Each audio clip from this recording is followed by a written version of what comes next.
Placement. Hug him. Commit. Hold his turn. Hold it. Hold it. Hold it. Placement. Hug him. Commit. Hold his turn. Hold it. Hold it. Placement. Hug him. Commit. Hold the turn. Hold it. Hold it. Placement. Hug him. Commit.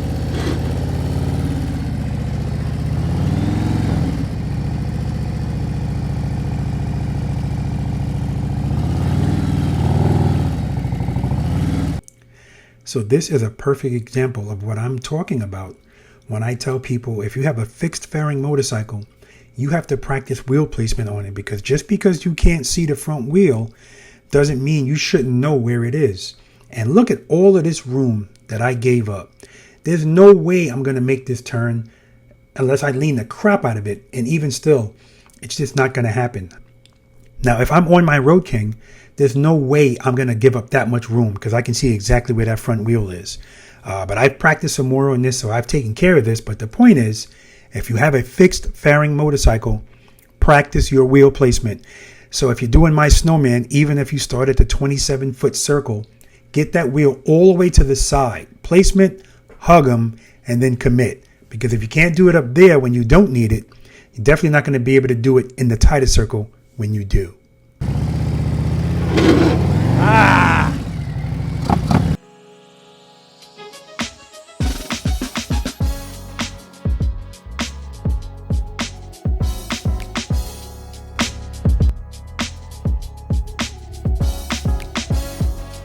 Keep it loaded, keep it loaded, keep it loaded, keep it loaded.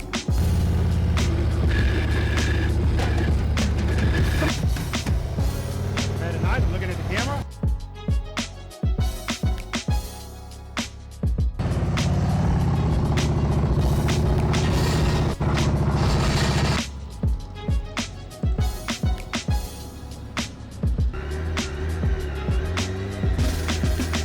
Heading on, good, good, good.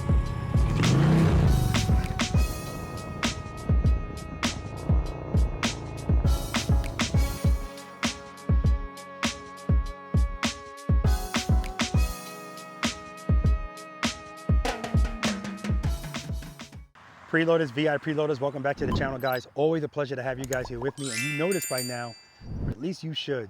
For those of you that are here for the first time, welcome to you as well. My name's Robert. I'm a retired NYPD Highway Patrol motorcycle lieutenant, and the name of this wonderful channel is Be the Boss of Your Motorcycle. Guys, I want to welcome you to practice session number 109. This is a North Carolina edition. This is actually my second day here. I'm at Cox's Harley Davidson. So first and foremost, I want to shout them out. Thank them again for hosting us. Shout out to Trey. Trey is, works at the Riding Academy, and he actually participated yesterday, which I was happy about because he was always working and never able to participate. So he participated all the way up until the bonus exercise. He couldn't do follow the leader because he had to leave. He had to go to work. But I told him, dude, you did pretty much everything, right? The only thing you're missing was follow the leader and the exit interview. So huge shout out to him. He'll be here again today. So I'm happy about that. The dealership's actually closed today, but because he'll be here, we'll have access to it. So that all works out. So I appreciate them. I appreciate this dealership and everybody that works here. It's always open arms, welcome. And it's always a good vibe here. And I was just saying yesterday, I love the layout of this dealership, but not only that, the approach to the dealership. Like I remember I was saying yesterday, it almost looks like a movie, opening scene to a movie as you come down this hill and the dealership, you can't see it, and then slowly it starts to come into frame. It's just, I don't know, it's a nice vibe here. We're right on the side of the highway. People honk their horns as they go by. Same thing in Florida, where I'm near the highway and people honk their horns when they go by. I love that, I love that. Anyway, it was hot yesterday. It's gonna be hotter today, guys. It's a heat advisory out here, so, we'll manage. And if it gets too crazy, we'll do what we have to do out here. But again, if you're new to this channel, I want to welcome you. If you're not subscribed to this channel, even if you're not new, but if you're not subscribed, please do so. That helps me out. Hit the like button, definitely helps me out. Comments, guys, definitely put some comments in there. And share these videos with other people that you know. And that's what this is really about, guys, sharing this information. So my practice sessions are not based on anything that has anything to do with competitions or anything like that. So you see a bunch of cones out here, but these are just to help people practice slow speed maneuvers. That's what we focus on this channel, because slow speed maneuvers is what's going to make you the boss of your motorcycle.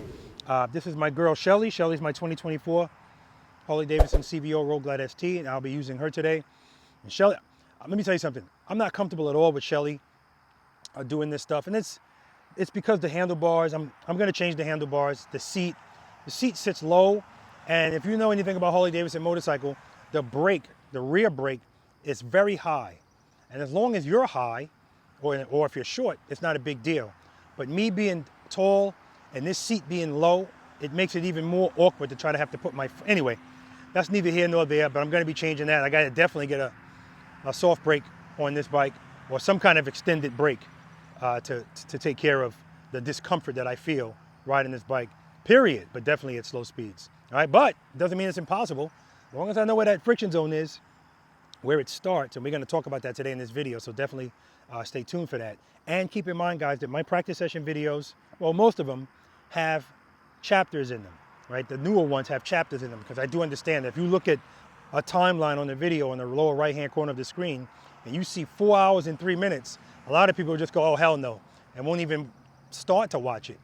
So I'm going to start out by saying you're doing yourself a disservice.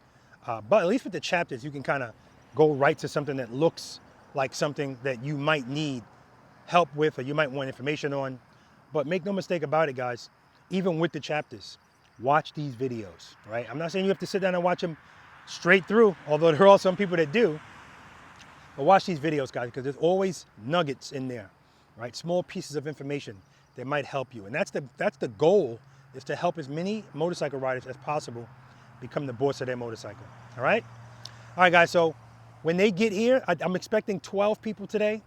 I'm going to talk to them, ask them their names, find out where they're from, what kind of motorcycle they ride, how long they've been riding a motorcycle.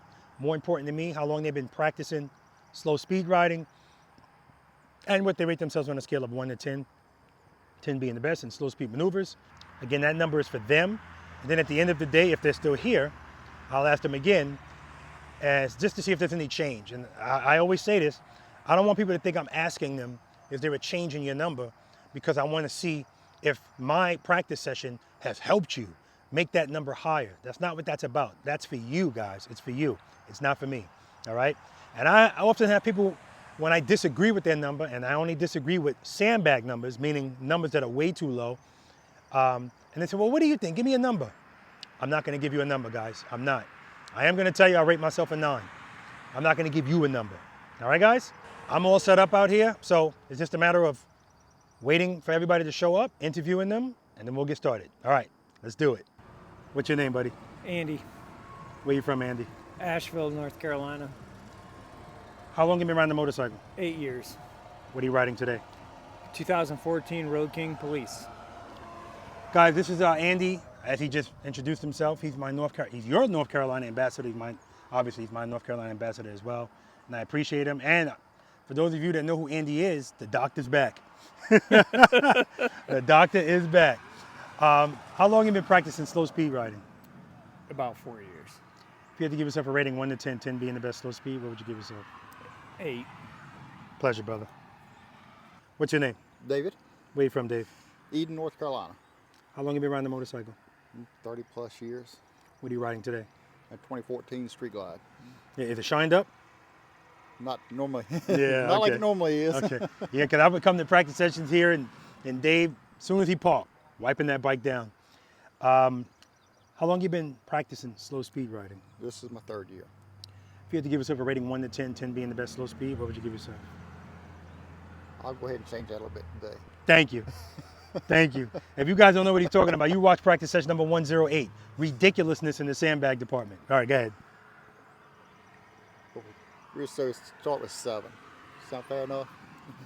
Always a pleasure, man. Thank you for being the V.I.Preloader as well. Appreciate it. And thank you for the merch. Support, baby, support. What's your name? Trey Smith. Where you from, Trey? I'm from Randleman, North Carolina. How long you been riding the motorcycle? About 5 years. What are you riding today? A 2024 Road Glide CVO ST. Nice, nice. And guys, Trey is Well, I'll let you tell them. What do you do here? You work at Cox's Holy Yeah, Davidson? I work here at Cox's. I am the Ryan Academy manager and lead instructor for MSF. So if anybody needs their endorsement on their motorcycle, and do you just do basic rider course or do the advanced? I here? do the advanced as well. Okay, good. So. And we also have the venture class. Oh, really? Yep. What do you do that out here? We do it in the back on the grass. Ah, okay. See, I did not know that. Yep. So guys, if you're in this area and you need any of those things, basic rider course, advanced course, adventure course, Cox's Harley Davidson, see that man right there. All right, if you had to give yourself a rating 1 to 10, 10 being the best without sandbagging, what would you give yourself? I'm going to give myself a 5 again. Always a pleasure, man. Yeah. Appreciate you. Thank you. 5. What's your name? Jim, Where you from, Jim? Kannapolis, North Carolina. Okay, how far is that from here? About a 45-minute ride. All right. How long you been riding a motorcycle? So I'm a re-entry guy. Okay. Started out as a very young man, rode for a very long time, and then laid it down. Picked it back up about 8 months ago. Okay. What are you riding today? So today I'm on a 2013 Road Glide Okay. Special. Okay. How long you been practicing slow speed riding? So 30 minutes. Okay. And let me tell you why. I just traded this bike yesterday. I've been on a street glide, and I've been practicing for 8 months, watching your channel and going from there. Wait a minute. You said you're on a 2013 Road Glide? Yes, sir. Okay. I just got it yesterday. Ah, okay. So Okay. I am really putting myself in a Well, no, handicap. actually, in my opinion, you're doing things in the right order. And that's what this is really all about. Everybody, I say it all the time, everybody just wants to get married to their motorcycle. It's like, no, you got to date it first. Right, And this is right. the dating ground. And dating means getting to know it. And you know what I mean? So Well, today's a first date for sure. that's it, first date. So we're going to take it easy. We're not going to be too presumptuous and too, we're going to take it easy. Right, All right? If you had to give yourself a rating 1 to 10, 10 being the best slow speed, what would you give yourself? On this bike, since it's new to me, I'm going to say a 1.5 probably. Okay. Yeah. Pleasure to meet you, Jim. Nice to meet you too, sir. All right. What's your name? My name is Sean. Where are you from, Sean? I'm from Charlotte, North Carolina. How far is that from here? About an hour 30. So I'm hearing that everybody that rode here today say, oh, it was great weather riding today. For now. Beautiful. Yeah. Yeah. How long you been riding the motorcycle? About 3 years. What are you riding today? I'm riding a 2016 Road Glide Ultra. Yeah, it's a beautiful looking bike, man. How long you been practicing slow speed riding? Not much, Okay. Rob. Yeah. Okay. If you had to give yourself a rating 1 to 10, 10 being the best, slow I'm speed? a solid 2. Solid 2. Solid 2. Yeah. Pleasure to meet you, Sean. Yeah, you like imperfection. You and I are going to have a relationship. I today. love imperfection. You're going to see lots of it today. man. All right. What's your name? Michael Cooper, Where you from, Mike? Zanesville, Ohio. How long you been riding the motorcycle? 52 years since I was 14. What are you riding today? 2015 CVO Road Glide Ultra. Okay. Nice. How long you been practicing slow speed riding? Ever since I saw your first video a couple years ago, been trying to do the friction zone preloading, slow speed. In Awesome. traffic, I try to crawl up to the cars behind or in front of me instead of coming up and stopping. Good, good. That's what I like to hear, man. This stuff, you can practice it all the time while you're riding. If you had to give yourself a rating 1 to 10, 10 being the best slow speed, what would you give yourself? Wow, that's a tough one. Yeah? Depends on the day. Sometimes I feel pretty good, So but give me an I still don't average. feel great. Probably a 3 or a 4, Okay. but nothing big. Okay, that's cool. Pleasure to meet you, brother. Nice meeting you. What's your name? George, What's your name? Sharon. Where you guys from? a little town called Willow Spring, North Carolina. It's just south of Raleigh. How far is that from here? It was about 85 miles, about Okay. a good hour and a half ride. Okay. How long you been riding the motorcycle?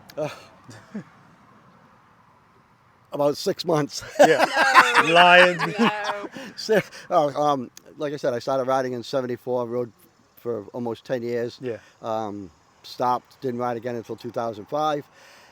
Rode that until 2012 or so, and then stopped riding and started riding again in, when was it, 2018, 2020? 2019, 2020. And that was a 06 Heritage that I had. And this past December, we got the 2015 Street Glide. Is that what you're riding now, 2015 Street Glide? That's it. And your bride purchased that for you? She did. Now, guys, It was a birthday Christmas present. My birthday's Christmas Eve. I don't know, really, Christmas Eve? Yes. I don't know what's going on lately, guys, but I've been getting an influx of brides buying their husbands motorcycle. So that's awesome. And it means more to me because I know about it because these people are taking these practice sessions. So making sure they're safe. I hear all the time that wives tell a husband, once children are born, that's it. You got to get rid of your motorcycle because I don't want to raise these kids by myself, right? And I understand the thought process, but if they understand that if you're in Preloader Nation, you're out here trying to practice and get better, it's going to lessen the odds that something bad happens to you. So that's awesome. Kudos to you, to both of you. Yes, thank right? you. If you had to give yourself a rating, 1 to 10, 10 being the best slow speed, what would you give yourself? Can we go into the negative numbers? No. People have done so. I literally, I'm terrible. There are certain things I can do, like the going slow. Yeah. Like I could do that all day long in traffic. Okay. That I don't have a problem with. You know, but when it comes to doing turns and especially slow speed turns and U-turns, yeah, no, I'm terrified. And I think a lot of it, Robert, is because my other bikes, I can remember back on my 05 Softail, the Standard, I mean, I'd whip that thing around in a heartbeat. Yeah. But I think it's... Stop right there. Don't even say it. Don't even say it. But the word you used is terrified, and we're going to talk about that today. Yeah, the weight. I don't want to hear about it, man. I know, but well, because it handles a little differently. Yeah, it handles better. Yeah, well, it does. Yeah, it definitely handles better than a Softail. Oh, absolutely. I love the ride. It was me and a buddy rode down here like 2 weeks ago just to go to lunch. There you go. And stop by here and check out the place. Perfect. So, pleasure to meet you, brother. Pleasure's all mine. You too, dear. Believe me. Thank you, Robert. All right. Thank you, Robert. What's your name? Carlton, And you? Alva. Where you guys from? North Carolina. Okay. How long you been riding a motorcycle? Since 2012. And how about you? 2020. Okay. What are you riding today? A Road Glide, 19 Road Glide. 19 Road Glide. How about you? 22 Indian Super Chief. Okay. If you had to give yourself a rating 1 to 10, 10 being the best slow speed, what would you give yourself? I'd say about a 5. A 5? Yeah. If he's a 5, I'm a 4. Okay. Listen, 4, 3, those are good numbers. Yeah. Trust me. Trust my words. Those are good numbers. Okay? Yeah. All right. Pleasure to meet you. Thank you. Nice to meet you. All right. Thank you as well. All right. What's your name? Robert Sykes. And you? Chris Sykes. Brothers? Yes, we are. Yes, sir. All right. How long you been riding a motorcycle? Off and on for 25 years. We just got back into it about 4 years ago. Okay. Same thing? Same. Yes, sir. Okay. So you're making it easy. Everything's the same. Okay. What are you riding today? I'm riding a 22 Road Glide Limited. How about you? 22 Road Glide. What the? But it's not a limited. Not limited. No, Okay. sir. Finally, I found some I got a differences. basic one. Okay. How long you been practicing slow speed riding? Not much, just a little bit. You know, I did the motorcycle safety course about 2 years ago with my son. Yeah. When I got his license, and the course just like this, but in Durham. Yeah. But we didn't do all these maneuvers, but I just did that 2 years ago. Okay. so Okay. Not super fresh. But Okay. How about you, Chris? How long Very you been limited. practicing? Very limited. Okay. This is definitely, we've been talking about this for what, last year and a half, 2 years. That's good. We saw Almost you coming to online. Georgia a few times. That's good. We almost came to Georgia. I'm glad you're here. I'm glad you're here. If you had to give yourself a rating 1 to 10, 10 being the best slow speed, what would you give yourself? Maybe a 5. How about you? Oh yeah, he's 4 or 5. Pleasure to meet you guys. You too, sir. Thank you. Do it. Thank you, sir. All right, guys. 1 through 9 today. We got a bonus. Follow the leader, and we got a packed house today. So let's do it. Good morning. Good morning. Welcome to practice session number 109. Son of a bitch. That's pretty good. I need to start checking because I'm telling you, I get out here, I do my intro, and I pause. I don't know what number it is. If you guys are waiting for the other practice session videos, I apologize. I'm in a serious backlog. Anybody have a problem being on YouTube? No. That's good. Yeah. I've had people say, hey, can you cut that part out? I'm like, if somebody gets hurt, I'm not leaving that in, right? And I tell people that all the time. If you want to get clicks on YouTube, just put on the thumbnail somebody falling on their bike, right? You're never going to see that here because that's not what this is about. So with that being said, is anybody here nervous about dropping their motorcycle today? Raise your hand. Okay. Is anybody nervous, period? Okay. So I asked that question because, I'm sorry, I should have started with this.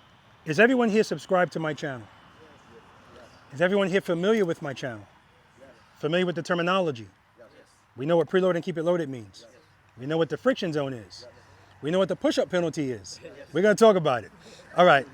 So we know that there's no negativity here. There's no egos here. So that's why we got the tents up. It ain't for you guys, it's for your egos. Just leave them in there so they're nice and cool. You can pick them up later on, right? And so when I ask you guys, are you nervous? Every now and then some macho guy.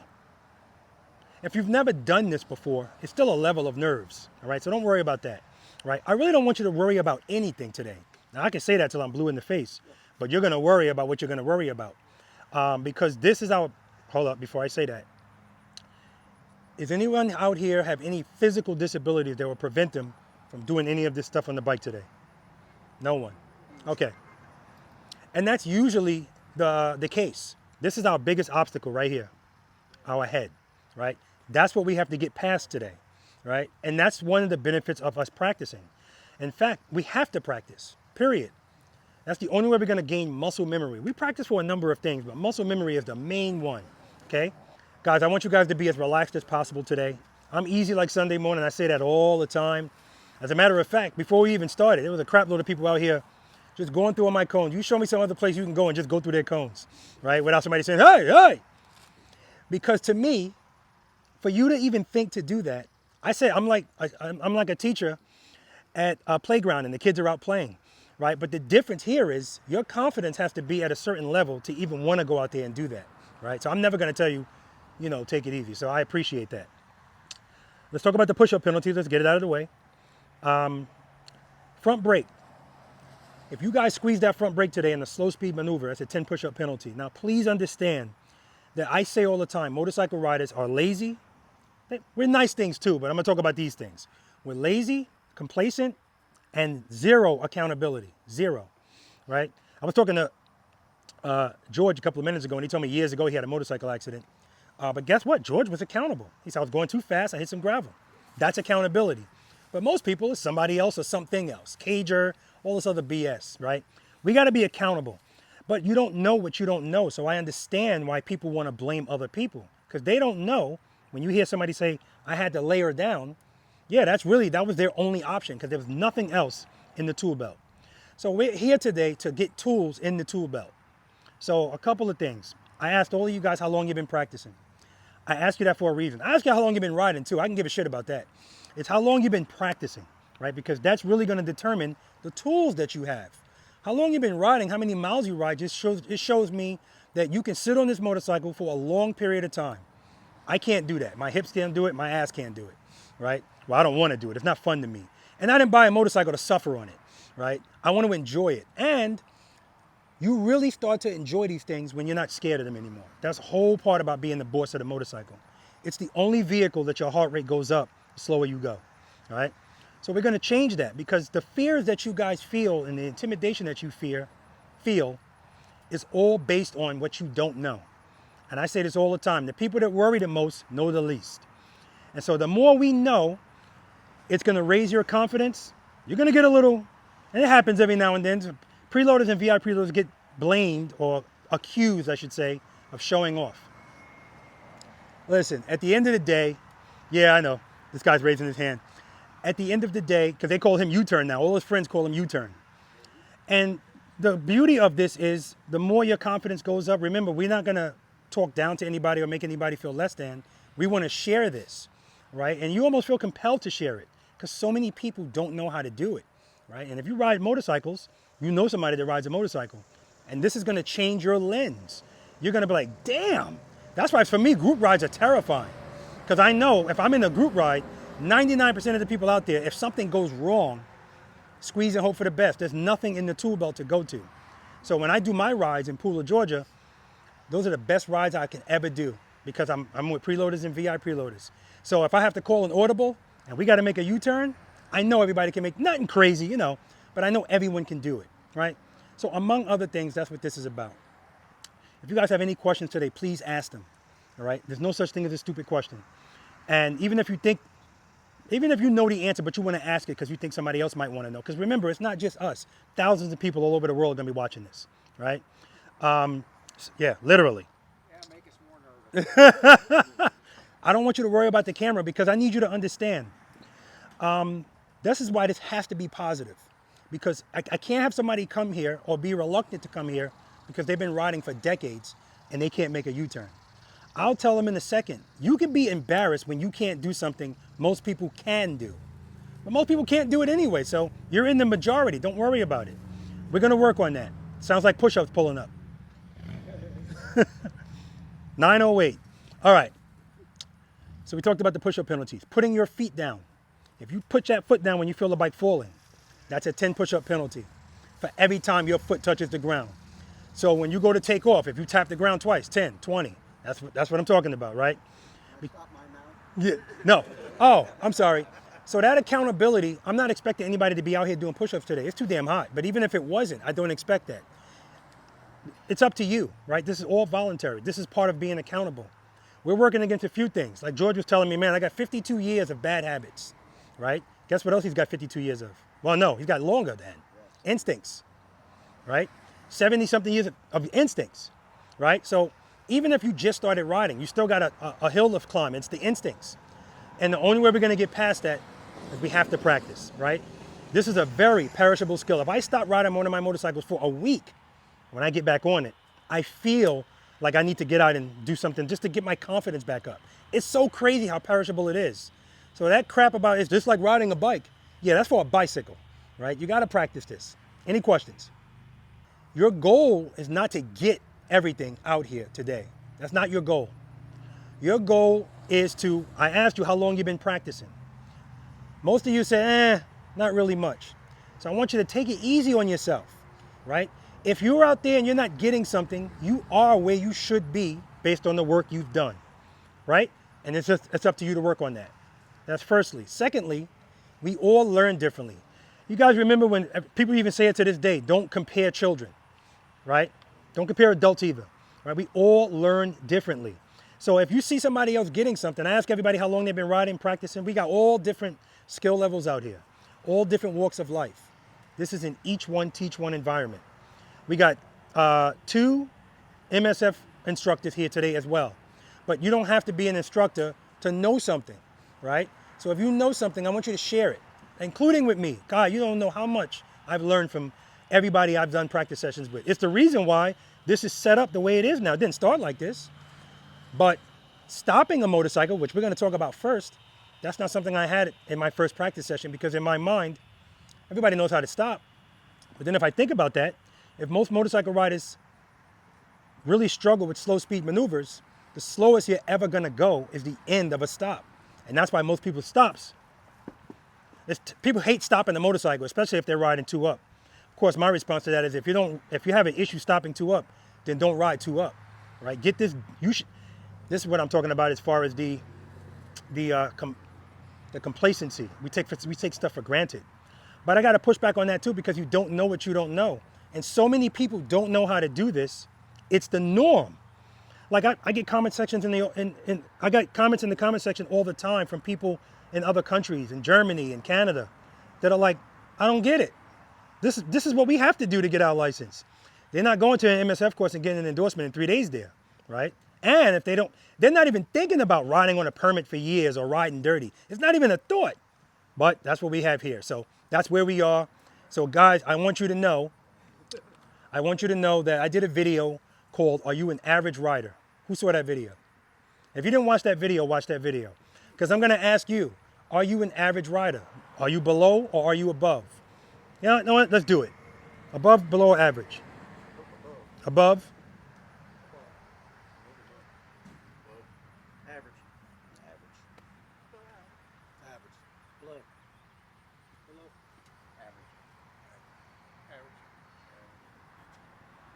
Average. If any of you said below, you're probably, I know you're not below, because I saw you make a U-turn right here. It's so many people that don't know how to ride properly a motorcycle in this country. That's the average. So if you struggle slow speed, you're an average motorcycle rider. Below, you gotta be like brand new and you don't know anything. And I'm gonna let you guys know today, if you rated yourself average, depending on how you do out here and what I see, I'm gonna let you know, dude, you're not average. You're above average. Because average is always the majority of people, right? So in this country, it's not hard to be above average in this. Keep that in mind. We got to talk about these things because how we think about stuff and how we view stuff, it shapes us. And it's going to make it easier to learn these things. Okay? All right.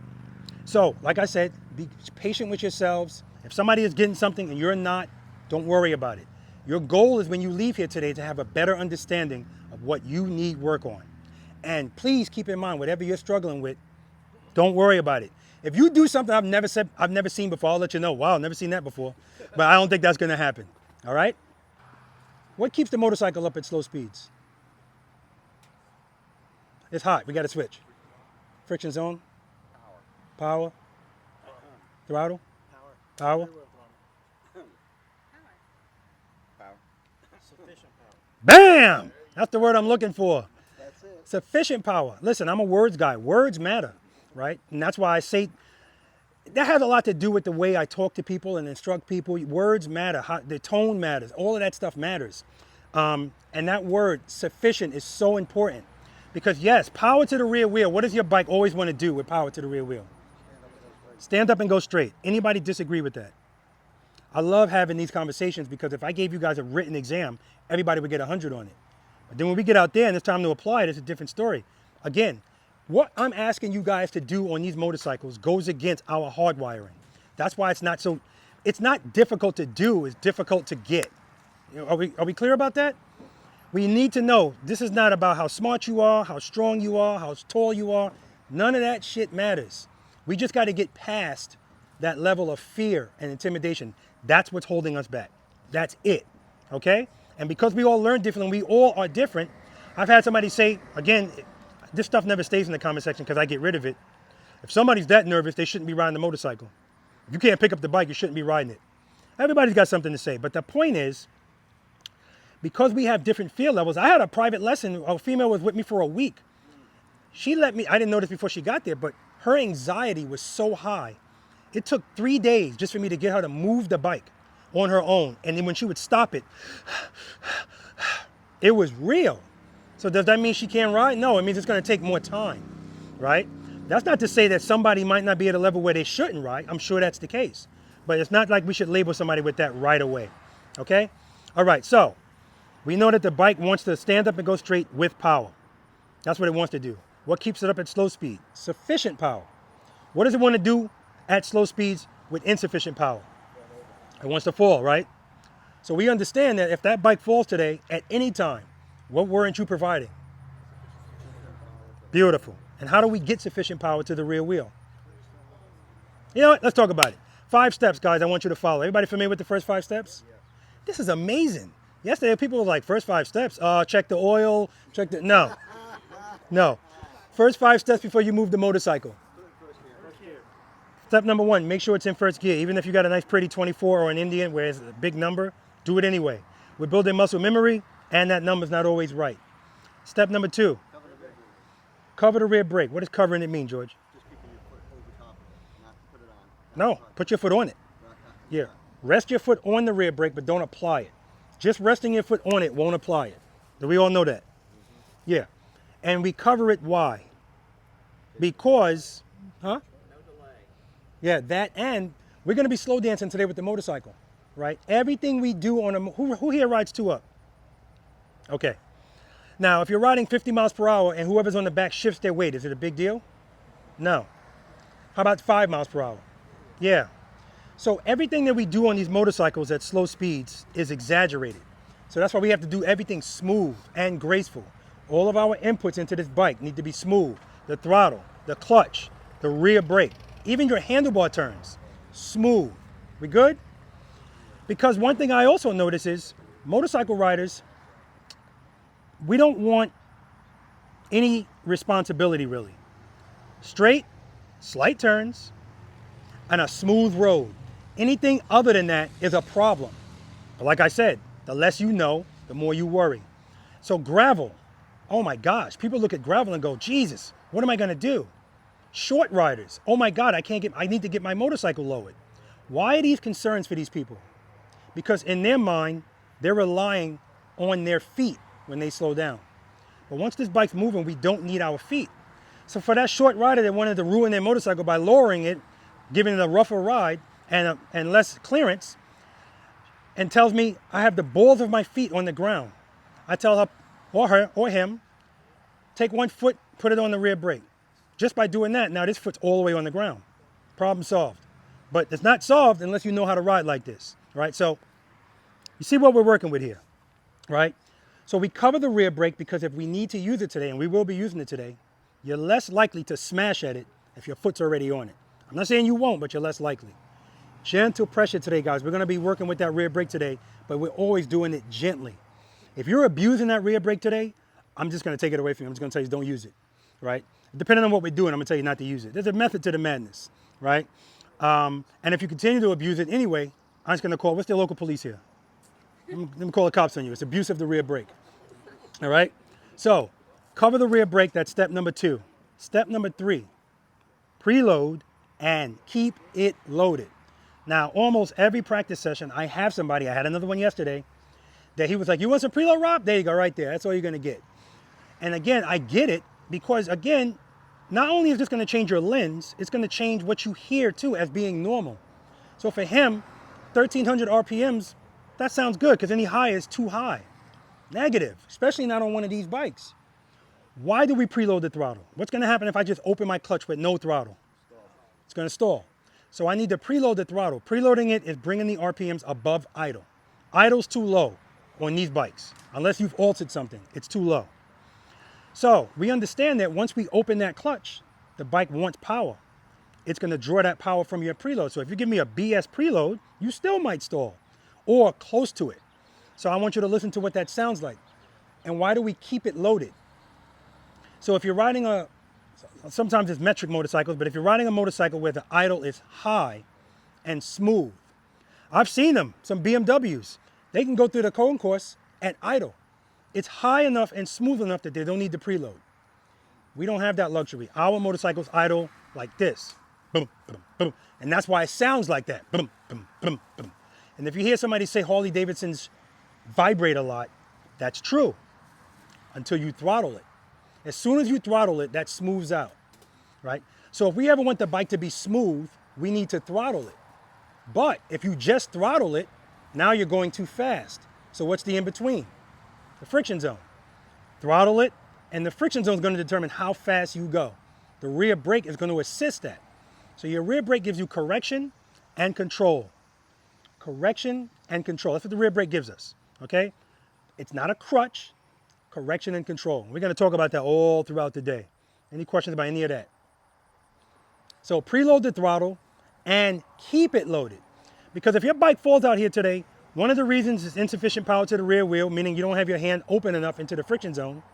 The other reason is it's stalled because people forget about keeping it loaded. So that's why I always ask that question. What's going to happen if you if you open the clutch with no throttle? It's going to stall. That doesn't change if the bike's moving. Right? You still got to follow those same rules. So just remember today, guys, 3 comes before 4. Preload comes before clutch. You have to preload before you start screwing with this. Any throttle blippers here? No? Okay, beautiful. Step number 4, slowly release the clutch into the friction zone. And we're going to talk about that too. Slowly releasing the clutch into the friction zone because I want you to start out smooth. And then step number 5, as soon as your motorcycle starts to move today, pick that foot up. I don't want to see this. Like I don't ever want to see your foot behind you while the bike is moving. Now, if that happens when you're stopping, you put your foot down. We're going to talk about that because we're going to go over stopping. But starting, the longer you keep your foot on the ground, you're letting me know I still don't trust this. And that's fine. I don't want you guys to, I'm telling you what I want. I know I don't always get what I want. I usually do, but not here, right? Not here. My wife's good to me. But that's okay. We're going to work on that. And that's the benefit of recording it because a lot of the times I'll tell you you're doing something and you're like, I am? You go back and watch it. It's like, oh, it compounds this learning thing. It definitely helps. Right? There's no doubt about that. All right. So as soon as that bike starts to move, pick that foot up. You're fine. We will not be duck walking today. 1 foot or 2. Okay. Everybody clear about that? Now, if it happens, it's going to happen. I get it. Like I said, I'm not expecting you to just flip flop today. But I need you to step outside of your comfort zone a little bit. Some of you are stepping outside of it just by being here, right? So, and I commend you on that. But step outside of it a little bit. So if I say, Cameron, move your bike from there to here, because we're going to be in the line doing stuff. And it happens all the time. The motorcycles are in the line. I'm all the way over here. I already told, I forgot who I told. I got a 6 cents for 2 things. CVOs. Oh, I told Cameron. CVOs and duck walkers. Within a 1 mile radius, I know it's happening, right? I could be here, and then as the line's moving, I see this. Now, I have bad hips, so just looking at that hurts me, right? I'm not doing that. I'm picking my feet up, right? All day today, guys. Follow the first 5 steps before you move that motorcycle. Slowly release the clutch. As soon as it starts to move, pick up your foot and move it. I don't care how far you have to move it. And then when you stop today, all day today, see these pretty-ass Indy Ridge Armstrong boots, ventilated? Bing! That's how I want your foot going down, just like that. Or in stride. In stride helps because it helps out with your coordination. Like if you ever see somebody put their foot down and then the bike ends up like this, they were going too fast or they just weren't applying enough of the rear brake to stop the bike because nobody else is stopping the bike except you. So if you can't get your foot to come down like this instead of like this or 2 steps, that's just because you're out of coordination, right? You got to apply more brake, period. That's your goal. Everybody understand that. If you stop any way other than this, unacceptable. That's how I want you to feel about that, not me, right? And the beauty of this is not only can you practice this all day today, anytime you ride, every time you come to a stop, you want to come to a smooth stop. That's your goal, right? Because 3 C's in Preloader Nation: confidence, control, consistency. Everything follows confidence. That's why that's first. But control, I want you to be in control of your motorcycle at all times. And one of the highest rates of not being in control on these motorcycles is stopping it.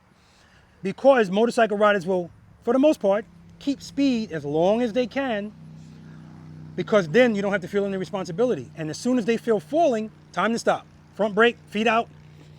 Suspension is, I'm looking at your suspension today. The front suspension, when you stop, if I see this, unacceptable. It's abrupt.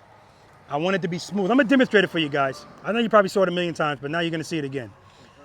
In person, yeah. Anybody have any questions on any of that? Stopping the motorcycle smoothly. Cameron. If I'm bringing my motorcycle to a stop, most people do this. I pull my clutch all the way in, and I'll just let it coast. Now, sometimes I can still come to a smooth stop because the balance works out. But when this gets to that point where I start feeling like the bike's gonna fall, again, we're the boss. That doesn't mean time to stop. How do I deal with that? That's right. I gotta go back into the friction zone. It's counterintuitive, but we already talked about what keeps the bike up. So there's no other answer. How else am I gonna get that bike to not fall? Friction zone, but rear brake at the same time. So let's take this. 5 stages. I just made this shit up a couple of days ago. 5 stages in the friction zone, right? Let's say it's 5 stages in the friction zone. Stages 1 through 3.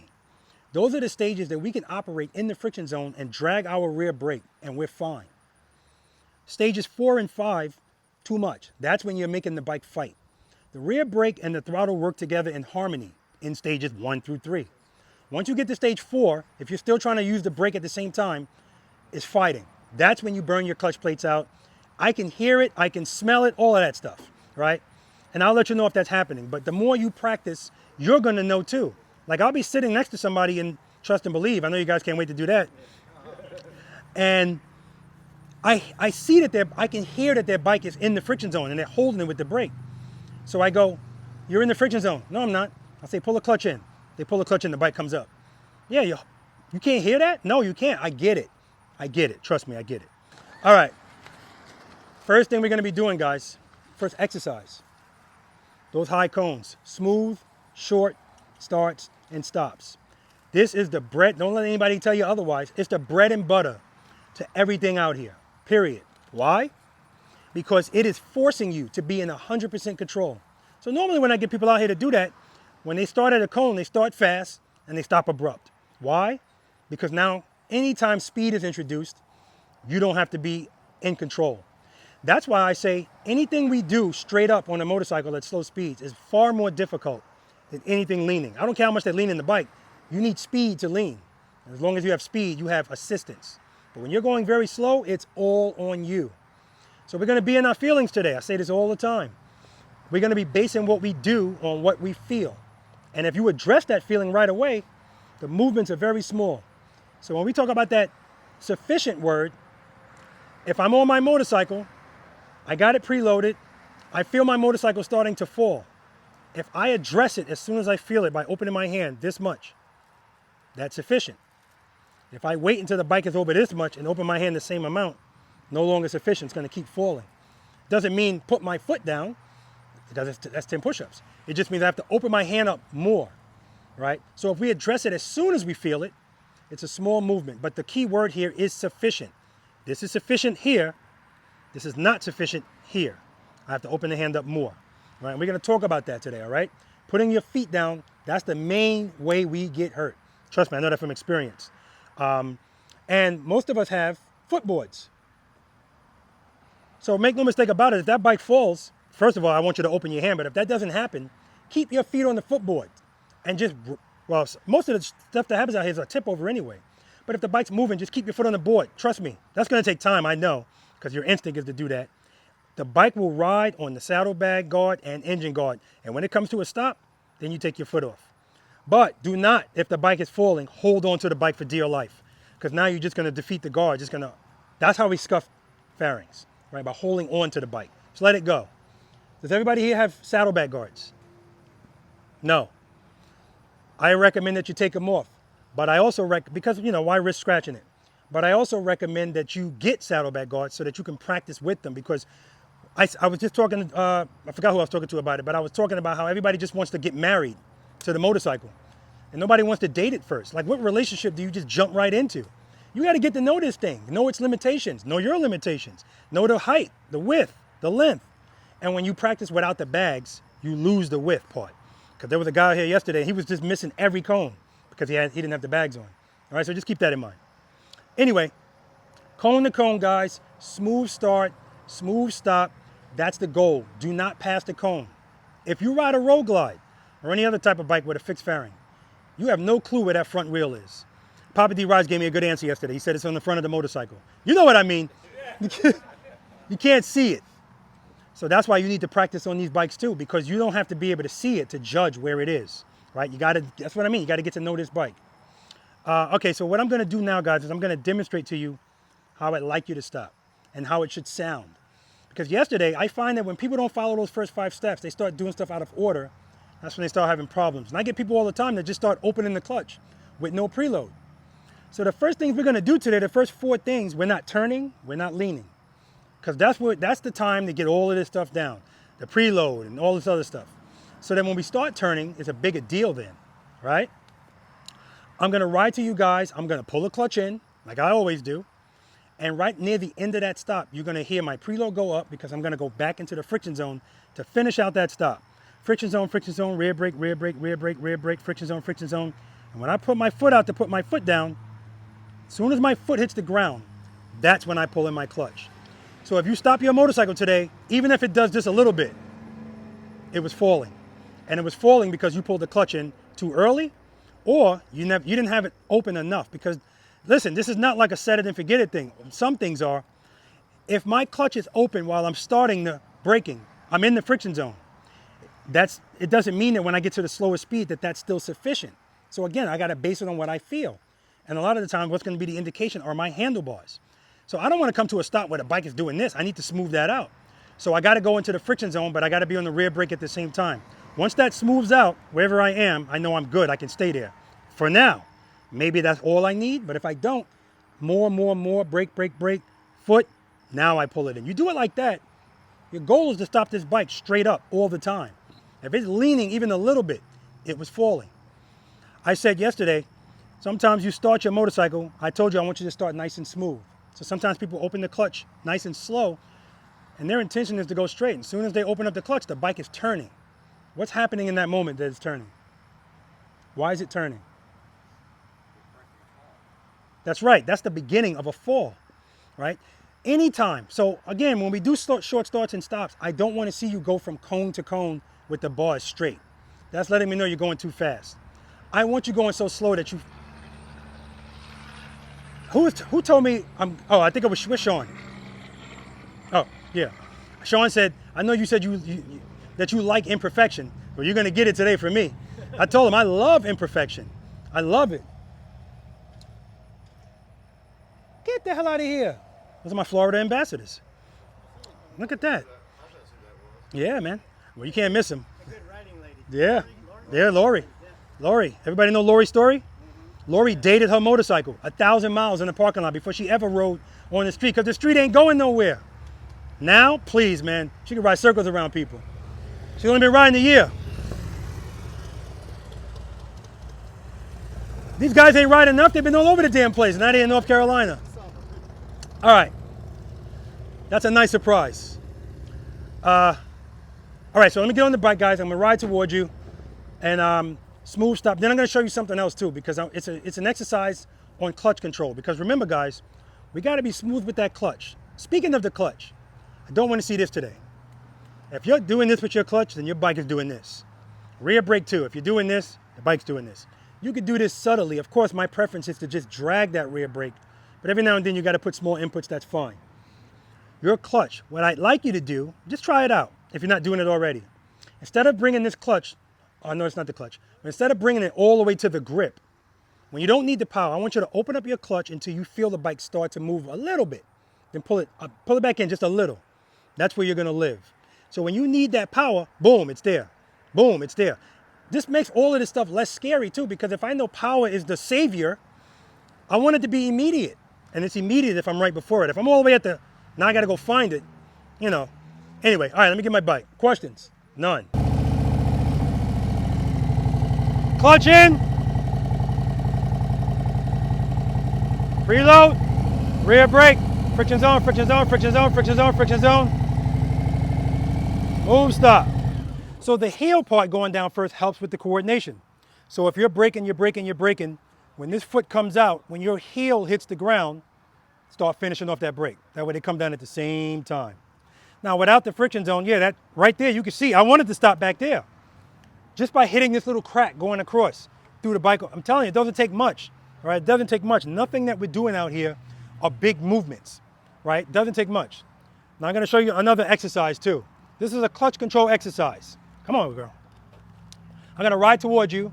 I'm gonna shut the bike off.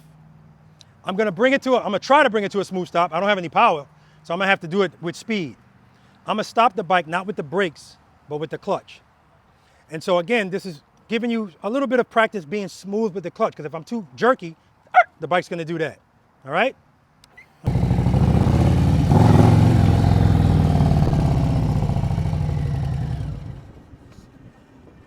Clutch, clutch, clutch, clutch, clutch, clutch, clutch. That's it. If you're having problems with the clutch, that's an exercise that you could practice. And most people like it because, ooh, I get to go a little fast. We're not going fast today because, like I said, we're all comfortable going fast. Today, we're stepping outside our comfort zone. We're going to go a little slow. Any questions on any of that?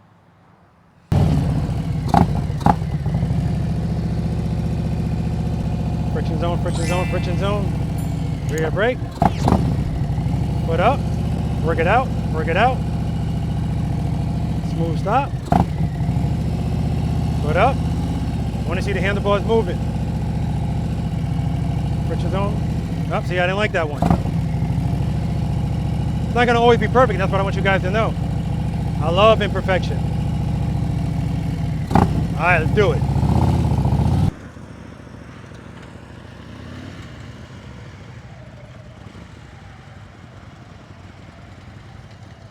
Nice.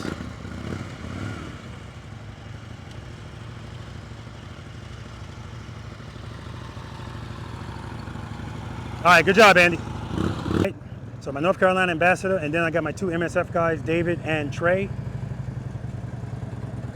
Nice.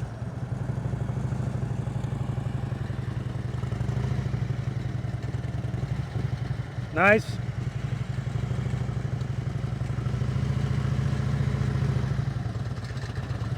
Good. So you see how your foot's coming down abrupt? You're falling a little bit. Stay in that friction zone a little bit longer. Good. Friction zone, friction zone, friction zone. All right. Now you got to make sure the brake wins the battle.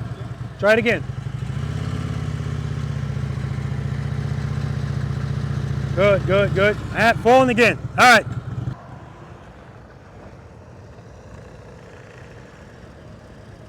All right, next cone.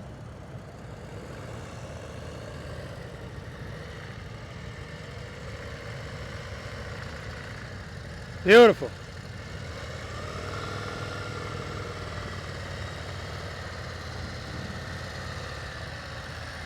All right, Trey, good job, man.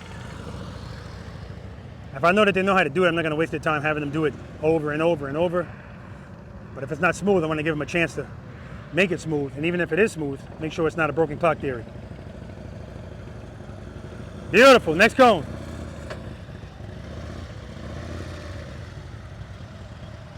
All right, make sure those bars are squared when you stop.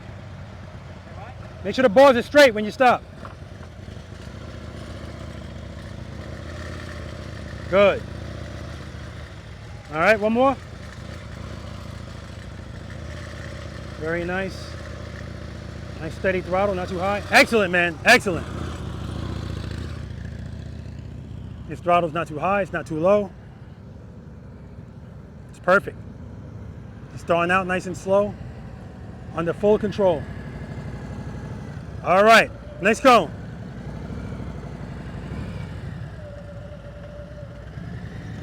All right, too much speed there. Less speed.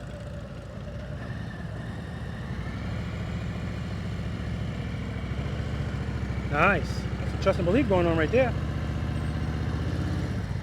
All right, remember, don't pass the cone, but I know you were trying to straighten it out. Stop at the cone. Not bad at all. I'm liking what I'm seeing.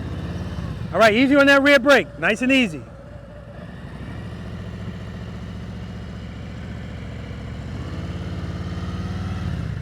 Too much speed. Remember, when you open your clutch, open it, and then close it a little bit, because you don't need all that speed. Good. Clutch, foot up, close it a little. Good. Friction zone, easy, easy. All right, one more.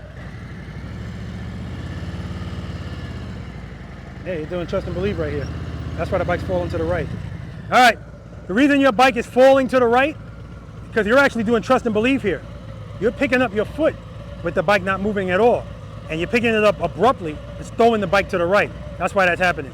Remember, step number 4 is slowly release the clutch, and 5 is as soon as it starts to move, pick up your foot. You're picking up your foot without it moving. All right. And we already talked about we're on 2 wheels. It's not going to take much to make this bike fall at slow speeds, but especially at no speed. So if he picks his foot up before the bike's moving, yeah, it's going to start falling immediately. That's why he feels his bike falling to the right.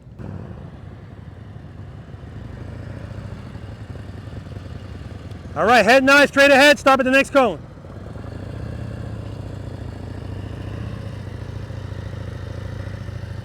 All right, nice stop, too much speed, slower.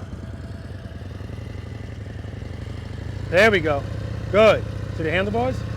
That's what I want to see. Beautiful, you pass the cone, don't pass the cone. Don't pass it.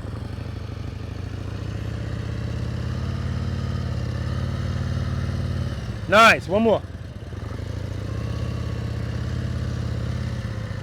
Good, good, work it out, work it out. Good job, Cameron. Excellent job. He's over here practicing, using your time wisely. Beautiful. All right, this is Sean. Gotta remember names today. At the cone, Sean. I know, road glide. Okay, next cone. He's got his head and his eyes straight ahead, very good. All right, too much speed right there and a premature stop, so bring it up a little bit. All right, that's good. All right, so remember, when you open up your clutch, preload the throttle, open up the clutch, get the bike to stand up, and then pull it back in a little bit, right? So open it up a little bit quicker and then pull it right back in. Not all the way in. And ride that rear brake.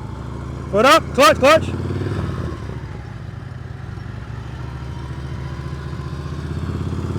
Good, start braking, braking, braking. So remember, the braking process is progressive. Start your braking early and brake, brake, brake, brake, brake. Preload, clutch, foot up, pull it in a little, pull it in a little. See, it's too much clutch. That's why you're going so fast. Open it, close it right back. Good, pull it in. Good, good, good. Friction zone, friction zone, friction zone. All right, that's better. It's coming, baby, it's coming. Out of speed here. Whoa! 10 push-ups, front brake. All right, Rob, his name's Robert. Too much speed, Rob. Way too much speed. I want that foot on the board when you're moving. I don't want it sticking out.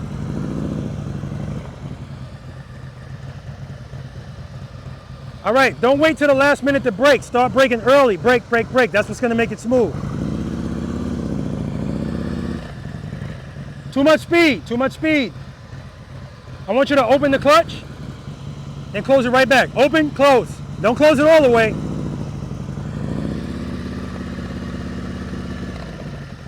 All right, that's much better. Do it again. Good, friction zone, friction zone, friction zone. Excellent, good job, man. He saved the best for last. Wow, look at all that speed. That's okay. Nice going. Way too much speed, way too much speed. Stop, stop, stop, stop, stop, stop, stop. All right, so let's follow the steps. Right now, you're opening the clutch with no preload. The bike almost stalled. Preload the throttle, keep it loaded. When you open the clutch, open it, close it right back. See, you gotta keep it loaded.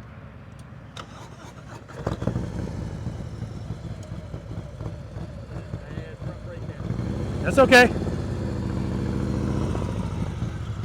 See, what you're doing is opening the clutch. That's why you're keeping that foot out. Leaving it open the whole time so it's speed, no technique. And then at the last minute, brake. We're not doing that. Open, as soon as it starts to move, pull the clutch back in. You don't have to pull it all the way back in, but pull it into a lower part of the friction zone. Work it out. You should be braking until you, progressively. Don't wait till you get there to stop. To brake, I mean. Preload. Keep it loaded. No, no, no, no, no, no. So remember, right? I heard your clutch. That's how hard you went. Yeah. Open, close. Open, close. Preload. Open, pull it in, pull it in. See, you're pulling it in late. Too much speed.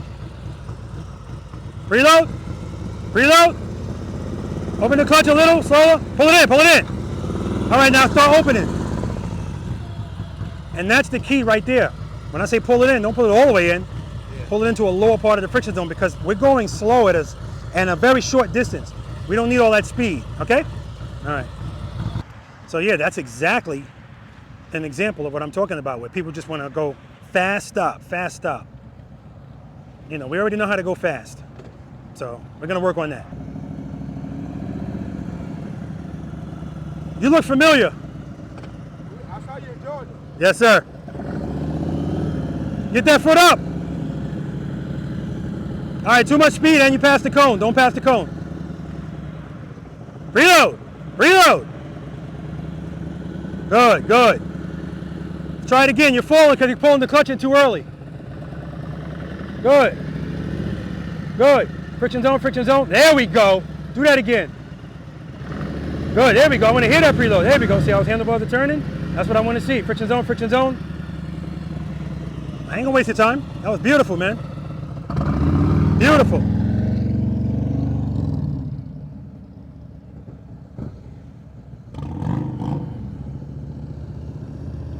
I always look at this approach because this is where they have speed, so the stop is usually smooth. All right, next cone, and now when we have a restricted space. All right, too much speed, plus he did a tap, that's 10. Foot up, good. Too much speed, it's too much speed. So what's happening is you're opening up the clutch to move, and wherever you open it up to, you're staying there. Open, bring it back in. You just need the bike to pick up. You don't need to keep all that speed. And then you work it out on the way there. Brake, brake, brake, brake, brake. You're waiting until you get to the cone to brake. That's why it's so much speed. Reload.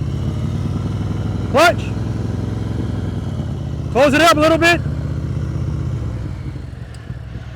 All right, that's better. Close it sooner. You're still keeping it open. Open, close, and you might have to open at the end. Reload. Open that clutch. Open it, open it, open it. Close it. Clutch, clutch, clutch. Yeah, right there. You couldn't close it. You started out too slow. Go, pull it in a little. Oh, okay, you're starting from here. Okay. You're good. Reload. Where's your friction zone start? Let's see that. Because right now you started from the grip. Good. Pull it in.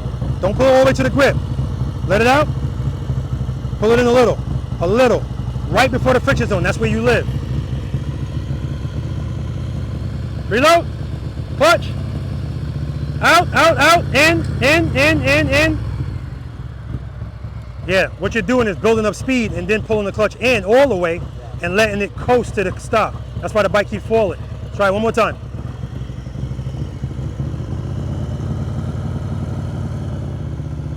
Good, clutch. Pull it in a little. Friction zone. See, you keep pulling it to the grip before you put your foot down. That's why it's falling. You got to stay in that friction zone until you stop. Then pull it in. Okay? All right. And yeah, that's going to take time because I know it feels counterintuitive to do that, but that's the way you have to do it. All right, here's his wife, Alva.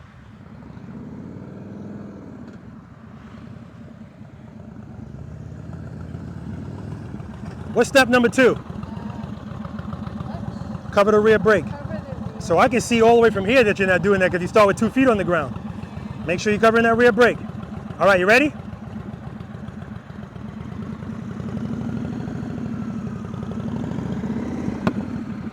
All right, that's good. You and your husband are going to be doing push-ups together. Yeah. All right, make sure when you start, preload that throttle, keep it loaded, get that foot up right away. Open the clutch, then pull it in a little. You don't need to stay full power that whole time. It's going to give you too much speed. Okay? Preload, open, close it a little, and then start opening at the end. Rear brake. Head 9, straight ahead. Whoa. See how you're letting the bike move without the preload? Preload first and keep it loaded. Keep it loaded. Let me hear it. Foot up.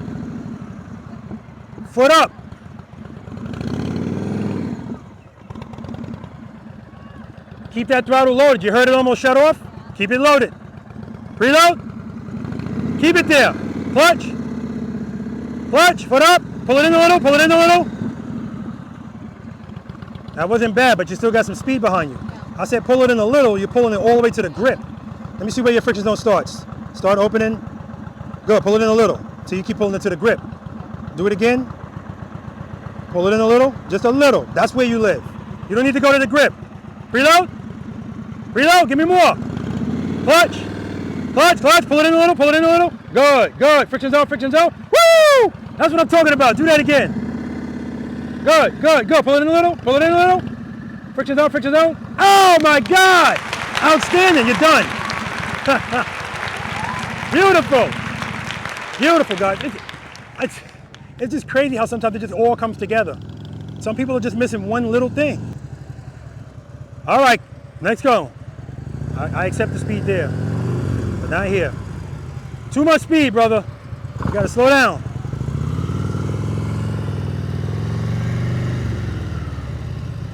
Too much speed, brother. Remember, you're opening the clutch, and wherever you open it to, you're staying there.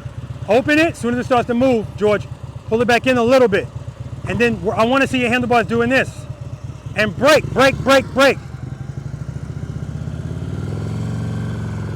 Good. Still too much speed. Pull that clutch in a little bit more. Good, foot up, pull it in a little. Good. Friction zone, rear brake. Now right now, you're not braking until you get here. Start braking all the way from there, progressively.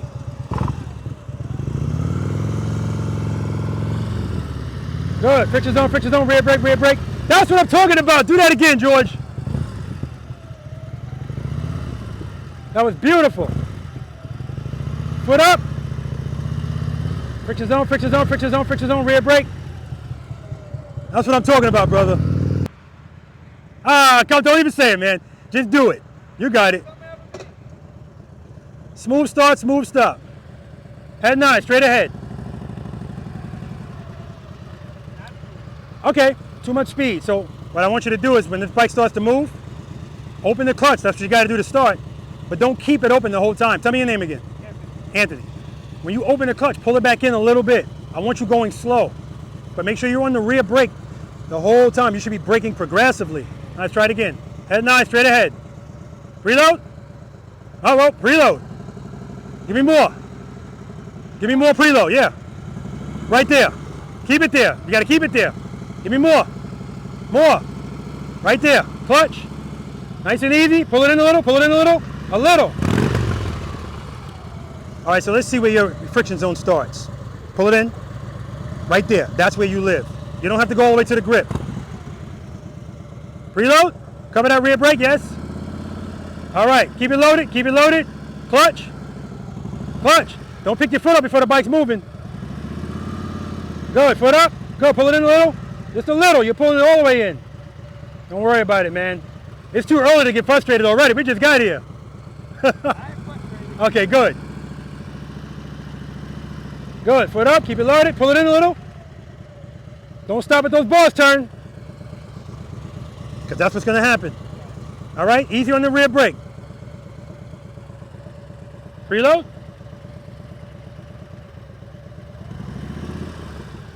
Preload. Keep it there, right there. Keep it there. Keep it there. Clutch. Clutch, clutch, clutch. Foot up, pull it in a little, pull it in a little. All right, that's better, but I don't want you to stop right there. Pull it in a little, you're stopping at that cone. Preload. Clutch, clutch, clutch. Pull it in a little, pull it in. Okay, the issue is when I'm saying pull it in a little, you're waiting 2 seconds to do it. As soon as you hear that, pull it in. As soon as you start, open, close. Good, clutch, foot up, pull it in a little, pull it in a little. Good, ride that friction zone, friction zone, friction zone. All right, it's coming, it's coming. All right, guys, I'm gonna go over some other stuff with them as far as these short starts and stops, and it's open, close, because I didn't talk to them about open, close. Guys, any questions about that exercise? Anthony, how long you been riding the motorcycle? 3 years. How long you been practicing slow speed? 6 months. Okay, I'm only asking because I didn't get a chance to interview you. And how about you? 2 years.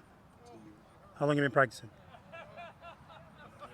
Okay, because I want you guys to know that's the truth right there, right? And again, that's the exercise that when I do private lessons, most people come out and say, Rob, I just need help with U-turns. I go, okay, we start there.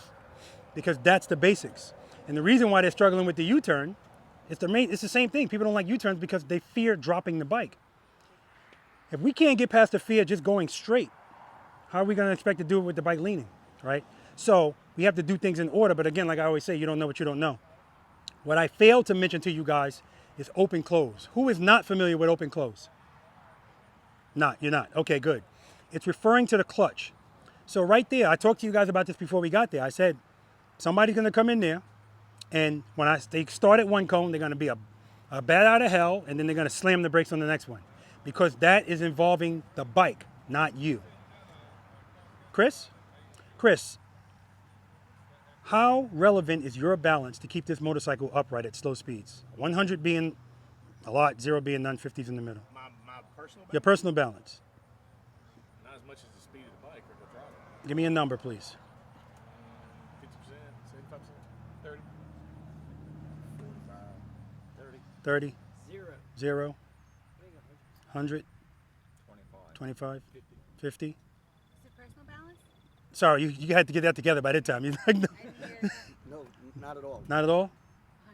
100. Okay. Now 100 is the answer that most people would. The bike's going 2 miles per hour, so the slower I'm going, the more my balance is relevant to keep the bike from falling. But earlier we talked about what keeps the motorcycle up at slow speeds. What was the answer? Did anybody mention balance? So the number, it's 0. Because as soon as this bike has power, it wants to stand up and go straight. How many times you see on the internet somebody fall off the bike and the bike keeps going? And it'll keep going as long as it's got power or it runs into something. So 0. The motorcycle's balance, that's why when you said my personal balance, I said, okay, he's on to it. He's going to say 0. He said 50.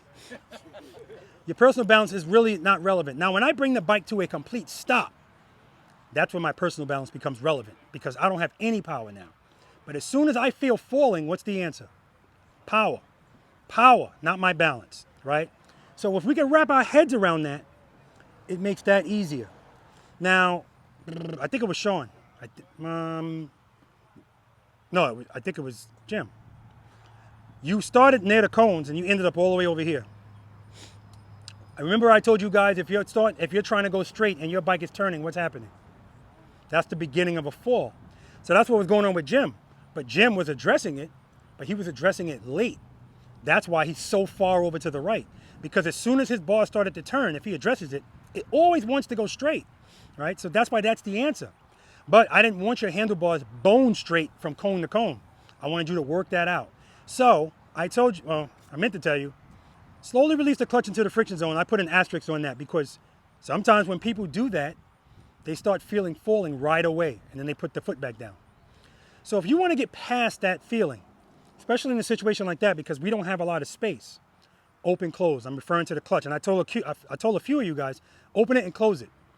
But what I'm telling you and what's making you feel comfortable are two different things. So I'm going, close it, close it. Screw you, Rob. I'm comfortable just like this, right? Or if I tell you to close it, I say, all right, close it. You would wait about 2 seconds and then close it. 2 seconds is a long time in there. It's too much. Open, close. I promise you, I'm going to demonstrate this for you, but I promise you, I want you to do this. And when I was talking about Sean's earlier saying how much I love imperfection, I love it because that's how you learn. If you do everything and everything is perfect, you're never going to learn anything, period. That's why airline pilots, when they get into the flight simulator, it's never a smooth flight. Something's got to go wrong, and you have to know how to address it. That's why I loved when Jim did this. He was all over the damn place. Never put a foot down. And didn't stop with the handlebars turned because he sees, all right, the bike is still doing this. Clearly, it's not time to stop because he's got space. Obviously, if something's in front of him, you do what you got to do. But he waited until he was able to get that clutch and rear brake to work together to get that bike up. Then he stopped. That's making him better, period. Right? What's up? When you say open, close, and you close it back in, are you pulling it all the way back in or back into the friction zone? Excellent question. See, a lot of the questions that I answer, the answer is usually, it depends. Because I can tell you what I want you to do, but we're basing this on what we feel. So for the rest of the day, guys, if you hear me going, clutch, clutch, I'm letting you know, open your clutch. If you hear me yell, preload, your RPMs are too low, right? And one of you, it was Chris. You got to get those RPMs up. And when I tell you to preload, I said more. He said, really? That's what I'm talking about because you have to understand that I know it seems like it's high enough, but it's not. Just like I know you think I'm going slow enough. You're not. You're going too fast, right? If you feel, let's do it this way. If you feel comfortable, you're going too fast. That's what I'm going to say, right? I don't want you to be comfortable today. I do and I don't. You know what the hell I mean, all right? So the answer to your question is, in that exercise, well, a couple of you guys, I told you because I watched you. If I told you to open, close, you will open the clutch and then pull it in, boop, all the way to the grip. Now when it's time to open it again, you have to find that power. So again, if you practice this enough, you're gonna have muscle memory to know where your hand should be. Like if I'm on my road glide, my Road King, it's a hydraulic clutch, so it's further out. So my hand is I already know where I need to be. But if I ride this for a while, or one of my other bikes, when I get back on my Road King, I'm all messed up. I gotta open my clutch until I feel the bike start to move and then pull it in right before it. And that's where I live. But trust me guys, I get it that when you're nervous, everything is like this. Like this is an instinct, right? That's why bikes drop, because when people go, oh crap, they take away the only thing keeping it up, which is that power to the rear wheel at slow speeds. It's gonna drop, all right? So I'm gonna do a version of open close. I told you guys, when you first start, I don't wanna see your suspension move at all. When you stop, I don't wanna see it move at all. That's what I don't want. Open close, it's going to move because you're just getting it past that falling feeling. But you don't need a lot of it. Like some of you guys were opening the clutch and just keeping it right there the whole time and then brake. No, open, close. No, I'm sorry, that's too slow. Open, close. Demo. So I'm gonna do this right here. Clearly, there's a motorcycle right in front of me. It's a nice looking motorcycle too. I don't wanna hit it. I'm always covering the rear brake, so I'm not worried about that. I'm under control. If something doesn't go right, we're not robots. Sometimes we open the clutch quicker than we wanted to open it. That's why we cover the rear brake. But I want to start out smoothly going toward it. I want to make sure that the bike doesn't have a chance to go where I don't want it to go. So I'm going to do open close. It's the same concept of if I'm riding my motorcycle and I have to ride it I have to fit it between two things. While I'm going between that's not the time for my bars to be doing this. So if I want to prevent my bars from doing this, I got to make sure I'm higher in the friction zone, right? If I'm even in the friction zone at all, I might just want to do it at speed. But the point is, power is going to make the bike stand up and go straight. And because I have a limited amount of space here, I'm on the rear brake at the same time. So I'm going to do open close, but I'm only going to be at like maybe a stage 1, 1.5, 2 tops in the friction zone. Preload the throttle, clutch, open close. Friction zone, friction zone, friction zone, rear brake. So the bike just jumps up a little bit. And as soon as it does it, trust me guys, it's an immediate feeling of relief. Ah, nice and easy, because it's right now, it's letting me know my handlebars are a little straight. They're doing this a little bit at the end, but that's why I'm going back into the friction zone. One more time.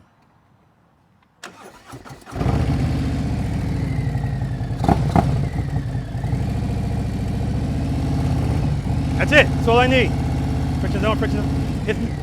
It's nothing drastic. It's nothing extreme. It's so small. And that's what I was trying to tell you guys earlier. Most of what we're going to be doing out here today are very small movements. We don't need anything big. If we need something big, we waited too late to do something. That's all that means. Questions? All right. All right.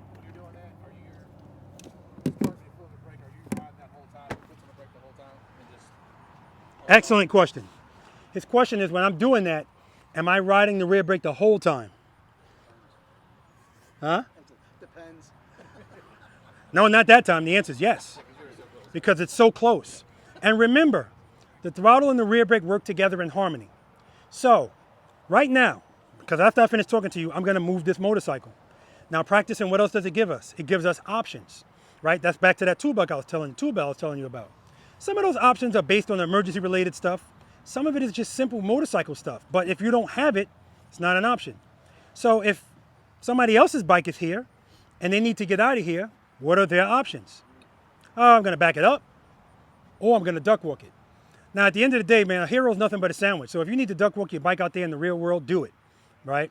Usually it's going to be, but if it's a big, wide open space, no, come on, challenge yourself, right? We can't let the fear of dropping the bike hinder us learning how to ride the bike, because those are the people that I say you shouldn't ride. Not saying somebody's too scared to ride. If you don't want to drop the bike because you're worried about damaging it, it's a ridiculous concept, right? You just have to think about it. We got to put stuff into perspective. It's ridiculous. The more you learn, the less chances there are going to be that it will drop, right? Now, head and eyes, we're going to talk about that. We're going to talk about where you're looking today and stuff like that. But I'm going to be a stickler about a lot of stuff today, because this is how you train, right? You got to be at a higher level. And I know whatever you do here, you're doing out there. I know you are, right? It's not going to change miraculously when you get out there. Just like if we're in a controlled, you guys in front of my camera. Sorry about that. Just like if we're in a controlled environment like we are now, if you're reluctant to do something here, when you get out there, do you really think when something's happening, you're going to have the presence of mind to go, let me see, what did Rob say? No, that's why you got to practice. So you don't have to think about it. Any military here? Law enforcement? Oh, thank you. Thank you for your service, yes. Yeah, we go to the range. It's the same thing all the time when you're shooting. If you have a gun jam, what to do over and over. Because if I'm in the shooting, I don't have time to think about what do I do if it jams. It's the same thing when you're a motorcycle. All right. So in this case, I'm not a robot. I don't want to take any chances. So I'm going to be on the front. Oh my God.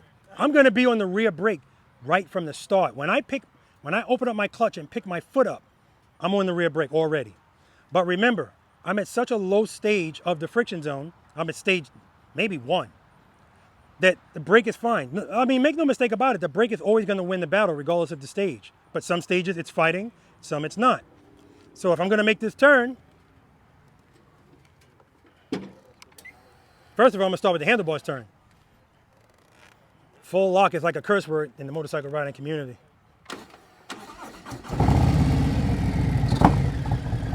First gear, cover the rear brake, nothing changes. Preload the throttle, put that clutch right before the friction zone. I'm on the brake.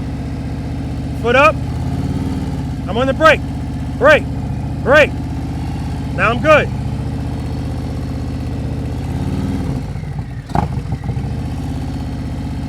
Friction zone, friction zone, friction zone. Now this whole coming to a smooth stop thing, what I just did is when it's really important. Coming out of a turn into a stop. That's when bikes drop, because you're coming out of the turn, your handlebars are turned, and then people feel falling, brake. If you hit the brake while it's turned, it's gonna, the chances are it's gonna fall, all right? That's all that is. That's a good question. Any other questions? Outstanding. Exercise number 1, guys. This is the exercise that's gonna drive me to drink, and I don't even drink. This is smooth stops from speed. Now, it's funny because I'm glad you guys did it this way too.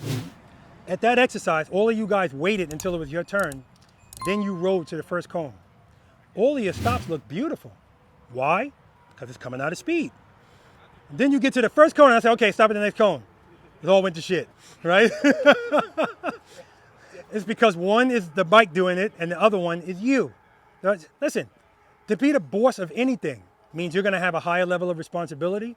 More is expected. Heavy is the head that wears the crown. More is on you. But that's why, like today, these guys were out here before we even started, just doing stuff.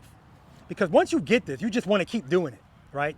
It becomes more fun than actually riding because it's more involved from you, period, right? And you should have a level of pride when you can get this. It doesn't hurt that so many people don't know how to do it. So anywhere you go, just make a U-turn, come to a smooth stop, and let the conversation begin. Because that's what's going to happen. People are going to ask you. That's how this starts. This exercise, we're going to go the same place we were. You guys are going to go down there. I'm going to be down here. See this red shirt with the white letters? Don't hit it.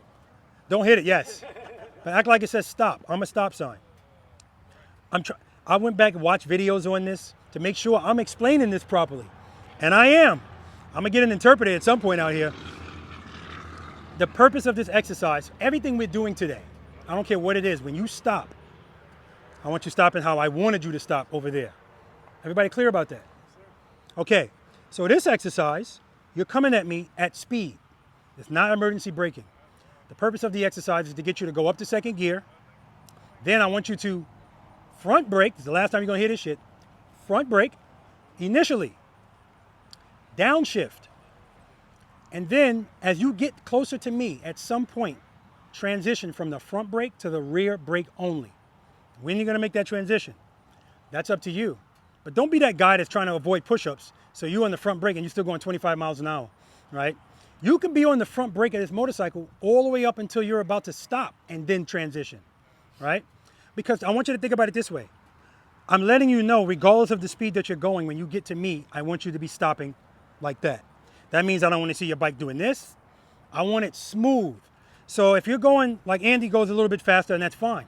But he uses the front brake enough so that he's slow enough that when he gets to me, boom. In other words, when you come to the end of that stop, I want to see the bike starting to do this. I want you to have to go back into the friction zone.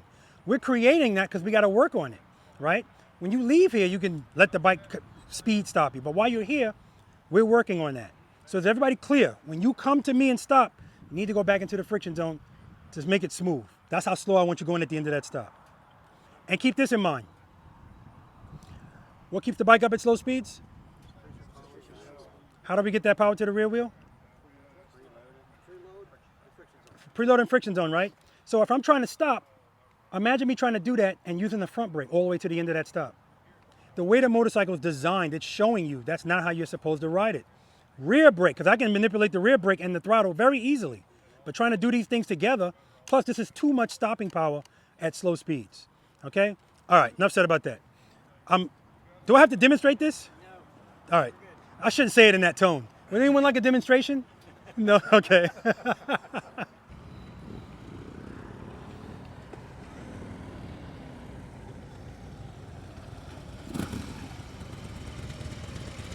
Beautiful, Andy. That's the best you've ever done it, man.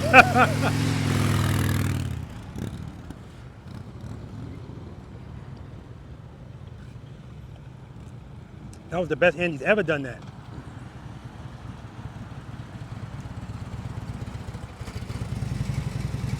Beautiful, Dave. Oh, this guy he skipped Trey.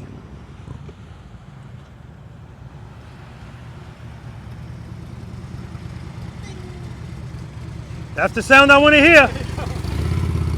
He said, bing.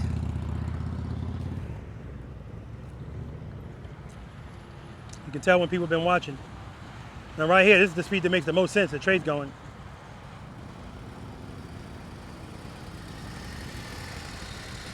Your speed made the most sense so far. Good job, Trey. Nobody else gets it. Like right here, this speed's enough. We don't need to be flying, but you know, we all train differently, so I get that. Andy is training differently. All right, see how it's falling at the end? Yeah. Stay in that friction zone all the way into the end, then pull it in. Gotcha. All right.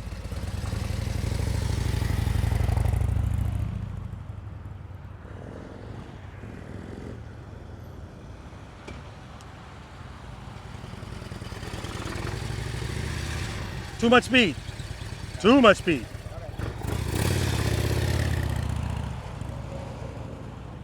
I'm gonna have to insist that Andy just does it like Trey did it, because the people that are all the way in the back, they look at him and they think that's what I want, even though I didn't say that's what I wanted.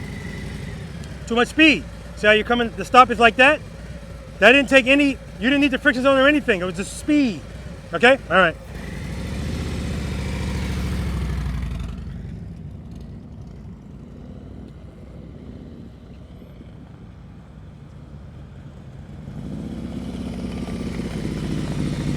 Too much speed. See how your stop is like this? Yeah. Too much speed.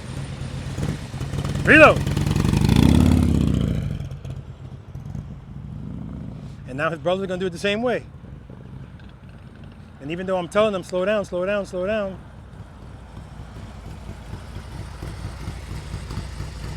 Not bad, not bad. Cover the rear brake, cover the rear brake.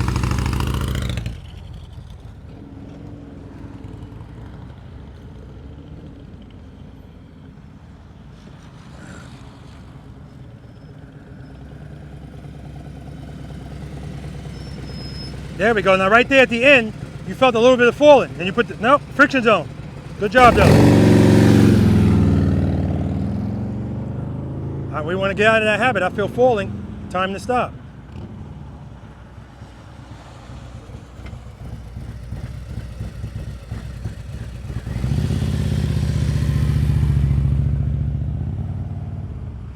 We're going to be the boss out here. Too much speed. Going way too fast and using that rear brake only. We'll talk about it. Thank you. Somebody does it. He used the first 5 steps. He could have just rolled away, but nope. First gear. Friction zone, friction zone. All right, a little bit too much speed. That's why, you know what I mean? Too much speed. Last but not least, we got George here.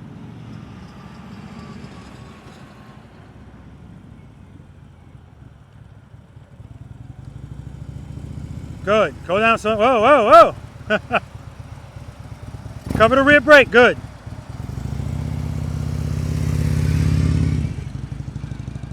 All right, guys. Let's talk about it again. All right. As I predicted, what is it, 12 of us? Like 8 of you did it wrong. It never fails. Trey did it perfectly. Somebody else too, I can't remember. But when Trey did it, I was like, there's no reason to be going fast. I'm a stop sign. Why are you flying at a stop sign? I just wanted you to go up to second gear and then downshift and slow down. And if you were gonna go that fast, use that front brake to slow the bike down. Like, I told you how I wanted you to start. We're even on the same cone pattern that we were just on. Were you going that fast from one cone to another? No. So that's what I wanted. I wanted you to stop smoothly. And as you come to a stop, I see the bike, even when I'm going like this to some of you, you're just being tender with the, brake the bike, slow it down with that front brake. Everybody wants to use the shit, use it. Then get off of it, end it with the rear brake, nice and smooth, friction zone, friction zone. So that's why most of you didn't even need the friction zone when you were coming to a stop, because the bike had it, all right? That's all that's about. You know, I know when you guys leave here and you're under speed or any other time, that's what you're gonna do. And tell me your name again. Swan. And Swan, he did the old thing where he was stopping. It was going to be good. Then all of a sudden he went like this. He felt the bike falling. That meant time to stop. No. Friction zone. Friction zone. And tell me your name again. Anthony. Anthony was like, he was going about 20 miles an hour. He was on that rear brake. I was going like this. Now I know why I wasn't slowing down. You want that bike to really slow down. Above 10 miles per hour, you got to use that front brake. All right? Under that. So when do I use my rear brake? 10 miles per hour or less. Or emergency braking. Other than that, the brakes are linked. So I'm using the front brake, and that's all I use when I'm riding out there in the real world. Or even out here at a higher speed. Questions? Beautiful. Exercise number 2, slow ride. The slow ride is going to be me walking next to you while you ride the bike. Do not pass me. That's the goal. We're not using any brakes in this, just the clutch. All right? This is where open close comes in. If you open the clutch and keep it open too long, you're going to pass me. All right? Open close. Work it out. this is also going to get you comfortable working it out because you don't always need power just because you feel this. Work it out a little bit. When you need it, open, close. Has to be quick bursts because if you open, close too long, you're going to pass me because you don't have any brakes to slow you down. And if you do it with too much frequency, open, close, open, close, open, close. Yeah, you're going to pass me. I'm going to walk at a normal pace. Everybody clear about this one? So we're preloading and not using the rear brake. You're not using the rear brake. This is the first time I'm going to tell you not to use the rear brake, right? No rear brake. Don't even cover it. Chris, where's Chris? Chris, when you took off, I said cover the rear brake, and you put your, if this is your footboard, you put your foot on the brake like this. I can't ask us telling my brother, man. The angle is just is weird. I'm gonna have to get it different. Yeah, you got to get like his bike has. His bike has it's an extended reach brake pedal. Right now, it's like it's either pick it up or Gotcha. my hip don't do that. I hear you, man. I'm right there with you, man, with the hip thing. Okay, and Anthony. Anthony's the only guy that when he stopped, even though the stop wasn't exactly what I wanted, before he moved, first gear, cover the rear brake. He followed the first 5 steps, which everybody is supposed to be doing before you move the bike. And I know you're like, come on, Robert. I know it's in first gear. Do it anyway. First gear, cover the rear brake, preload. Trust me, it's a method to the madness, muscle memory, okay? Preload that throttle and keep it loaded. Make sure you do that before you start opening the clutch, okay? All right, and if you don't want to do it, don't worry about it. You don't have to do it, but do it. All right.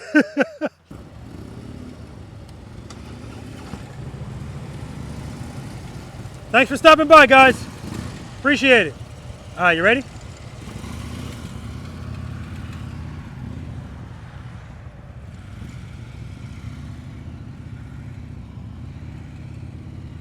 Like I said, I could crawl when Andy's doing this. Rear brake, smooth stop.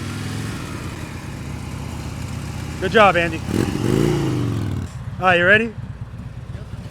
All right, let's do it.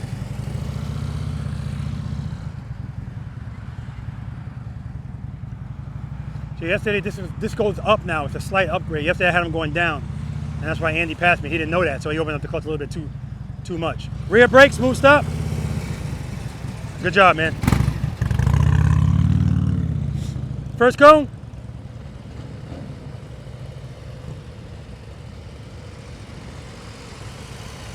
Nice, ready? No rear brake. Don't even cover it. Let's do it.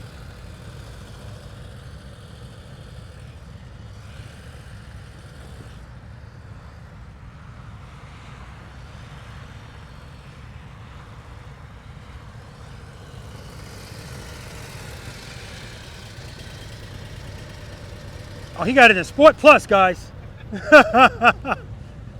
So for anybody that thought I can't do it in sport mode, he's got it in Sport Plus.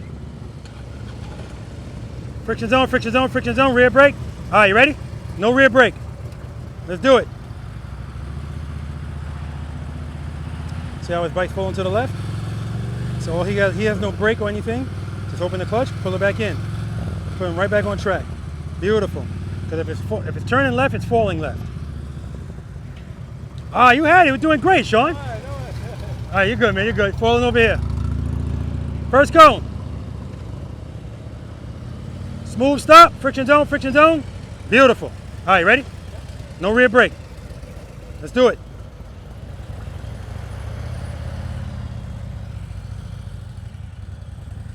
Good.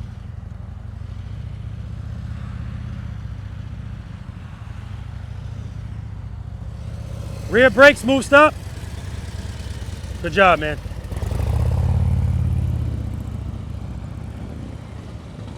Have him pull up to the first cone, practicing the smooth stops again. All right, you ready? That's as far as I'll ever be. All right, let's do it. Lori is off camera. I think she's off camera. She's giving tip. Keep it loaded. Keep that throttle loaded. Good, good. All right, rear brake, smooth stop. Good job, man.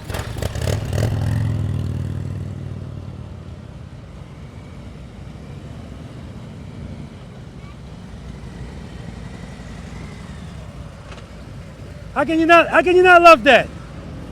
You ready? No rear brake. No rear brake. Let's do it.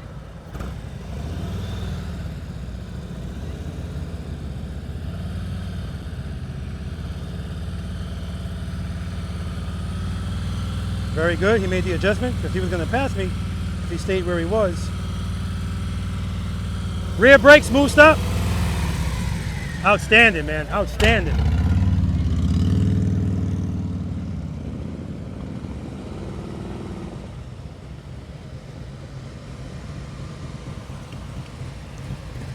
All right, you ready? Yep. No rear brake. Let's do it.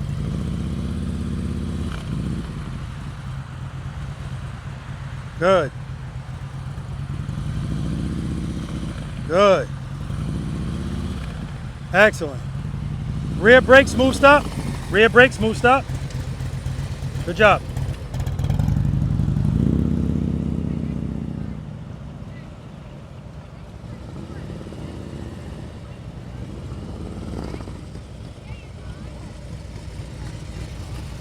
All right, make sure you stay in the friction zone all the way to the end. That's why the bike's kind of falling over a little bit. All right, no rear brake. Now you can finally relax your hip. All right. Sit all the way down? Yeah. Or should I always stay up on the top? No, you can put your foot on the footboard. You ready? All right, let's do it. Nice open, up. Good. Good. Clutch, clutch, clutch. You don't need that foot. Rear brake, smooth stop, rear brake. Yeah, that was good. That was real good. The open close was good, and you were doing well, and then you got spooked. Open close, buddy. That was good. All right, you ready? Let's do it. No brake. But I love that it's a habit. Good.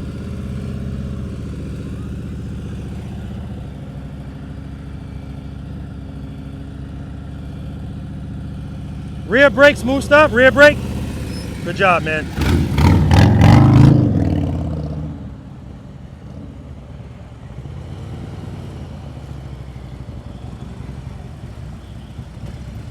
Friction zone, friction zone. Lori, you're the best. You're just the best. There you go. Are you ready? No rear brake. Let's do it.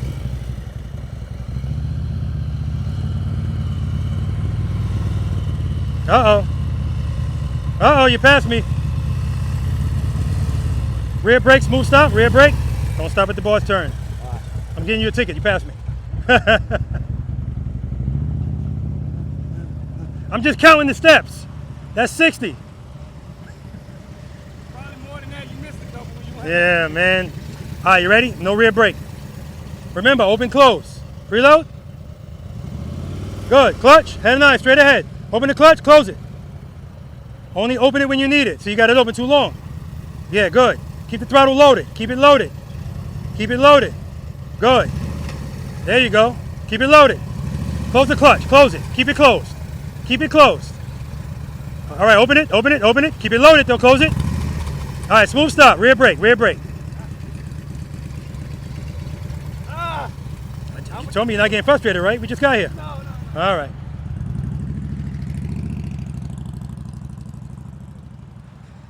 So I gave Anthony a little bit more space because he was opening the clutch too long, and I wanted him to see, close it.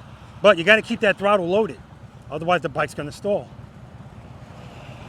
I wanted him to see it's going to be okay. Open it, close it. Let the momentum work. We don't use it often, so let's use it. All right, you ready? No rear brake, let's do it. Good. Good.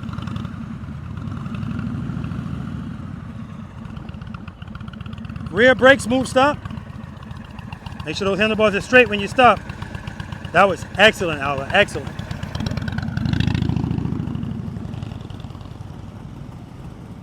I'm gonna stand on this side so I don't block her shot. Stop at this cone.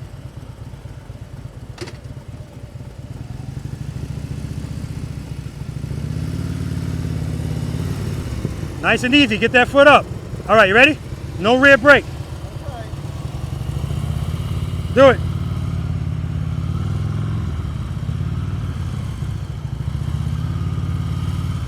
Good. Pull it in, pull it in, pull it in. Pass me. All right, smooth stop, rear brake. Yeah, you passed me.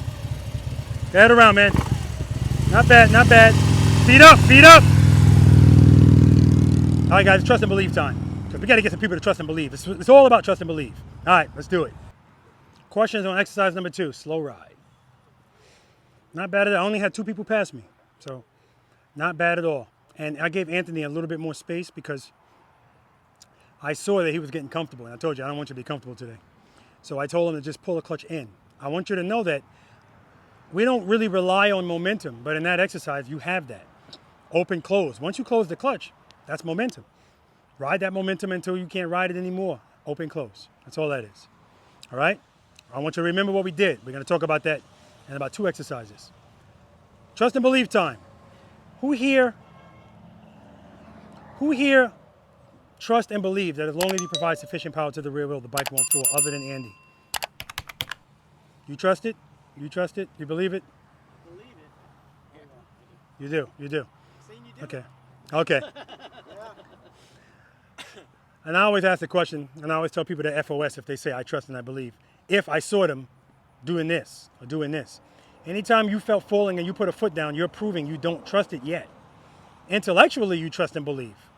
But when I say do you trust it, I mean do you trust it? And the beauty of this is you guys paid $300 to be here. If you drop your motorcycle today and it has sufficient power to the rear wheel, I'll triple your money. That's how much I know it's not going to happen, right? And I'm at the point now where I trust it big time because every time I needed it, it worked. And if it didn't work, that's on me. I did something wrong, right? Every now and then it could be somebody's bike. I'm not talking about mechanical issues, right? But trust and believe is just to get you to reprogram your brain to associate falling with this, not our feet, right? And this exercise, it makes people's heart rate go up and we're just sitting still, right? There's nothing crazy, right? So let's go over it. Step number 1. What's always step number 1, Rob? Now here's the funny thing. This happens every practice session. Every time I pick on somebody, not pick on them, but I select someone. He knows the answer, but it's like, make sure the motorcycle's in first gear, right? That's what we're gonna do. Step number 2, we're gonna cover that rear brake. Step number 3, we're gonna preload the throttle and keep it loaded. Tony, you gotta keep that throttle loaded, right? Chris, we gotta keep that throttle loaded. We gotta keep it loaded, especially in this exercise, because step number 4, you're gonna bring that clutch, like I've been telling you, right before the friction zone. I don't want it all the way to the grip, because when you need that power, you're gonna need it right away. Step number 5, I want you to pick your left foot up. And I don't want the bike moving an inch. And when you feel it starting to fall, open your hand. Now this is why you have to keep it loaded.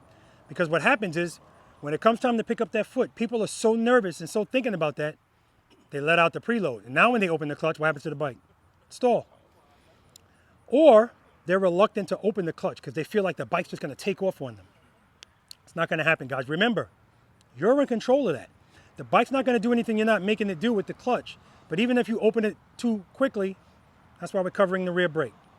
Rear brake. Because after we do that, I want you to bring the bike to a smooth stop. Now, every time I say that, I never get it. Because you're like this now.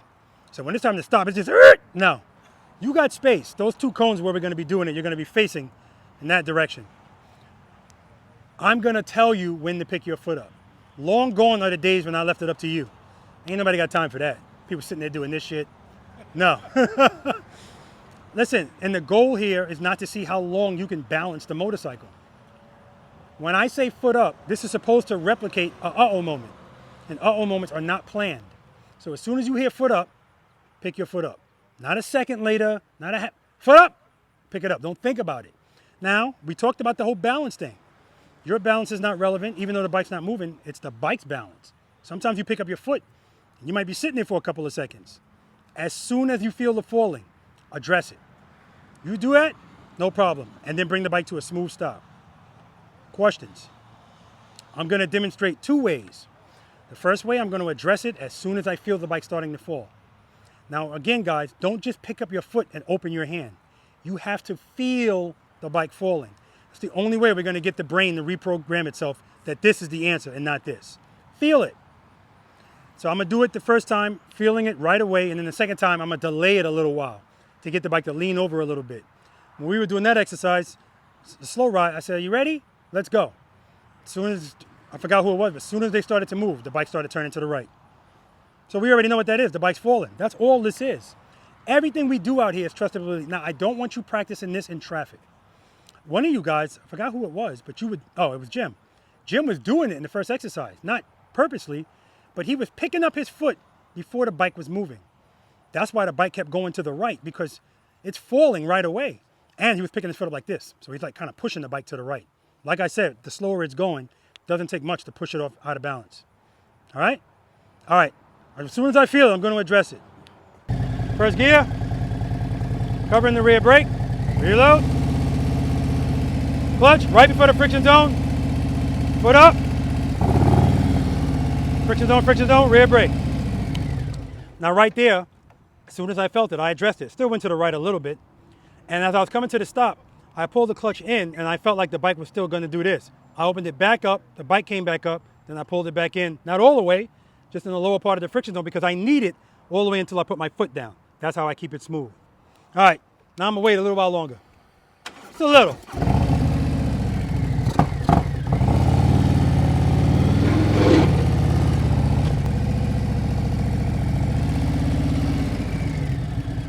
All right, first gear, cover the rear brake, reload, clutch, foot up.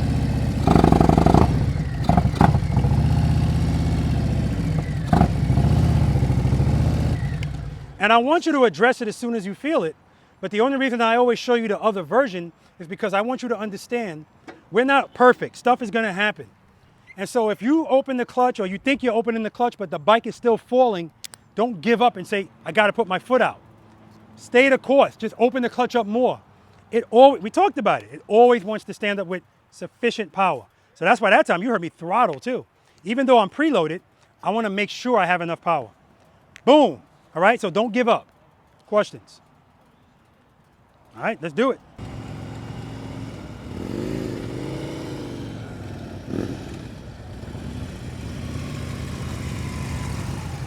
Beautiful stop. All right, you ready? I forgot to get you to tell me foot up. That's like a comedy show now. Foot up. Smooth stop. Good job.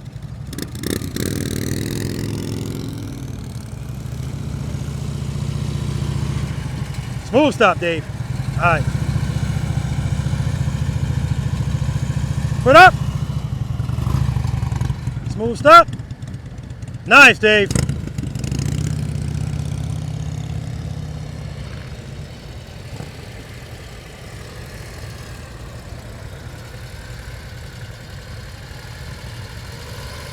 Foot up. Clutch. All right, try it again.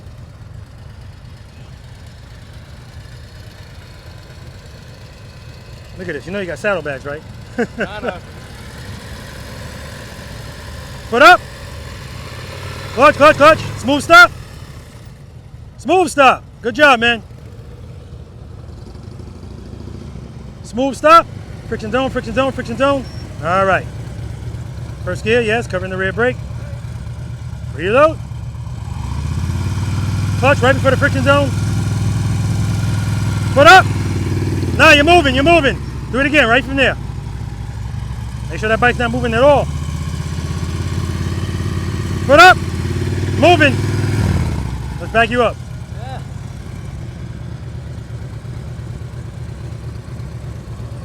All right. Trust and believe, Sean. Trust and believe.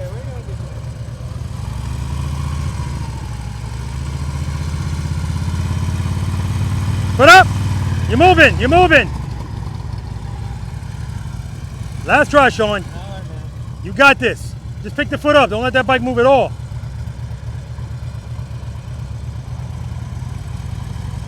Reload. Foot up. Now you're moving.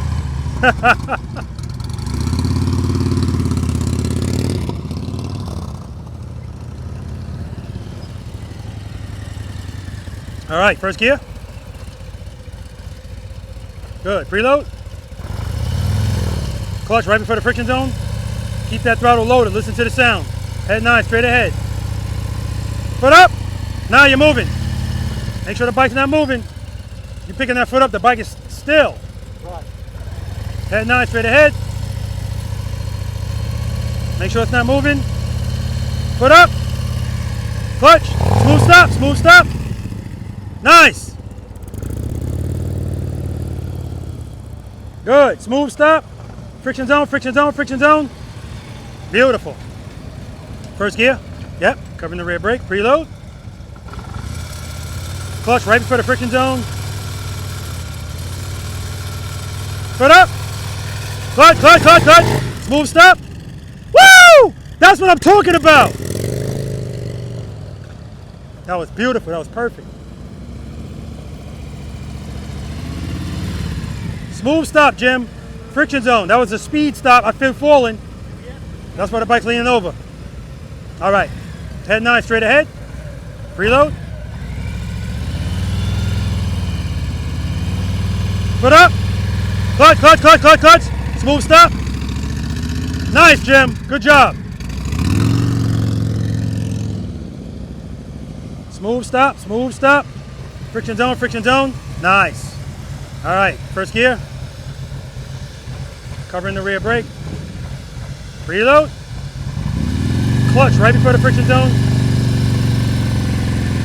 Foot up. Smooth stop. Smooth stop. Nice, Rob. Slow. Friction zone, friction zone, friction zone. See, no friction zone there. You just feel falling, putting feet out. Use the friction zone all the way to the end. All right, first gear. Covering the rear brake. Preload that throttle. Clutch right before the friction zone. Go, pull it in a little. Pull it in. You're in the friction zone. Foot up. Clutch, clutch, clutch. All right. Keep it loaded. Keep it loaded. Head 9 straight ahead. Foot up. Clutch, clutch.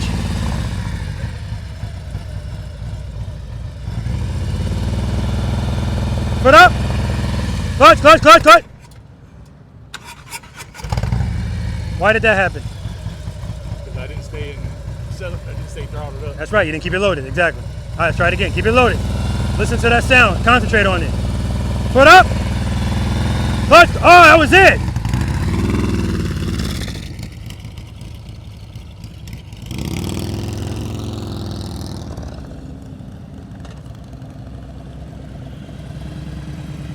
Use that friction zone all the way to the end. So you're not falling, your foot's not coming down like that. All right, you ready? First gear. Covering the rear brake. Preload. Foot up. Clutch. Preload. Don't anticipate. Foot up.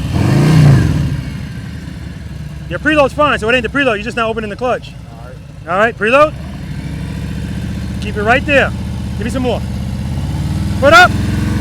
Clutch. Now that time you did it, but you were holding the rear brake.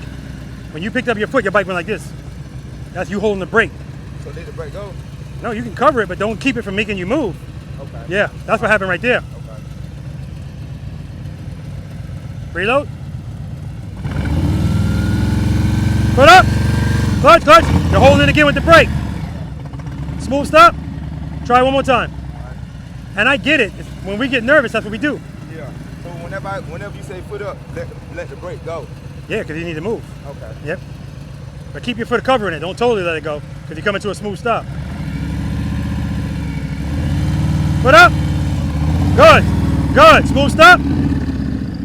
Excellent, Swan. Excellent. That's exactly what it was. See, it wasn't a lot involved there because he addressed it as soon as he felt it. Friction zone, friction zone. All right. First gear. Covering the rear brake. Preload. Head 9 straight ahead. Head 9 straight ahead. Oh, okay. Foot up. Good. Smooth stop. I'll take it, man. Beautiful. That's it.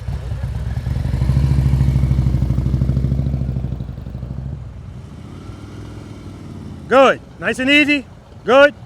Good. Keep it loaded. Keep it loaded. Friction zone, friction zone, friction zone, friction zone. Yeah, remember, keep that throttle loaded. All right, first gear. Covering the rear brake. Preload that throttle. Clutch right before the friction zone. All right, pull it in a little, pull it in. Right there. Keep that throttle loaded. Give me more. Give me more. Foot up. Clutch, clutch. Preload. Keep it loaded. Keep it loaded. Right there. That's where I want it. Pull the clutch in. You're in the friction zone. Right there. Keep it loaded. Foot up. Clutch, clutch.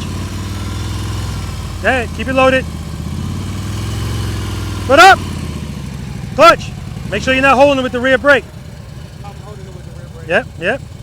You can cover it. Don't hold it. I didn't say foot up. I was ready. All right. Pull it in. You're in the friction zone. Foot up. Foot up. Clutch. Foot up.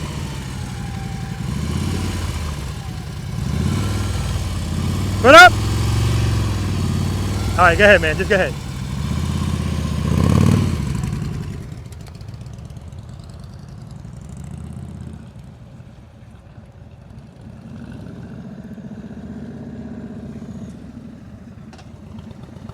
Friction zone, friction zone, friction zone, rear brake. All right. First gear. Covering the rear brake. Preload. Clutch right before the friction zone. Head 9 straight ahead. Pull the clutch in a little bit. You're in the friction zone. No, no, no, no, no. I said pull it right before the friction zone. You're not going anywhere until I say foot up. Keep it loaded. Give me more. Foot up. Now you're moving. Make sure the bike's not moving. When you pick your foot up, I don't want the bike moving at all. You feel falling, that's when you open your hand. Covering the brake, not on the brake. Not telling myself, covering the brake, not on the brake. Okay. Give me some more preload. Good. Foot up. Clutch, clutch, clutch, clutch, clutch, clutch, clutch. Smooth stop. That's what I'm talking about.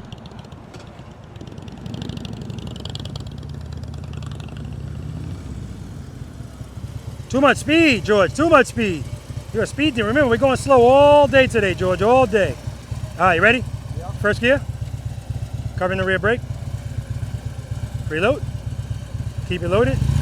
Clutch right before the friction zone. Pull it in, pull it in, pull it in. Right before it, right there. Keep it loaded. Give me some more. Foot up. Clutch. Try it again. I've done this once in my life. Oh, yeah? Yeah. Well, now you've done it twice. Yeah, not successful. Oh, okay. There's a difference. You didn't say successfully. You just said you did it. Yeah, all right. I did it once. Okay. Preload? Yeah, when I was over practicing in the schoolyard one day, I said, let me try it. And I did it. I was like, yeah, okay, that's it. I'm not doing it again. Okay. Nah, you got to keep doing it, man. I know.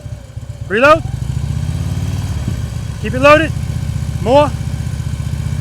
Pull the clutch in. The bike's moving. You're in the friction. So there you go. Foot up. Clutch, clutch, clutch, clutch. Smooth stop. Smooth stop. I'll take it. Good job, man. All right, guys. Now it's time to introduce some turning. Right turns, left turns from a stop. Everybody's favorite, right? Let's do it. Any questions from Trust and Believe? So although I tell you guys I don't want you to practice that in traffic, make no mistake about it, it's always relevant in traffic. Anytime you ride your bike, it's relevant. Smooth short starts and stops, open, close, trust and believe. Always relevant, all right? You can remember I said that. Moving on. I already saw some of you guys coming in here and walking this. If anybody else wants to do it, that's fine. I want you to be familiar with something before you just go right into it. But this is exercise number 4, right turns, left turns from a stop. I don't say this to get into your head, but it's the highest failure rate out of everything out here. And it's the highest failure rate because I told you in the beginning, motorcycle riders, if they do have to turn, that's it. That's how they're going to turn. And keep in mind, I told you we don't like riding slow. Let me not say we, that would include us. Motorcycle riders don't like riding slow. So if you like to ride fast, this is the most you can turn. And so if I ask you, what's your favorite turn, right turns or left turns? Neither. Left. Now, does neither mean you're a pro at both? No, sir. Oh, okay. Just the opposite. Just the opposite. Left? Yeah, neither. Neither? Depends. Depends. Highway What are you speed. talking about, the undergarments? Oh, it depends. Oh, okay. Highway speed, both, low speed, I hate right. Gotcha. Oh, highway speed. Highway speed, we're not turning. You're just pushing the bars. Exactly. So this, oh, okay. Unless it's real twisty. Yeah. Oh, I love the twisties. Left? Left. Left? Left? I like left better than right. You like left better than right? Same. Left. Don't care. Depends on the day. Going left. Going left, okay. Remember your answers. Because normally when I ask people this question, they're thinking about U-turns. Because nobody turns like this really. Usually it's the opposite. We'll see, right? Just remember your answer. All right. All this is, guys, I don't want you to overthink this. That's why this is 4 and not 1. As we're approaching this, the speed you should be going is the speed when I was walking next to you. That's your approach speed.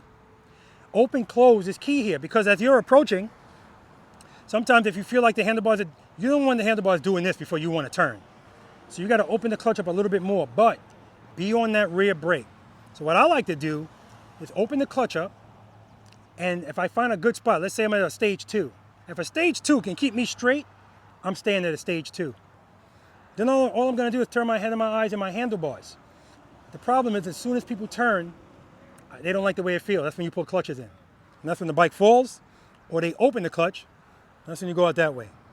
Let me start out by saying I don't care if you hit a cone. Just don't put your foot down. If you feel uncomfortable, trust and believe and open the clutch. That's why we do that first. Trust and believe. It will always work. And because we're already in the friction zone while we're doing this, when you feel that falling, you don't have far to go to get that power, right? And so yesterday, I'm always looking at your bike. You'll hear me go clutch, clutch. As soon as I see it starting to lean, I'm saying clutch. I'm seeing it. You should be able to feel it. So when Dave was doing this yesterday, he went to make this turn. As soon as he turned the bars, I saw his bike start to lean. And as soon as it started to lean, it came right back up. Then it started to lean again, it came right back up. He's doing open close based on what he's feeling. So as he's making that turn, if the bike stays straight up, he doesn't have to change anything. He feels it starting to fall. Now whatever he thought was sufficient is no longer sufficient. It's starting to fall. He addresses it as soon as he feels it, right back up. Now he can either stay there or go back down. It all depends. It's going to be based on what you feel. I can see it, but I can't control your clutch, right? So to make this easier, keep the clutch where it is and just use the rear brake. Drag it, head and eyes, handlebars. Keep the clutch where it is. If you need power, come off the rear brake a little bit. You can do either one, but I find that when I'm trying to make this bike move smoothly, screwing around with my clutch is going to interfere with that. So I'll just try to find a good spot. If 2 will get me through it, I'll probably go to 2.5. I want to have a little bit more. So now, if I need it, brake. Brake. All I got to do is come off the brake. What comes first, head and eyes or handlebars? Head and eyes. Head and eyes, guys. When you make the turn, I'm going to take that camera and I'm going to put it right there. Head and eyes, I want you to look at my camera and keep looking at it the whole turn. Now, I know I'm telling some of you guys this. You're going to look at my camera, look down at those cones. Look at my camera, or you're going to keep staring at the cones. Head and eyes, look where you want to go and just keep going that way, okay? We're treating this like a gravel road, guys. 0 lean, 0. The most speed I want you going is 2 miles per hour. Anything faster than that is too fast as far as I'm concerned. If you lean even a little bit, I'm going to call you on it. It's too fast, all right? This is about riding slow. So even the exercise number 3, when you guys are coming to me, George, I'm going to start giving out tickets. George, if I give him any space, he's flying at me. No, slow, right? That's why I love this exercise, because you need to go slow. Otherwise, you're going to lean. If you lean even a little bit, that should tell you I'm going too fast, because you can't lean if you're going 2 miles per hour. It's just going to fall, right? Head and eyes, handlebars, stay the course, okay? We're going to do this 3 times going left, 3 times going right. First time, you can go right through. Don't stop. You can approach this however you want, guys. Wherever you want to start. If you want to start over here to make the left and there to make the right, that's fine. When I practice, I'm in the middle. I stop right here. Sometimes I stop here. Sometimes I stop here. 3 things determine the radius of a turn on the motorcycle. Cameron, give me one of them. Sidewalk. Say that again? Sidewalk. A side walk? Sidewalk. Sidewalk? Shit, that's true, but that's not what. 3 things determine the radius of the turn on a motorcycle. Lean, handlebars, speed. That's right. How fast you're going. We're not going fast here. How much you turn the handlebars. You don't need to do a full lock turn here unless you wait too late to turn. And lean angle, we ain't doing that. So forget about that one. Speed, handlebar turn. So if I do this turn from here, I don't have to do anything different. I can actually go straight first and then turn. But that's one of those examples where I'm starting on the rear brake right away because I don't have space. If I start here, I got to start like I started when I was standing in front of you guys with the handlebars turned. Straight up though, I'm not leaning. If I start here, I have to introduce the lean. Now that's the scary trust and believe. I have to start with the handlebars fully locked, let the bike fall, and catch it with the clutch. Let me say scarier, because everybody thinks the other one's scary. We're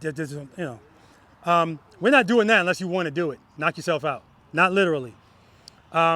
So after we do it going straight through, we're going to do it from a stop. Now that's the one that usually gets people. Just don't, nothing changes. Again, you need to be in this rectangle. Where you are is totally up to you. Don't be that guy that you know you're struggling and say, I'm gonna start from here, Rob. I'm not gonna stop you, but at the end of the day, I'm trying to build confidence here. I forgot to also say this.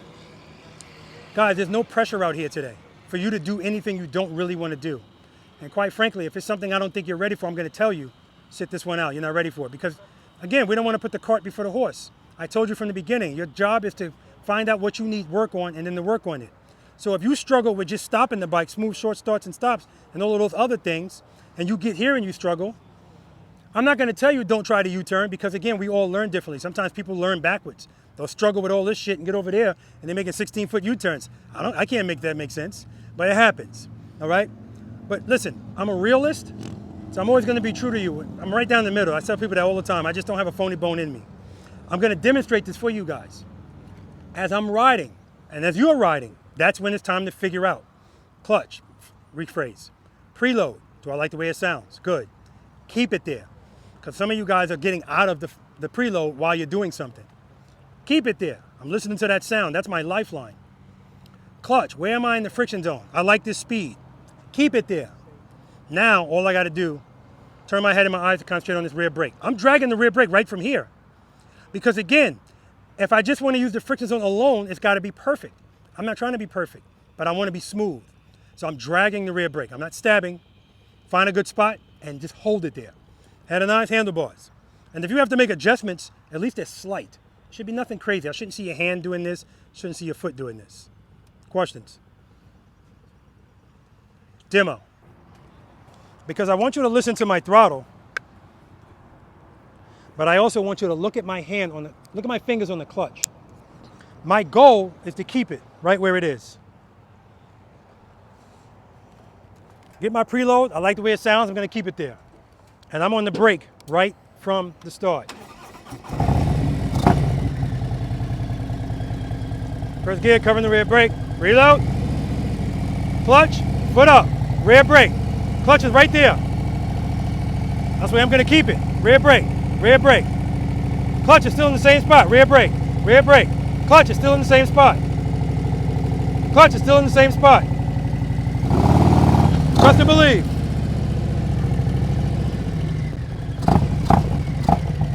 All right? Clutch, same spot. Keeping the clutch right here. Right here. Head and eyes. Clutch. I'm just using the rear brake to control the speed right now. Clutch, same spot. All right.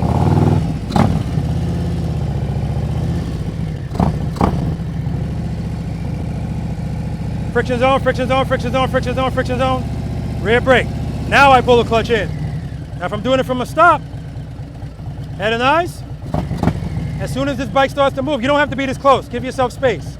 As soon as it starts to move, I'm on that rear brake. But I'm in the friction zone enough so that the bike is standing up. I don't want it to lean at all. Foot up, rear brake.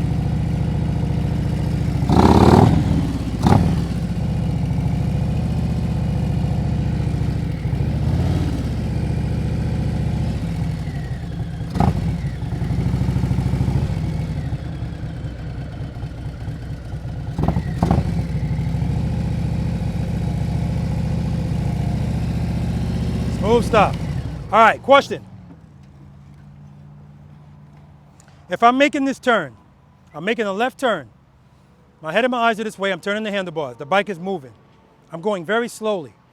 And then all of a sudden, I feel the weight of the bike starting to fall to the right. How do I correct that, Sean? Clutch. What am I doing with the clutch? You gotta let it out more. Anybody agree with that? Let it out more? Give yourself more. No? What do you say? Well, if you let the clutch out more, isn't it going to throw you to the outside, to the right stand? Exactly. Oh, really? So you have to do the opposite. Oh, gee. Because remember I told you earlier, everything that we're doing out here doesn't take a lot to affect things. So if you're making a left turn and everything in your mind is saying going left, handlebars are going left, and the bike is falling to the right, you have too much power. Just a little bit too much power. It's pushing you to the right. So if you open it, yeah, it's just gonna. So in that case, again, small movements. Close it, it's gonna fall in. It's always gonna fall in where the handlebars are turned. Then when you're where you wanna be, open it back up. But there is a point of no return. If you wait too late for that, it's too late. The bike's already going there. No big deal. Then you just gotta open the clutch up at that point to be able to straighten it out. But rear brake. So when I started from here, guys, what you didn't see is that was open close. I have to do open close if I'm that close and I'm gonna make a turn. I just need the bike to stand up. Because if I don't do that, if I open the clutch up too slow, the bike is gonna start falling, either left or right. I don't know which way. Left would help me, right won't. So, but I did a slight open close. It doesn't have to be like a big one. Preload, clutch, open close, brake. As soon as I open close, I brake right away. Now I'm on the brake. Clutch, same spot, all right?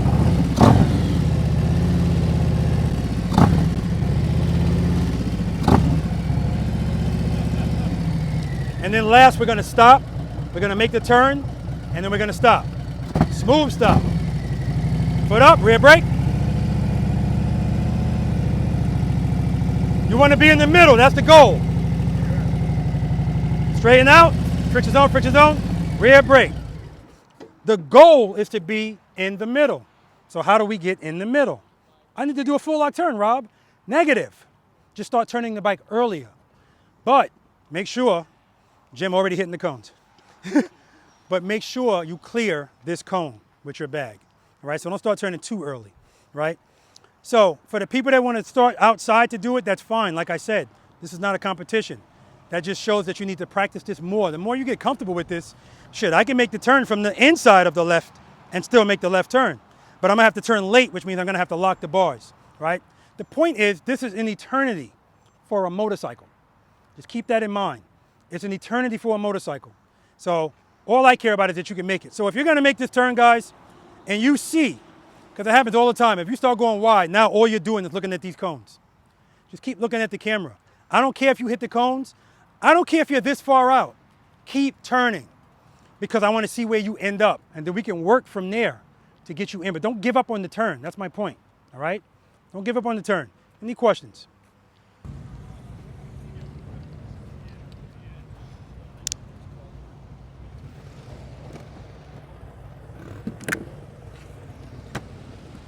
Yeah, Dave. Talking to Dave.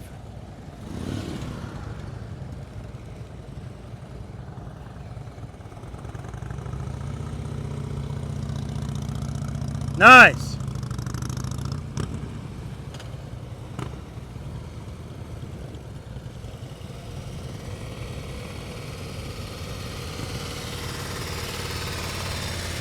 Beautiful speed.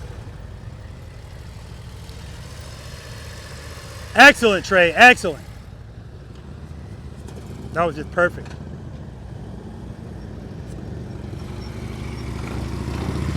You're leaning, too much speed, too much speed. Well, he's got Tap Performance 50 calibers on his bike. Sounds good. Good, keep that speed, head nine, look at the camera. Clutch, clutch, clutch, clutch. Excellent, Cameron, excellent.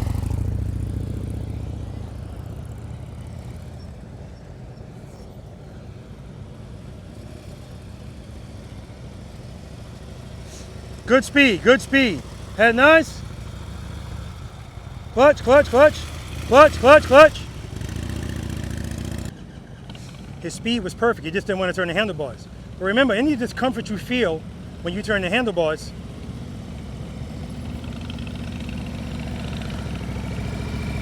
good, head nice. Easy on that rear brake. So when you're going that slow, yeah, that's going to affect it. Come on, let's go back all the way. Typical road glide guy running over my cones because you can't see them, I know. Yeah, so your speed, everything was good until you started doing that. Just find a good spot, drag it. Right from here, just start dragging it.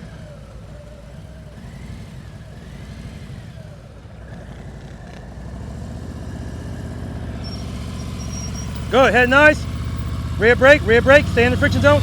You're leaning, but that's good. That's excellent, keep going.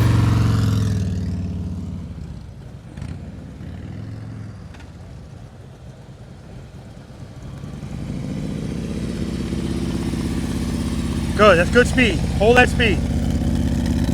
Head nice.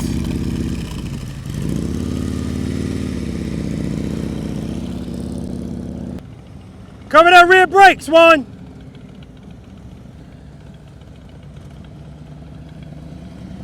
Okay, good. Good, keep your clutch where it is. Use the rear brake, head nice. Turn it, clutch, clutch, clutch, clutch. Clutch, trust and believe, baby. Speed's good though, the speed's good.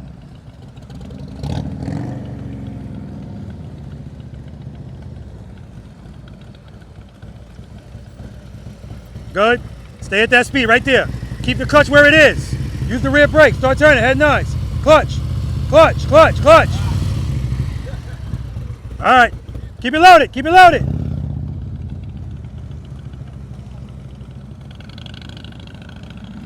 Slow down. Slow down. Slow down. Slow down. Good. Keep the clutch where it is. Use the rear brake. Head nice. Head nice. Clutch. Clutch. I don't have to say nothing to you. You already know. You pull the clutch in. And you pulled it in with the handlebars turned. Good. Stay at that speed, Alva. Why are you stopping? Preload, preload, preload. Head nice, head nice. Clutch, clutch, clutch, clutch. All right. All right, you're good. You're just pulling the clutch, that's all. Preload, clutch. Slow down, slow down. Good, head nice, keep the clutch where it is. Ah, too much clutch, burst the speed right there.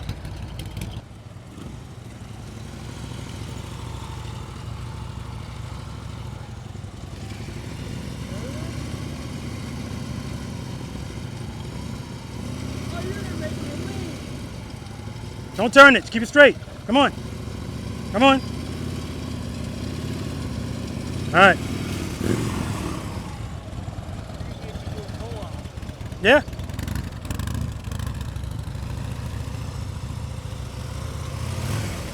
You know why I'm making you do this?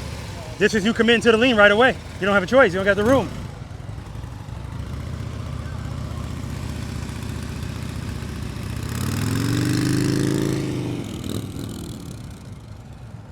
So he just went forward there a little bit. Got to let that bike drop. That's the only way you're going to make it from that distance that I gave him. That's trust and believe. Foot up, let it fall.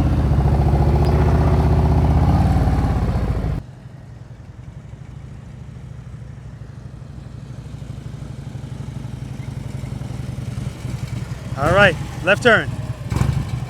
From the inside lane. Turn it, baby, turn it. Lean it over, lean it, lean it. Clutch, clutch, clutch, clutch.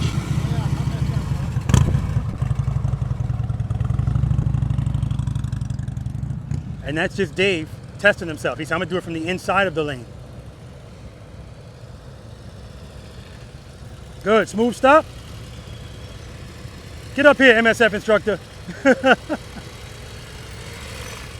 I don't know what you think this is. I saw you yesterday. Left turn. What are you talking about? Yeah, I got it on video. Head nice on that camera. There you go. Stop wherever you want. All right, left turn. Make sure we keep it nice and slow so you don't lean.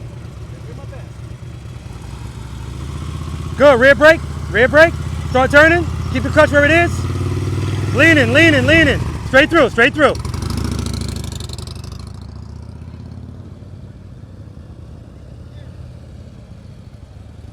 Dave, don't worry about it, man. They're gonna knock it over again anyway. All right, left turn, man. Do it just like you did it before, that was good. Head nice on the camera. Easy, easy. Nice. I love it. I love it because it wasn't perfect.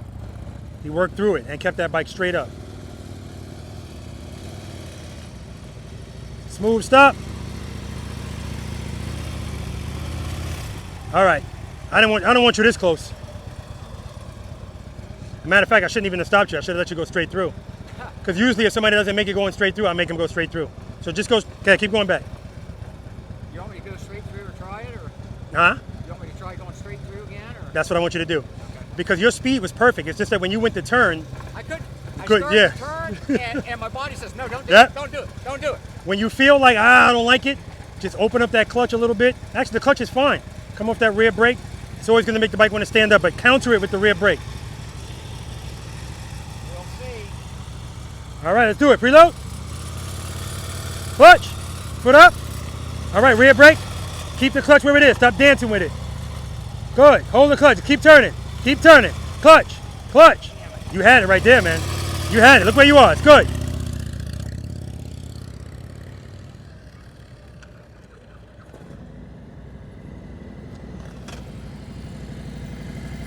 Smooth stop. Beautiful. And I saw the clutch come in after your foot came down. Outstanding, Jim. All right, left turn. Head and eyes on my camera.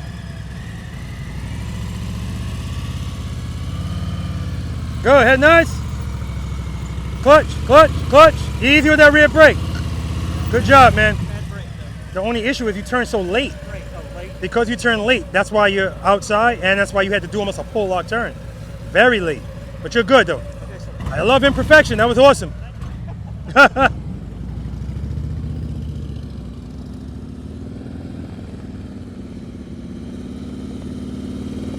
Smooth stop anywhere you want. Beautiful stop. All right, left turn, straight through. Head and eyes on my camera. Too much speed, too much speed. Good finish though.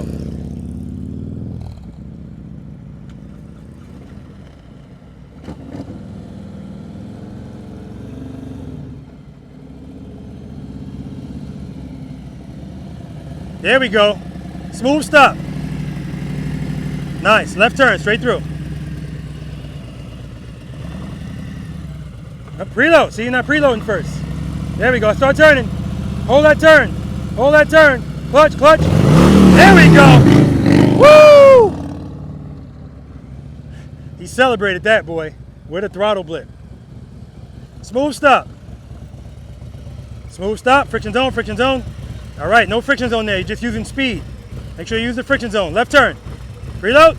Preload. Good. Clutch. Keep it loaded. Rear brake. Rear brake. Keep the clutch where it is. Clutch. Easy with that clutch. Clutch. Preload. Yeah, so that's a common problem, guys. The preload. People not keeping the preload. Slow down. Slow down. We're making a left turn. Don't stop. Slow down. Slow down. Slow down. Slow down. You're not ready for this, man. You're not ready for this.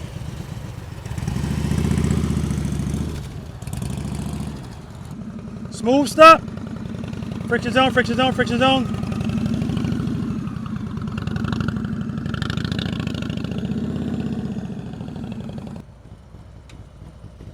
We're going straight through, don't stop. Going straight through, slow down. Drag the rear brake, keep the clutch where it is. Head nice, too much speed, too much speed.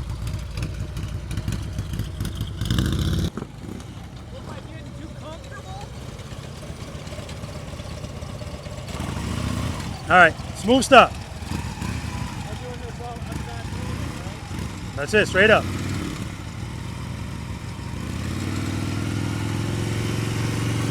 Nice, Andy. Straighten out, smooth stop. Beautiful, right turn's next.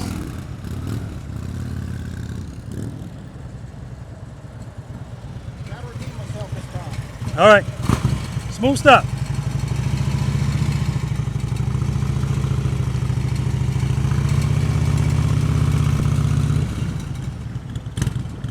Right turn's next. Good job, man.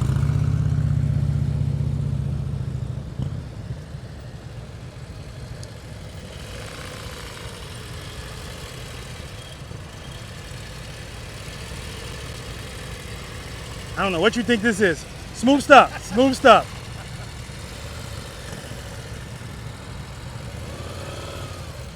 Good. Good.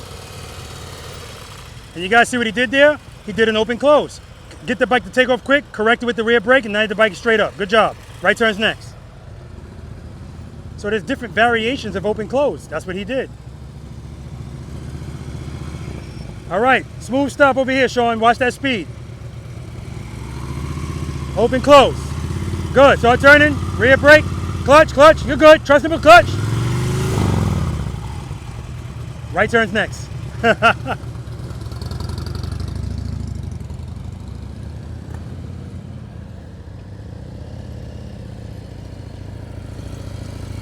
Smooth stop.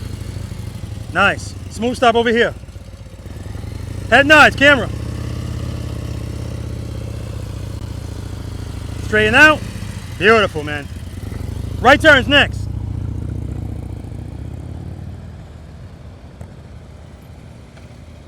Good. We're going straight through, straight through. Stay at that speed. Keep the clutch right where it is. Just use the rear brake. Start turning. Start turning. Head nice. Start turning. Keep it turned. That's what I'm talking about, baby. There we go. Keep the clutch where it is.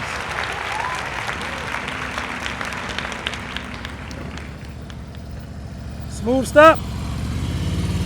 See all that speed? That's why the stop ain't smooth. I want you to come up nice and easy. Easier. Easier, yeah. Yes, sir. All right, redeem yourself. Smooth stop. Yes, sir. Reload. Clutch. Foot up. Rear brake. Start turning. Don't lean. So you're leaning. Good. Good. Beautiful. It started to lean. You open up the clutch. It stood right back up and stayed straight up the whole time. Good job, man. Right turn's next.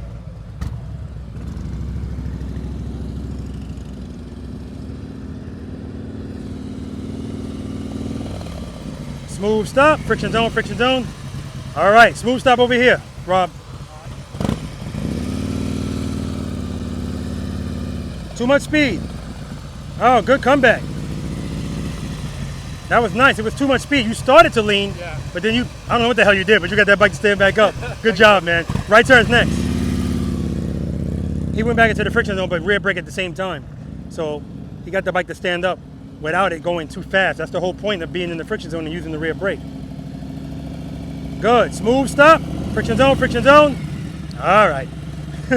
Redeem yourself over here. I like that last celebration, man. That's what's up. There we go. Smooth stop, baby. Head nice on my camera before you turn. Good. Head nice. Good. Hold that turn. Hold it. Straighten out. Friction zone, rear brake. Good job, man. Right turn's next.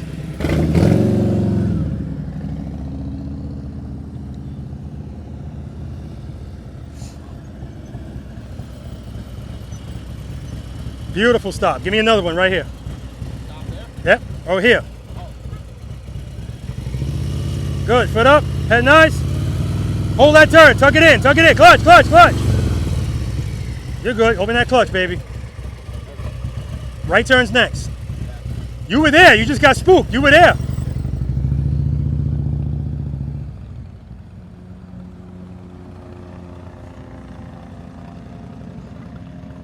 Good. We're going straight through. Straight through. Just keep it slow. Keep it slow. Keep the clutch where it is. Head and eyes. Rear brake. Rear brake. Rear brake. Rear brake. Smooth stop. All right. Right turn's next. Keep it slow. Keep it slow. Because whatever speed you're going is the speed you're going to stay at. Keep it slow. Stay like that. Keep the clutch where it is. Start turning. Rear brake. Rear brake. Rear brake. Rear brake. Clutch. Clutch. Clutch. Clutch. Clutch. There we go. There we go. All right, Andy, no brake. Yeah, I know.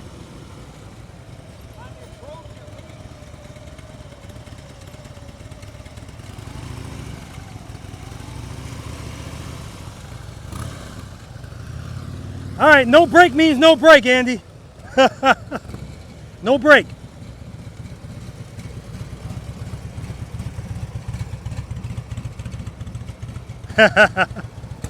No brake.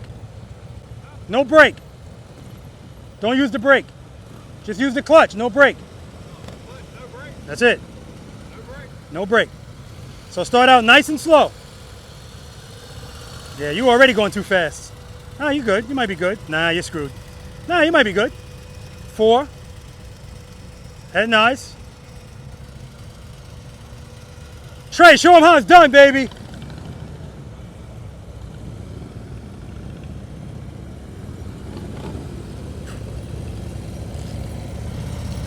Straight through, we're not stopping.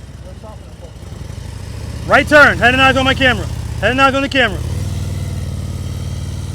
Nice, easy on that rear brake.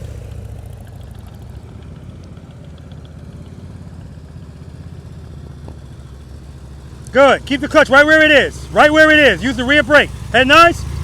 See, you're speeding up, don't speed up. There we go, hold that turn. Hold that turn. Coming out of it too early, that's why you're on the outside. If you want to be in the middle, hold that turn. We're going to talk about holding turns, definitely in the next exercise and beyond. Good, stay at that speed. Perfect speed, straight through. Keep your clutch where it is, just use the rear brake, drag it. Good, turn those bars, head nice. Pull the clutch in a little if you're falling, there you go. Excellent job, man.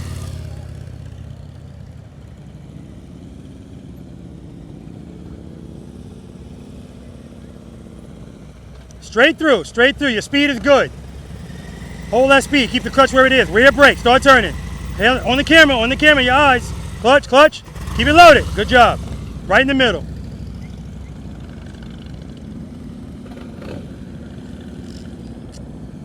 Swan, 40 push-ups. Rear brake, rear brake. That's right, slow that bike down. I see it, man, I saw it.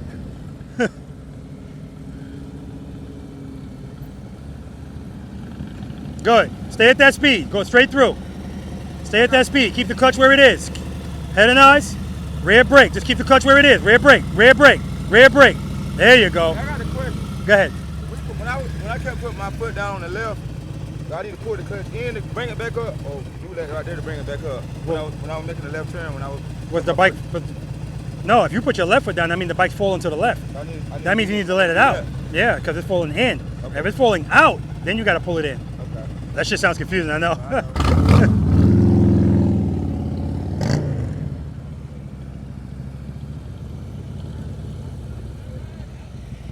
Good, we're going straight through, straight through. Slow down, slow down. Keep it slow, good. Keep the clutch where it is, rear brake. Rear brake, keep the clutch where it is. Clutch, rear brake. Beautiful, man, beautiful. He said his favorite was left. I don't think so. Told you, it's usually the opposite. Good, we're going straight through. Slow down, slow down. Good, keep the clutch where it is, start turning. Rear brake, rear brake, rear brake, rear brake. Too much power, Alva, too much power.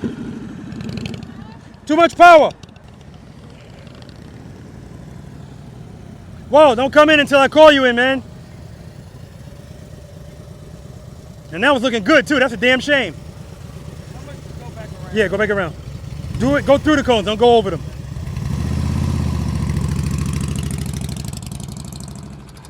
If you feel yourself going wide in the turn, you gotta change something.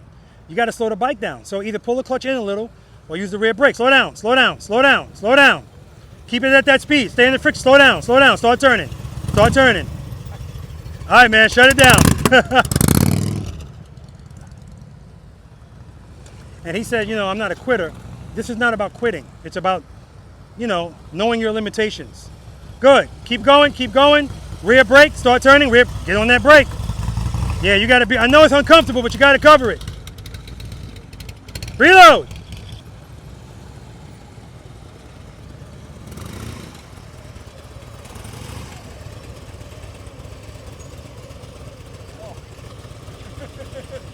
All right, yep, there you go. The last time, the only reason you hit the cone, you let the bike go forward a little bit. You gotta just let it fall from a standstill. You know this. Head and eyes on, oh, never mind. There you go, Andy.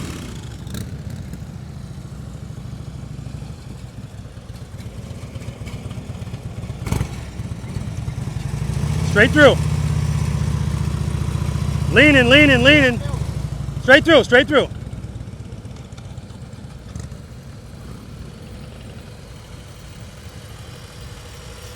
Smooth stop. Good. All right, straight through. Head nice. You're early. All right, good job.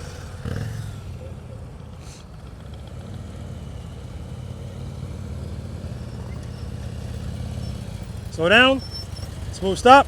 All right, straight through. Head and eyes on the camera. On the camera. Good.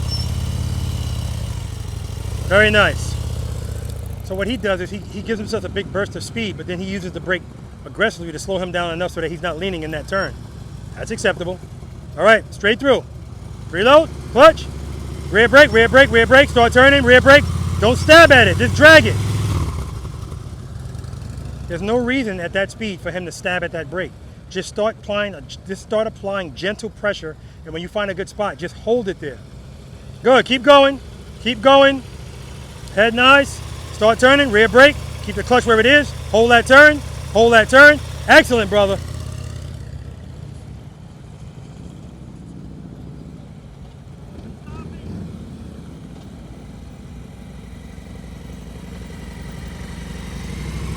All right, straight through.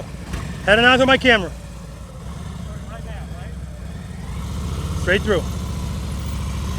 There we go. That's no problem. Reset.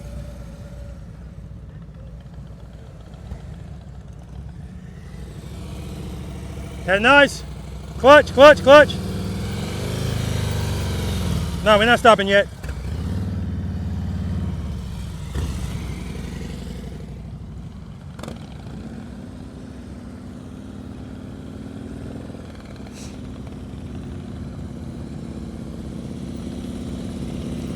Smooth stop. All right, straight through.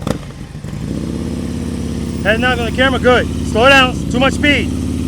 Good correction, straight through. We're not stopping.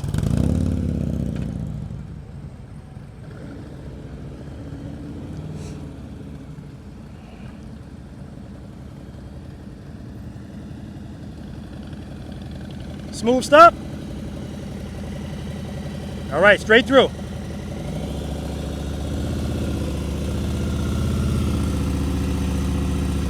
Hold that to clutch. All right.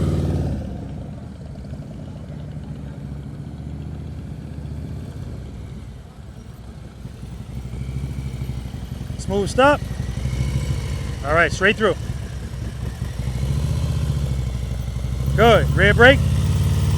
Hold that turn. Tuck that elbow in. Hold that turn. Good job, man.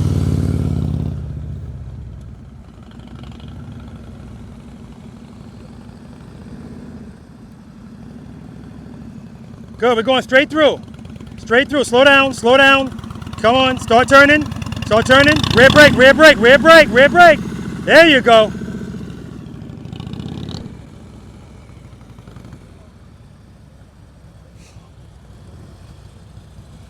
Smooth stop. All right, straight through. Reload. Good, oh, easy. Slow down. Good. I didn't say stop. I said slow down. All right. Let's do it. We don't want to go fast because then it's hard to turn. Keep it loaded. Keep it loaded. Rear brake. Slow up. Pull the clutch in a little bit. Start turning. Start turning. Rear brake. All right. That's the closest we got, man.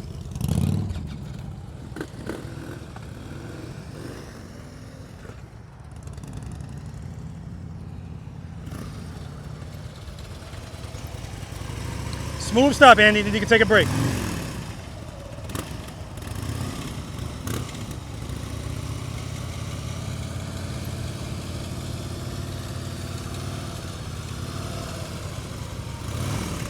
Good job. Take a break, man. Now, right there, Andy, he was doing small inputs on his brake. But when you're going that slow, it might be necessary. But when Sean was going, he was moving at a speed fast enough where that wasn't necessary. Just drag it. Smooth stop, then you can take a break. Reload. Reload. There we go. Good job, man.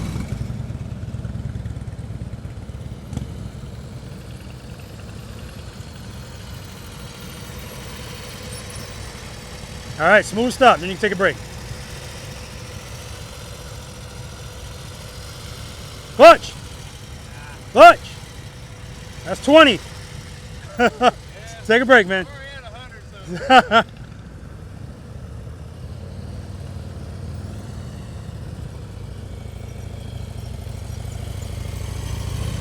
Nice. Another smooth stop. You can take a break.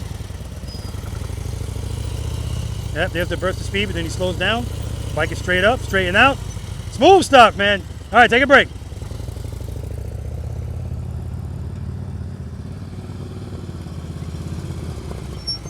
So that last turn you made, you were going at a speed that's fast enough that doing this to the brake is not necessary. Find a good spot and hold it there, drag it. And if it's not sufficient, give it a little bit more, but you don't need to do that. If you're going really slow, it makes more sense. Okay, smooth stop over here. Open, close, that'll help. Open it, pull it in a little. Good, start turning, rear brake, just drag it. Hold that turn. See how it's falling in? You see how it's, so if you feel that, you need to pull the clutch in so it can come back. Because I'm watching it going that way. All right, take a break. Good job, man.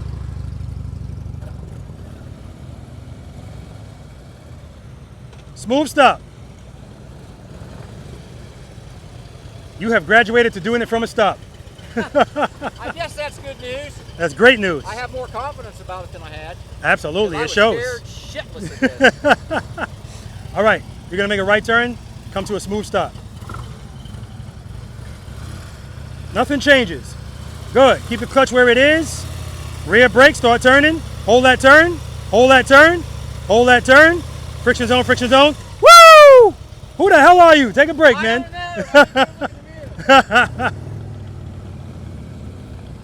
That was awesome. Smooth stop. All right, smooth stop over there, then you can take a break.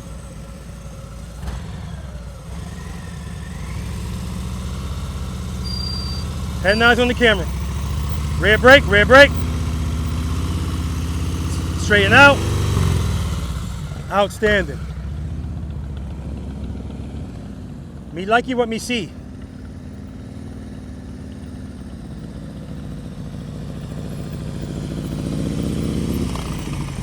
All right, give me another smooth stop over here.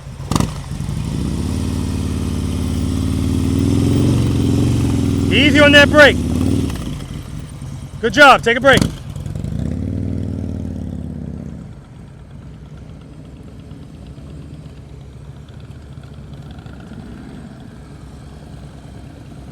Beautiful, friction zone, friction zone, friction zone. Ah. All right, redeem yourself. Smooth stop. Friction zone to the end. Good. Rear brake, start turning, rear brake, rear brake. Just drag it, just drag it. Don't stab at it, straighten out. Friction zone, friction zone. All right, much better. Take a break, man.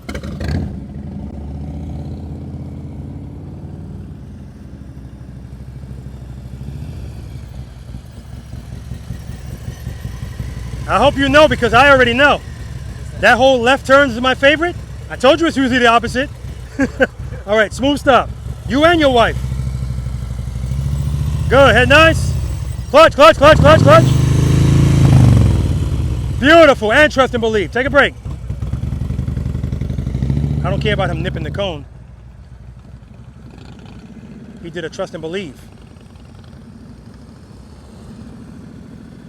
Straight through, straight through. Slow down, slow down, slow down. Rear brake, start turning, start turning. Rear brake, rear brake, rear brake. Smooth stop, smooth stop. Nice, Albert, take a break.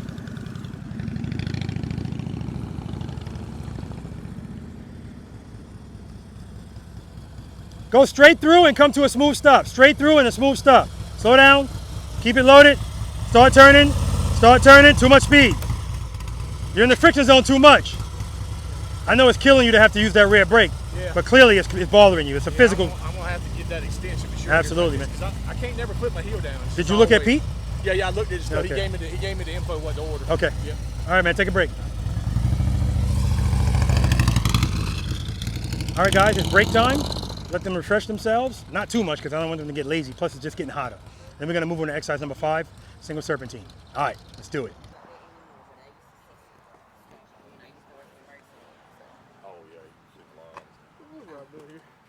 She's looking at me like she don't know. Come over here, cameraman, that she calls you. Oh, let me make sure you're in the frame. Hello and welcome. She's so stupid. She's so stupid. Hello, welcome. Guys, I just want to give a shout out to Tip Squad, the queen of Tip Squad, I should say, and the king. This is Tiffany, Renee, and that is Dan. I refuse to call him the cameraman because he's so much more than that. Oh my God. So I appreciate you guys coming out here. It is 91 degrees. The girls are out here too. I love this. It's the whole family. So listen, I say this all the time. I don't take anything for granted. You could have been doing anything today. So the fact that you guys chose to come out here, I appreciate it. Why would we come, Rob? Because people got stuff to do. They do. But, you know, those that show support to me, those that, you know, are genuine, I genuinely pay the respect back. Thank you. And that's why I am hold up, remind me. What are the name of the members again? My Tip Squad All-Stars. Yes, I am a Tip Squad All-Star. You finally got it, right? Right. Because how many times are people going to ask her that? Exactly. Good job. Well, that's why I got to start acknowledging them more because it's important. Mm-hmm. They're important to everybody's important. Yeah. But those that give those extra thank yous, yes, I appreciate. Absolutely. Even more. Absolutely. Thanks, guys. Thank you. Why are you just standing in the sun like you from North Carolina? Yeah. Yeah. Okay, what the hell did we do last? Right turns, left turns from a stop. Any questions? So I asked you guys to remember your answer, but I already know off the bat, some people in particular, Rob and Anthony, that said his favorite was left, Albert too, and negative. I told you it's usually the opposite. They were killing those right turns. Left turns, not so much, right? I don't know why. Somebody said, is it because? Stop right there. I don't know. I just know based on what I see, it's usually the opposite. I don't know. Anyway, if there's no questions on that, great. But what I will say is, where's he at? Tell me your name again. Not you, Cameron. Mike. Mike was struggling with those left turns, right? The last ones he made, I walked next to him. Now, usually I do that, but people just, I know I can say what I want, but they're not going to listen to me. They're going to do what makes them feel comfortable, even if it's the wrong thing. So as I'm walking next to him, I'm looking at where he is. I'm looking at the speed he's going. I said, Mike, keep the clutch right there. Just use the brake to control your speed. Turn, turn. Same thing with you. Same thing. Just keep the clutch there. Boom. That's when he made the first one. Then the right ones, he was killing them, right? To the point where I said, okay, you've graduated. Now you can stop. Do it from a stop. Killed that too, right? Because I do realize that if you're struggling with something and then you get it, and I say, okay, now I want you to do something else. Every layer I add on, if I need 3 things, Rob, I'll give you 2. If I need 2, Rob, you're going to get 1. It's compounding. I get that, but don't overthink it. The basics, the first things we did always reign supreme. They always come back, okay? And I'm saying that because as I'm waiting for you guys to pull up, here comes the speed. Now, part of it is they probably want a damn breeze. So I don't say anything as long as you can stop smooth, but I don't get that. I want a smooth stop all day, guys, all right? All right. Exercise number 5, guys, single serpentine. So this was the first exercise that introduced turning. Now we're turning and leaning and transitioning, okay? That's what this exercise is all about. And as much as people look at this exercise and say, man, that looks fun, this is not about doing this, because that's what everybody wants to do. This takes very little technique. We're not gonna be hugging these cones. And the only way you could do this like this, you gotta be hugging the cones. We're gonna be making wide turns, holding these turns. Holding turns buys you space and time. Who's never heard me say that before? Never, okay, good. Holding turns buys you space and time. From this exercise on, that's all you're gonna hear me talking about. Holding turns buys you space and time. And I'm gonna explain what I mean by that. See the angle of that motorcycle? Damn, that thing looks good. All right, anyway, the only way that bike is gonna get at that angle is obviously I couldn't have approached it like this. This is the hugging approach. I don't wanna hug it. So I'm gonna start out wide. Now, if I'm in a parking lot, I have lanes. So I want you to imagine there's a lane here, straight line here, and a lane here. I should have painted some lines, but the point is, I want you to go for the outside. Don't hug the cone. So the only way my bike's gonna get like that, like I said, I gotta start here. And if I tell people to start wide and stay wide, what they'll do is start wide and start turning early. Now they're right back where I don't want them to be. Start wide, stay wide. So this first turn you make, I want you to make it like you would be making the other ones. Dip the bike into the turn, right? As soon as you get right here, dip it. And when you dip it, hold that turn. Hold it. Hold it. When you get about right here, transition. Look at all the space I got now. And I'm not going to just come out right here. Hold it. Transition. It's buying me space and time. It's making it easier for me. You want to complicate this, go fast. Now you got to do stuff quick. You got to make decisions quick. You got to transition quicker. I want this to be fluid. I forgot who did this yesterday, but oh my God, it looked good. Boom, boom. So this is not about going fast, guys. If you go fast, you can't turn the handlebars. I need you to turn the handlebars. Turn, turn. If you're going too slow, you can't lean. I want to see lean. Nothing that I'm asking you for, I want the excess of, but I want to see it. Because I should have said this right from the start. Today is not just about getting through the exercise. It's how you get through it. Everything out here is built, is meant to work on techniques, okay? So I'm gonna start wide, I'm gonna stay wide. Head and eyes, you're gonna keep your head and your eyes straight ahead the whole time. You can still see the cones. Remember, your field of vision is always broader when your eyes are even with the horizon and you're looking straight ahead. When you're looking like this, you're cutting stuff off. Head and eyes straight ahead. Counterbalancing, keep your body straight up and down. Let the motorcycle move underneath you. Nothing crazy, we're not hanging butts off the seat, nothing. Just keep your body straight up and down. Boom, boom, boom. And when you transition, transition like you mean it. If you transition like this, it's gonna start tightening up on you. But if it starts getting tight, what do you need to do? Slow down and hold that next turn. Buy back some space and time. Friction zone. I'm in the friction zone the whole time. The whole time. I don't even use my brake in here because once I find a good speed, now all I have to do is this and hold it there. And because I'm going so wide, it's buying me extra space to be able to do this. If I try to do it like this, it's more difficult. I could do it, but it's about working smarter, not harder, or smarter, not harder. All right? I'm gonna demo it, going down. I'm gonna do it the way I'm asking you to do it. And then when I come back, I'm gonna kind of do some hugging. It's not what I want. But if that's something that you're comfortable doing already, fine, I want you to do it. But the first time, stay wide. Start wide, stay wide.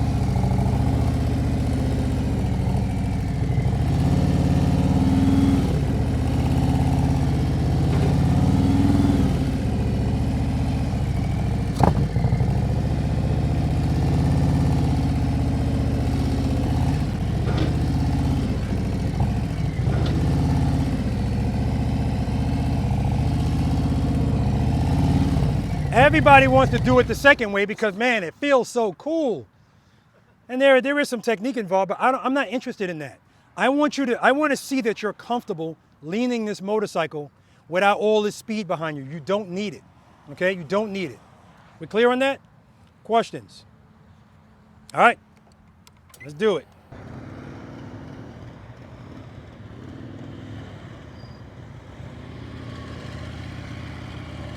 Nice, Andy.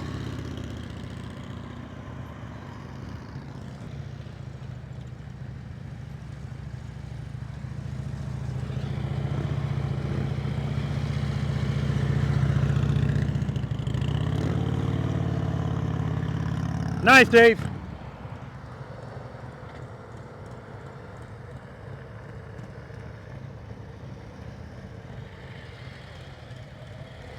Nice, Trey.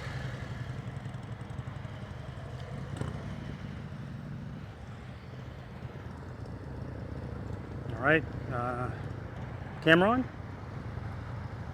Cameron. Head and eye, straight ahead, Cameron. Straight ahead.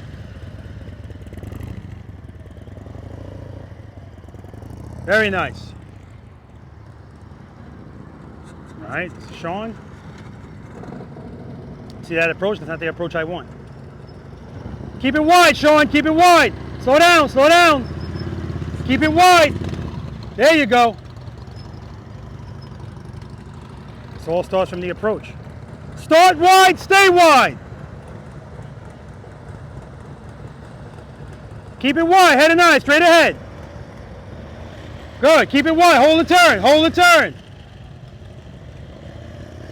A little bit of hugging, but it's all right. Holding the turn is going to buy you space and time, but it's also going to force you to slow down. Can't go but so fast when you're turning those, really turning. Good, head and eye, straight ahead, Rob, good. Hold that turn, good, there we go. Nice.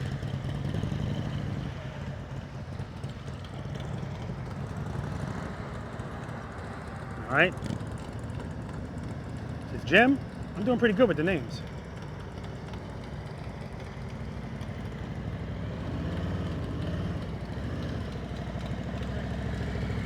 Good, transition. Don't hold it too long. You're holding it too long. Clutch, clutch, clutch. Keep it loaded. Figure eights are coming up. You're doing them now. All right, he's going to do fine in the figure eight.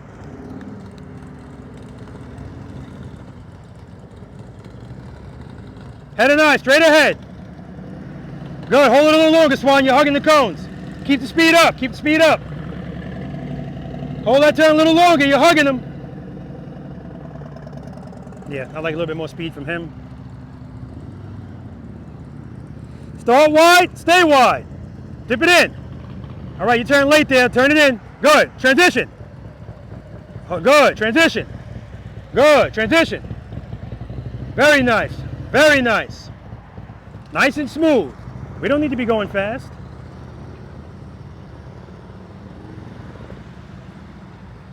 Dip it in, transition. Keep the speed up, keep the speed up. Transition. Hold that turn, transition. Good, hold that turn, transition. Good. Now he's not covering the rear brake because he's got problems with his hip, so the brake is so high, it's an issue. So his speed is important, and staying wide is going to help with that. Good, head and eye, straight ahead. Clutch, clutch, clutch, clutch. Clutch, clutch, clutch, clutch.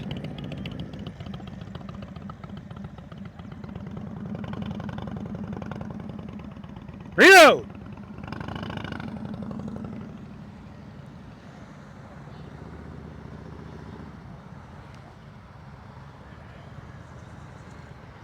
Go ahead and eye, straight ahead.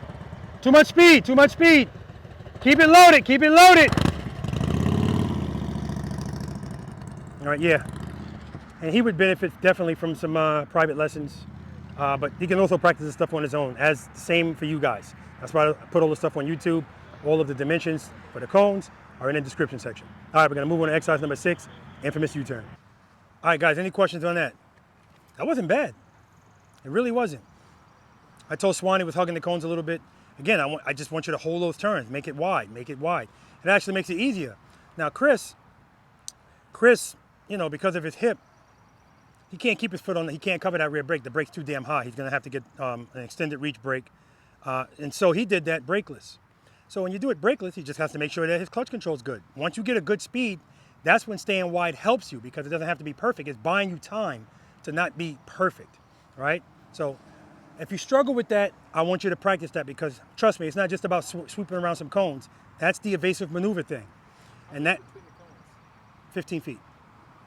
All of the dimensions to everything out here are in the description section of every video, right? Good luck finding the description section. They don't make it easy. But yeah, if you struggle with that, if something happens out there, squeeze, hope for the best. Even if you're the best emergency braker in the world, sometimes it's not enough. And can I swerve at 50 miles per hour? No. Handlebars don't do this at 50. But when I brake, I'm gonna get down to the speed where it's appropriate. And if I'm not comfortable with that, I'm not gonna have the presence of mind to do it in a moment of stress. It's just not gonna happen. So I want you to practice that, because that is the first time now we're kind of muscling this motorcycle around. So far today, we've been treating it with kids' gloves.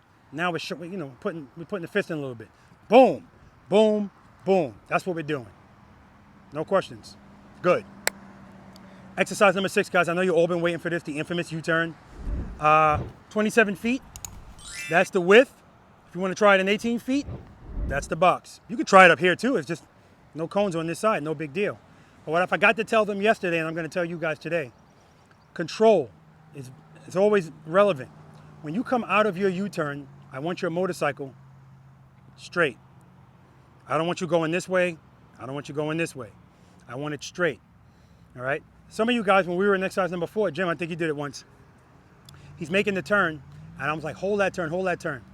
The turn would have been right in the middle. But because we hate the turn, he's getting out of the turn way before he should. Hold that turn, that puts you right in the middle. If you start coming out early, that's what's making you wide. Same thing with the U-turn, right? So here are some keys to success. One, just like I told you in exercise number 4, as you're approaching to make that U-turn, that's your time to get everything together. Preload, sounds good. Clutch, I like it. And keep it right there. Just like I told you guys, Mike, when I'm walking next to you, keep the clutch right where it is and use the rear brake. Same thing here. Keep the clutch right where it is and use the rear brake. Don't smash at it. I'm telling you, you're not going to like it. Yesterday, this young lady was making a turn. It was great. I just said rear brake. Boop.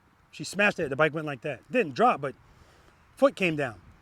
You're already on the rear brake anyway, so there's no reason to do that. Slight pressure. My advice is apply the pressure before you even make the turn. I'm trying to eliminate you changing things in the middle of the turn unnecessarily. So, get all that stuff together. Head and eyes or handlebars? What comes first, Cameron? That's right. Head and eyes first, guys. And when I say head and eyes, I'm not saying head and eyes. Look at the ground. Look at those cones. Look at the dealership. Look at my camera. And keep looking at it. That's the consistency. And when you turn your head and your eyes, consistently turn them, turn those handlebars, keep them turned. Don't do this, because you're just losing space. Now, you have 27 feet, but I prefer you be in 24. All right? That's the goal. 24 feet. I bet you if I go out there and measure that road, matter of fact, I'm going to do that before I leave here. I want to measure that road because a country road is usually 24 feet, all right? How many of you guys are confident enough to make a U-turn on that road? 1, 2, 3. When we do follow the leader, I'm going to go out there. I'm just kidding. And so that's what I want to work on. That's one of my main goals. I want a U-turn to be nothing for you. Nothing. I want you to look at it and just do it. But that's why we have to practice with cones. You need confinement. Because it's just like the person that says, I bought a $50,000 CVO. I ain't practicing on that bike. It was 50 grand. So I'm going to practice on this other bike. I'm letting you know that when you go out and ride that bike, that CVO on the street, when you need to make a U-turn or anything like that, you're going to be hesitant. Your confidence is going to be low because you didn't practice on it at all. You didn't date that bike, right? This is our biggest obstacle. You can't trick it. So when you turn those handlebars, guys, don't turn them turn them. Head and eyes, handlebars. When you turn your head and your eyes, turn it. Turn the handlebars. And commit to the lean right away. I ask for this all the time. I rarely get it. Now, I don't know if you noticed. Did you guys notice? Clearly, I'm making Andy do stuff that I'm not making anybody else do because he's training at a different level. That's no problem. Same thing with Dave. Dave's doing it himself. He's hugging the inside left to make a left. He's challenging himself. So I had I had Andy come all the way up to about right here to the cone. So now he has to lock the bars and drop into that turn. So the first time he did it going left, he clipped these cones. And the only reason he clipped the cone, the only reason he clipped that cone, and he knows why, is because instead of him, when we do trust and believe, don't I tell you guys, don't let that bike move at all. He let the bike move. And because it moved up just a little bit, it took away some space. When he did it going right, no issue because he just let that bike drop right into it. So that's the importance of committing to that. What I'm asking you to do is not nearly as scary as that. But what I want you to do is when you turn the handlebars, turn them and commit to that lean right there. The problem is what people do is head and eyes handlebars. Either they'll give me a half turn, and when they get up here and they go, damn, I ain't gonna make it. Now they wanna turn more and lean more. You're putting more on yourself. If you just do it from the start, you don't have to worry about it. Nothing crazy, nothing extreme. 50% lean, 50% handlebar turn. If you commit to it right away, 24 feet is easy all day.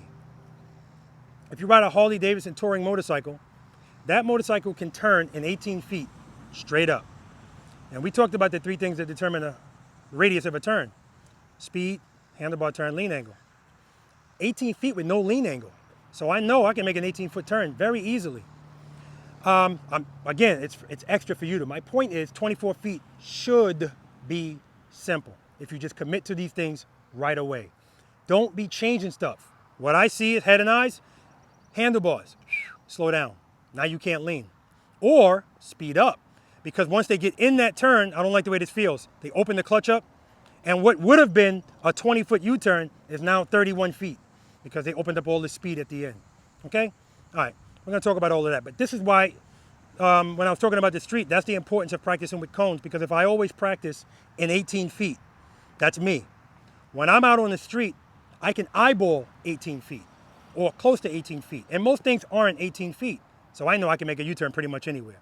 If you're always practicing in 3 parking spaces, 27 feet, you can eyeball 27 feet out there. That's why I prefer you practice in 24 feet, because you get on the road like this and you need to turn around, just turn around. Questions? We're gonna do this 3 times. First time, we're going left, because all you guys love left U-turns. We're just gonna go straight through. Second time, we're gonna have you stop. Smooth stop. Then we're gonna make a U-turn from a stop. Nothing changed. You can go straight first. You don't have to do it. Andy, I'm gonna have him do it right from a stop. But the rest of you guys, you know, you can go straight first. And lastly, you're gonna stop, make the U-turn, smooth stop. Again, in control. If you wanna try this 18-foot U-turn, and you try it up here, if you end up right here, I don't wanna see you over there. I told you, I want you to be straight. I don't want you turning into the box. You gotta earn that box. Don't be trying to sneak in there. All right. I'm sorry? Where's the 27? Where we turning? In the cones? The width is 27. Okay. Yeah, everything behind me. Yeah, 27. Except for that, like I said, that's 18. All right, I'm a demo, but I'm gonna show you guys something. Anyway, in exercise number 4, I told you, as I'm approaching that turn, I set my clutch, and while I'm making the turn, I keep my clutch right where it is, and I use the rear brake. All right, so remember that. I'm gonna do that.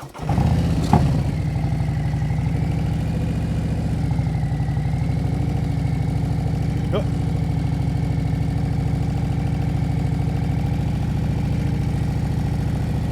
Now I'm gonna lean. The clutch is in the same spot. Rear brake, rear brake, rear brake. Straight up, clutch is in the same spot.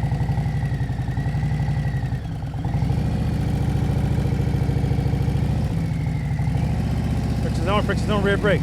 So my point is, find a good spot in the friction zone. I'd rather you be a little bit higher, stage 2. Because remember, the U-turn is just maybe 1.5 seconds, 2 seconds.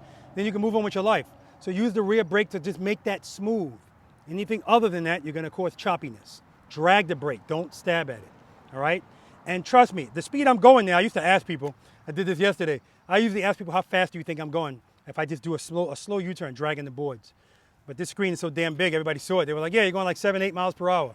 Yeah, if I lean this bike all the way over, 7 to 8 miles per hour is fine.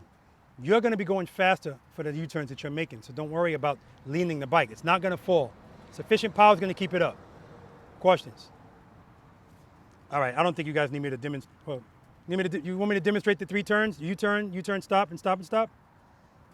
No? Yeah, that's the heat talking. All right, guys, let's do it. On the road glide, I feel like with the street glide, I could, you know, the fairing movement, I kind of had a feel. This one, I feel like that I can turn and get so much that it'll almost, you know, dive on me. What do you mean? Is that because I don't have enough sufficient speed? You say you feel like it's diving? Well, so if I make a turn, I'm afraid that I'm turning too steep with the steering wheel, or the handlebars, I'm sorry. And when I do that, I think that's when I panic, because I think it's going to, you know. Well, remember like this. A little bicycle, when you turn too far, it just pitches over, right? And that, I'm glad you said that. I did a video on this while people fear locking the handlebars because they feel like they're going to turn them too far. Yes. Now a bike, the difference is, especially if it, you know, it doesn't have any front brakes, that there's no limit to the handlebars. Right. But this is. So it ain't gonna, that's not gonna happen. Okay. And if you're going fast enough, you can't do that anyway. All right, sir. Sufficient power, brother.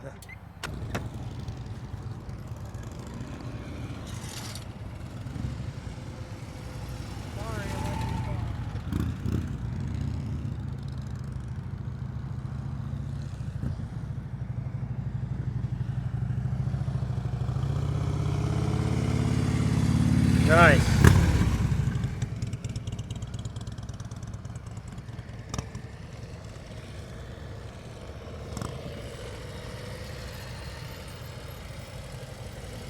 Nice, Trey. Beautiful.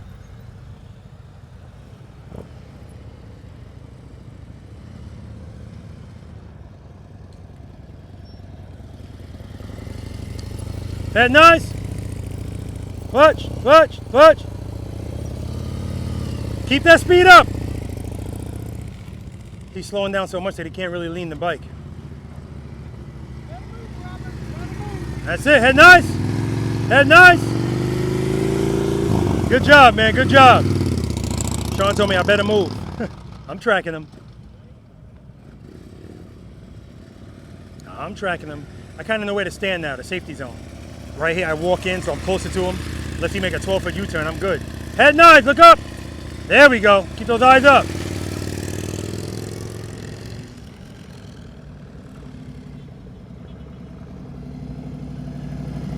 Good, keep the speed up. Head knives. See how you're slowing down too much. You can't lean now.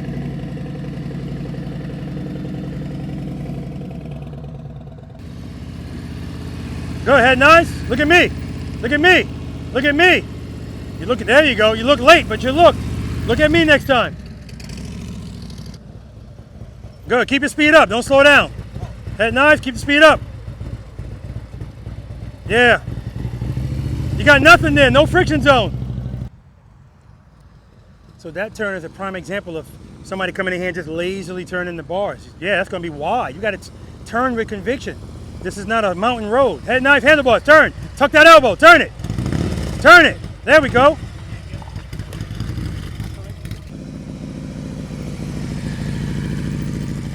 Turn it, turn it.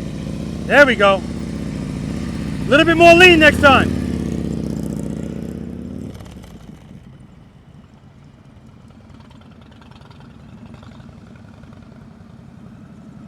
Keep your speed right there. Keep your speed right there.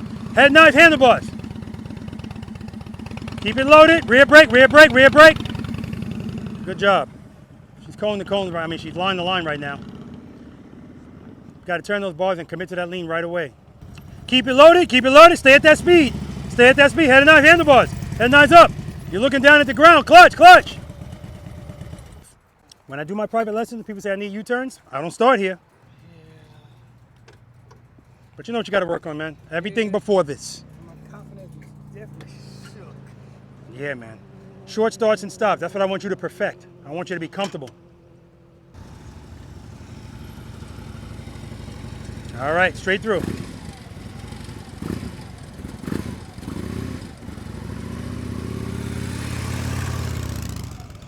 Nice.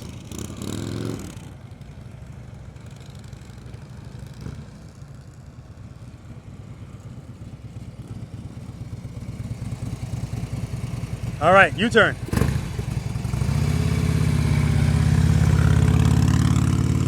Very nice. See how smooth everything is, guys? Right from the start. Nothing is extra.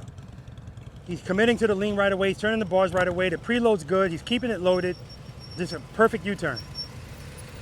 All right, U-turn.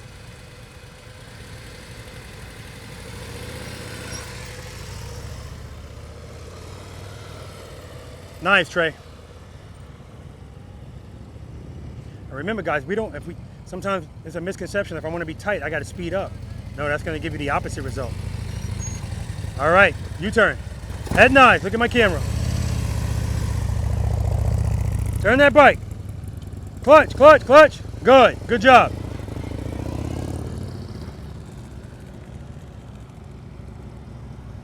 Smooth stop. Friction zone, friction zone. All right. U-turn.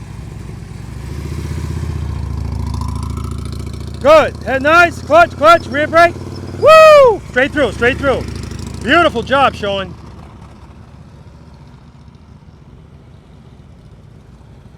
Good. Smooth stop.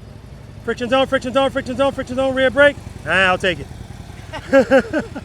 All right, U-turn. That's what you got, whether it was great or not. Yeah, yeah. All right, U-turn. Preload. Good. Head knives, look at me. Look at me. Good. Clutch, clutch. There we go. Work it out.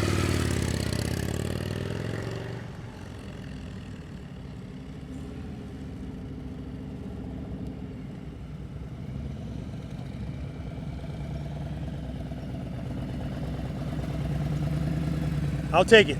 U-turn. Reload. Good. Lean that bike over. You're straight up. Going too slow. Yeah, not enough speed. So right from the start, he's going too slow. You got to get that bike moving and then go into it. You can start slow, but then you got to open the clutch up to catch up. Beautiful stop. U-turn. When you turn your eyes, put them on me. Good. Head nice handlebars. Come to me. Turn it. There we go. Hold that turn. Beautiful. Beautiful.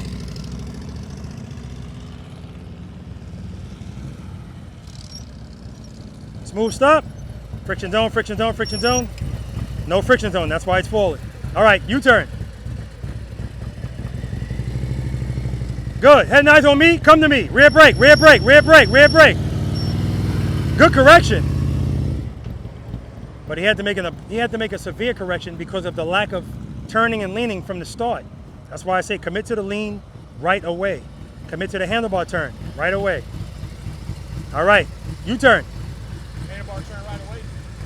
Yeah, well, you can go straight first, but when you turn your head and your eyes, turn those handlebars and commit to the lean right away. Watch your speed and you're good. Good, head and eyes on me, too much speed. Too much speed. All right, yeah, too much speed.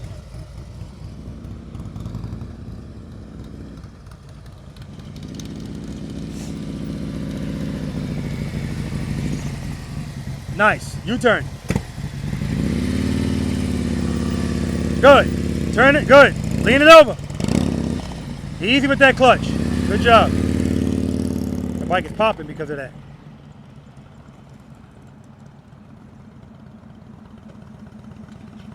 Smooth stop. All right, U-turn. Preload. Preload. When you turn your head and your eyes, look at me. When you turn your head and your eyes, look at me. Clutch. Good. Open it, open it, open it. Head nice.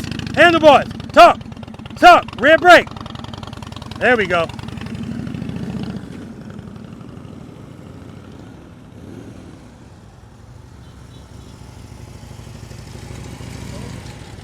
U-turn, smooth stop. Right turn's next.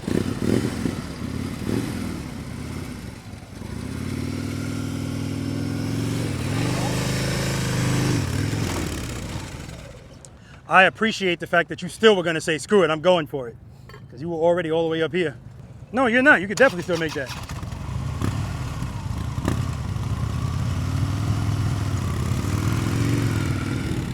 See, guys, same thing there. Instead of him just letting that bike drop, he's letting it roll a little bit. He still made it, but he's a little tentative to pick that foot up, and I know that's something he wants to work on. Smooth stop.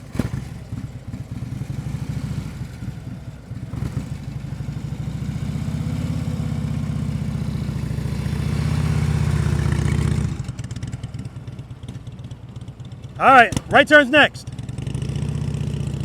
And again, that's a first world problem. I'm talking about Andy again. That's a first world problem.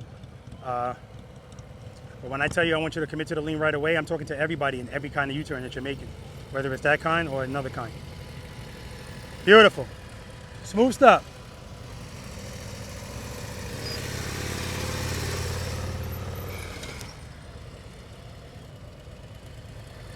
Whoa, whoa, whoa, Trey. I already see it's happening. You're looking at these two and you're like, let me try this 18 feet. Huh? You trying that 18 feet. You would have had it, just too much speed. Too much speed? Yeah, too much speed. Yeah, you don't need to go that fast. All right.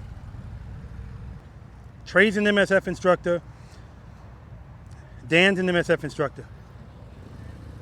I told these guys yesterday I had 3 MSF instructors. Steve was here as well. You know, there's a little bit of competition going on there. It's a good kind though. All right, good. Right now you're going slow when you start, so that's why you're reluctant to lean. Okay. Get that bike up to a little bit more speed. Head and eyes, turn it and just lean it. Okay, smooth stop over here.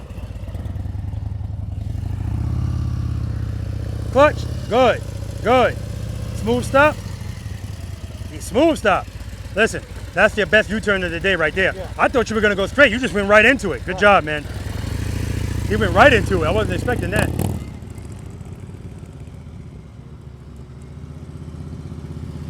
Smooth stop. Oh, I don't get no smoother than that. Give me another one over here. Go ahead, nice.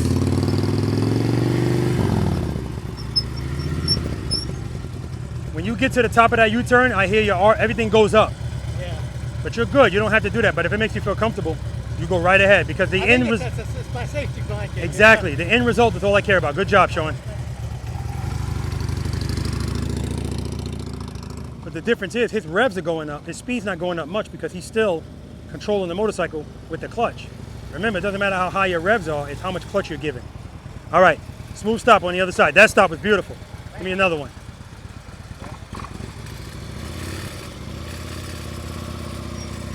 Good, head nice, clutch. Forgot to let the clutch out. Clutch, clutch, clutch.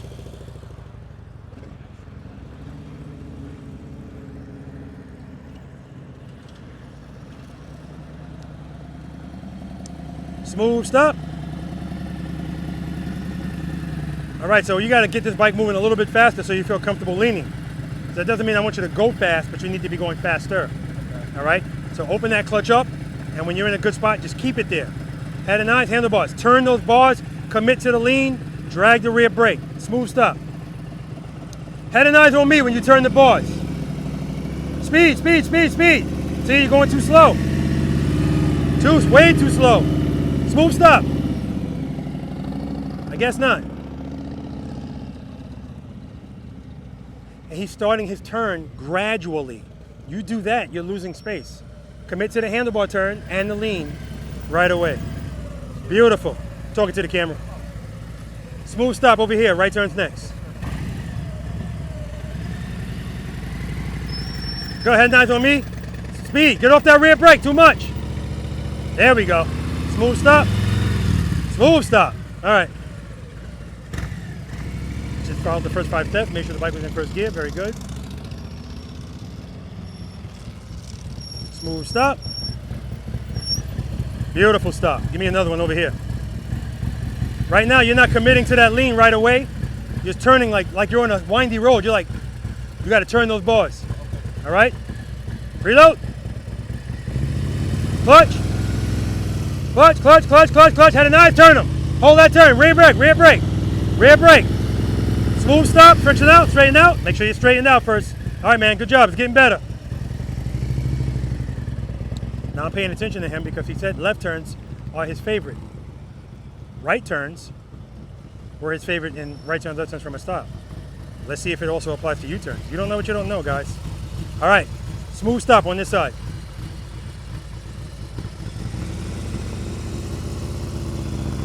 Good. Keep it loaded, keep that throttle loaded. Smooth stop, friction zone, friction zone. Good job.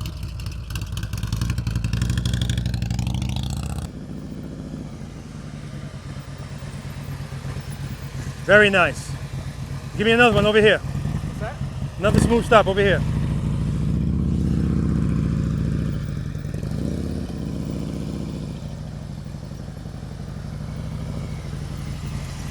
So when you're going to make that turn, you're starting your turn like this. Okay. When it should be like this. All right? All right.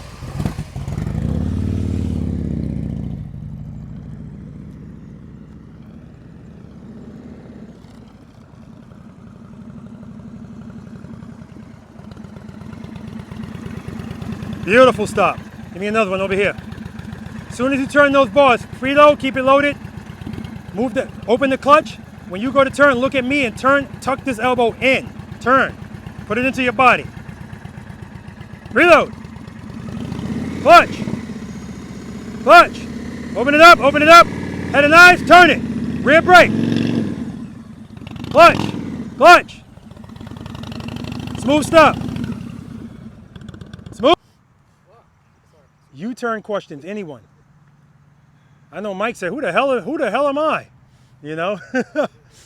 Listen, it's because at the end of the day, if you don't overthink this, it's not bad at all, man. Jim, beautiful. Jim did something I always tell people to do, and then it makes me laugh when they do it too much. I said, head and eyes, look at me and come to me. So if I'm there, he's looking at me, and when he's finished with the U-turn, he's still looking at me like this. I'm like, no, man, I want you to look straight at that point. But having him look at me, I'm sorry, what's his name again? Having Colton look at me, that made a big difference. Ava too, yeah. As soon as she did it, boom. And when I said turn the bars, somebody's missing? Oh, okay, okay. So a couple of people, when I said handlebars, you turn in your handlebars like you're on a windy road. Negative, you got to turn. Boom, just turn the handlebars. If there's no questions, we're gonna move on. Exercise number 7, figure 8. Same box, same width. The length wasn't relevant now, but now it is, 46 feet. When you come in here, that's your entrance. That's your exit. Everybody here familiar with a ka-ching? No. Ka-ching is, you do this clean, on the video, you're gonna hear a cash register sound. Ching. If you put a foot down, you hit a cone, no ka-ching. You go out the wrong way. I've had people do a clean and go out the wrong way. Ambassador. And my California ambassador did the same thing. Basically we're doing U-turns again. But remember what I told you, holding turns buys you space and time. So I want this to be a fat 8, not a skinny 8. You come here, as you're approaching, once again, that's when you're getting it together. Throttle, clutch. I like the way it sounds, blah, blah, blah. A little bit of pressure on the rear brake. I want you to be in the vicinity of here. Road glide people, no clue where your front wheel is. That's where I want you to be. Head and eyes, handlebar. I want you to go all the way to the top. Use all the space that you need. I'm not gonna say half because all of us don't need all of this space. That's the cone you're looking at. When you get to the 12 o'clock spot, now I'm gonna shift my attention to that cone. That's the cone I'm doing all the transitions at. So I'm gonna go to it. Hold this turn. Hold it, hold it, hold it, hold it. Now a lot of people start coming out of the turn here. That's not what we wanna do. That's gonna give me a skinny 8. I want it to be fat. Hold the turn. Head and eyes transition. When you transition, I want you facing the highway. Now look at all that space I just bought myself. Handlebars. Look for that cone behind you. Come all the way to the top if you need to. Keep looking at that cone. Hold it. Hold it. 12 o'clock. Hold it. Hold it. Hold it. Hold it. Hold it. Hold it. Don't come out. Hold it. Transition. And when you transition, just like you were doing in exercise number 5. Don't pussyfoot it, right? Transition. Then do it again. We're doing it twice. We're only doing this once. So get it right. Andy, what Andy's gonna do, he's gonna come in here. He's gonna bring his bike to a stop right here. He's not gonna put his feet down though, but he is gonna come to a stop. He's gonna let the bike fall into this turn. He's gonna make this turn. He's gonna hold it, hold it, hold it, hold it, hold it. When he gets to his transition, he's gonna stop. Let it fall into it and go. Just for the first one, Andy, then you can do the second one the regular way. And if Dave, if you wanna do that too, you can. So you doing it 2 times through? 2 times through, I'm gonna demo it. So we'll go here, then back around, then do figure it back down. 2 times in here. Oh, 2 times while you're in there. Yeah, 2 times in here. Then you move on with your life. Next place you're gonna go is over here, because that's what we're doing next. Any other questions? Demo. Placement, head and eyes, all the way to the top. Head and eyes, hold the turn, hold it, transition. All the way to the top. Hold it, hold it, hold it.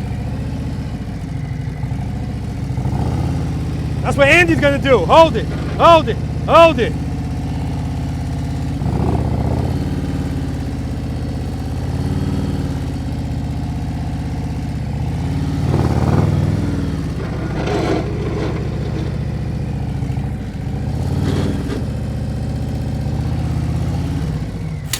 Cha-ching!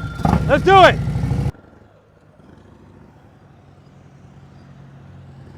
All right, he's gonna stop.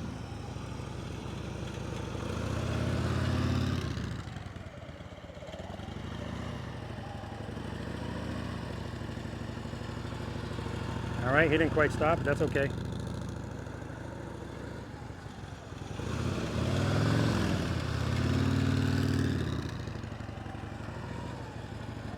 Clutch, clutch, clutch, clutch.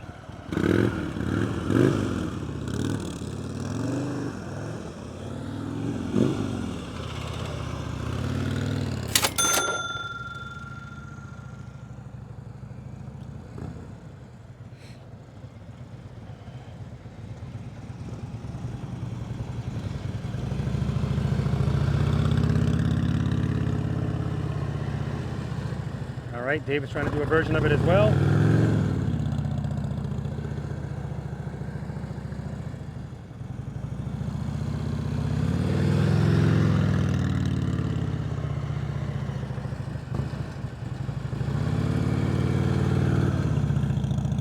And it's just another level, guys. Just something else to add.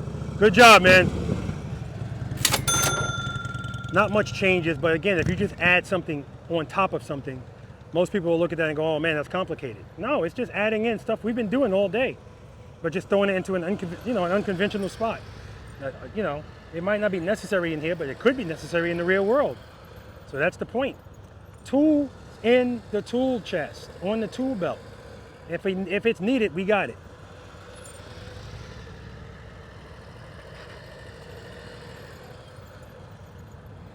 So right here, Trey slows down so much that then when he picks up, when he needs the speed, that's when he picks it up and he's going a little too fast. Good job, Trey. Like right here, see this turn? Coming out, a lot of speed.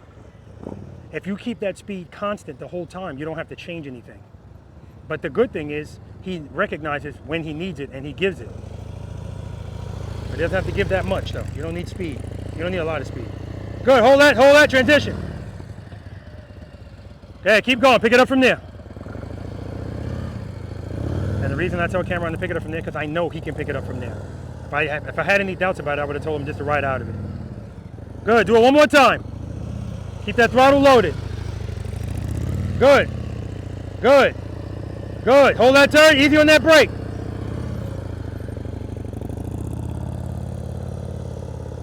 Good, head nice, look at the exit.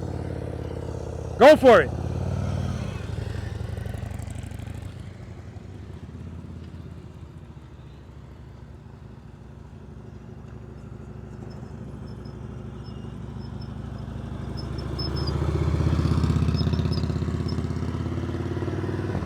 Right there, same thing with Sean. He was going too slow. So when he goes to make that turn, he feels the inadequacy of that speed. So now he introduces more, and then it's a certain burst of speed. But he corrected it with the rear brake. That's why we're always covering it. Correction and control.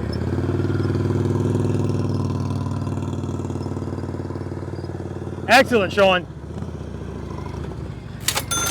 Excellent job.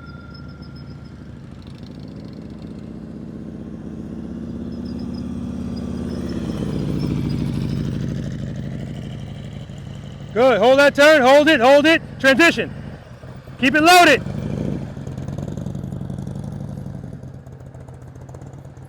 Keep the throttle loaded.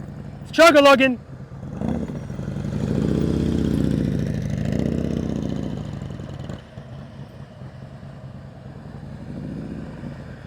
If he makes this turn, he's good. Nah, it's a little too tight for him. Keep it loaded, keep it loaded.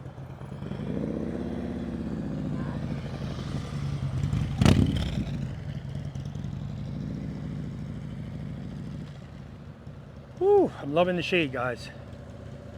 A little bit more speed, a little bit more speed. All the way to the top. Hold that turn. Clutch, clutch, clutch.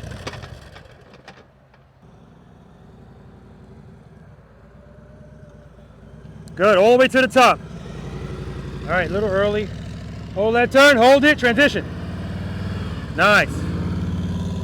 Very nice. See how he's falling into the next turn? That's what you want to do. Transition. Very nice. Clutch hand is steady. He pulled it in a little bit there. That's why the bike just dipped. I saw his hand pull it in. Look for the exit. That's it. He said cha-ching. Yes, sir. That is a ka-ching.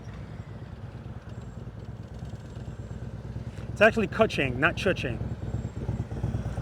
All right, you're early. Keep that throttle loaded. Keep it loaded. Keep it loaded.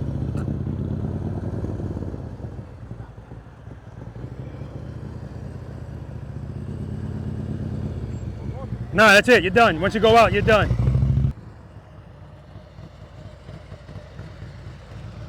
Good. Keep the speed up. You need a rear brake here. Not going to work without that rear brake. All right, Chris, shut it down. All the way to the top. Good. Hold that turn. Hold it. Hold it. Hold it. Transition. Keep it loaded. Good.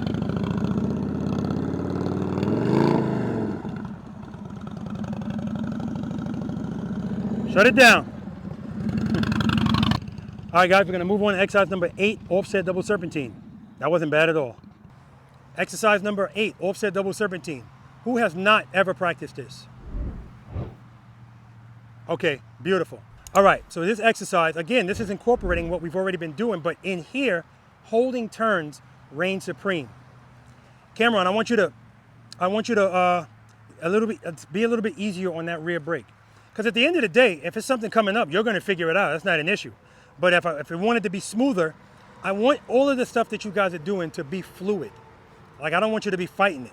Now, I told you before, I love imperfection, so I like to watch you work through it and get through it without putting your feet down.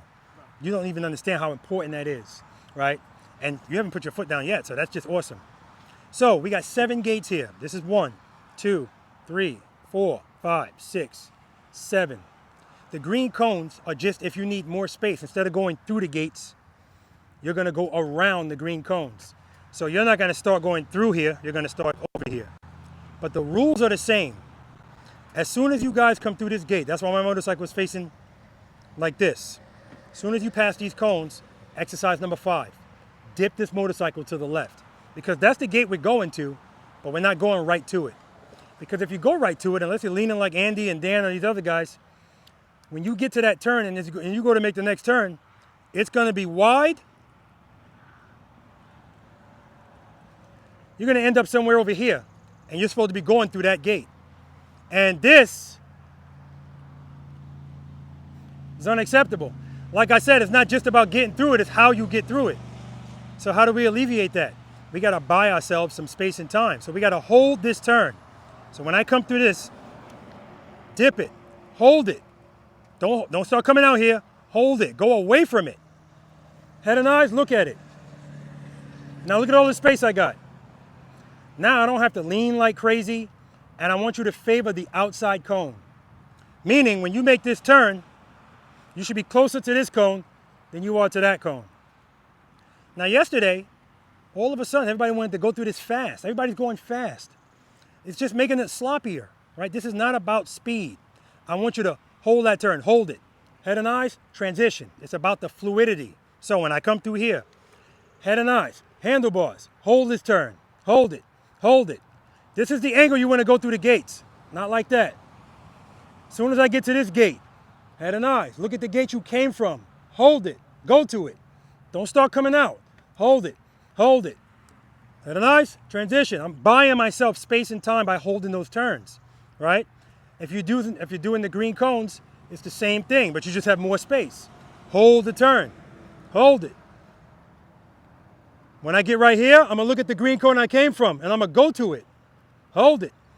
Don't come straight. I don't want you straight. Hold it, hold it, hold it. Head and eyes, handlebars. If you got the space, use it, right? This one's tighter.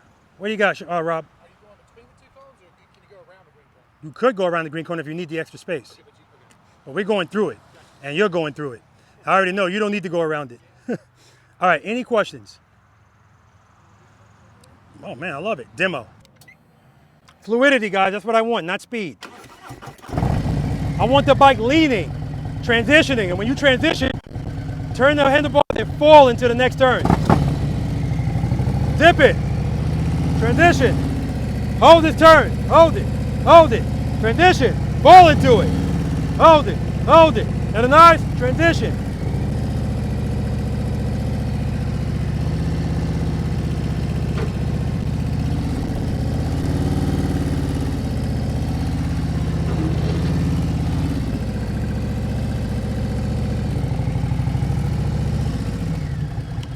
First time I felt the raindrop and I was excited about it. All right, you guys good? Let's do it.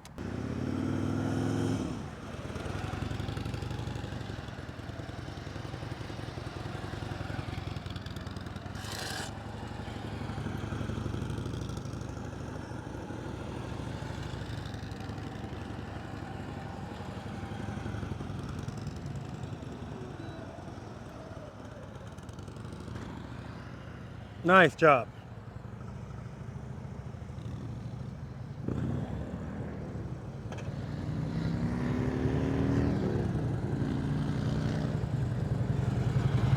Good.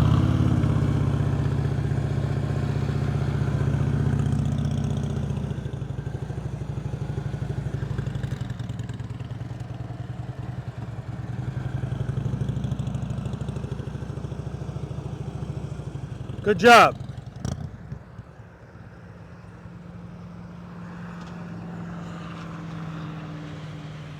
We got a little bit of sprinkles here, guys. And I'm excited about it. That means clouds. Hold this turn a little bit longer, Trey. Good. See the angle you're coming in? I don't want you coming in at that. There we go. That's the angle. Oh, what the hell?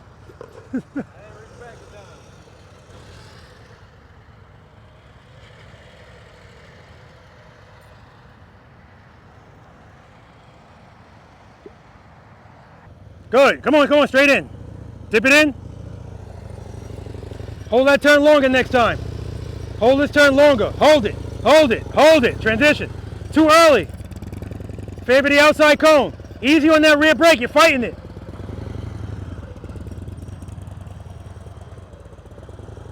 Good. Hold this turn. Come on, hold it. Hold. Transition. There we go. Good. Hold this one. Hold it. Transition. Get it in there.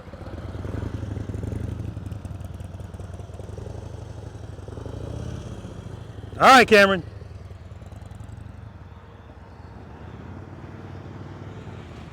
Straight in. Dip it. Good, hold that turn, hold it. Transition, good. Want him to hold this one longer. Hold it longer, Sean. Hold the turn longer. See, it's getting tight. There we go. Hold it. Transition. Ah, the breeze feels nice. Dip it to the left. Hold it. Transition. Easy on that rear brake. All right.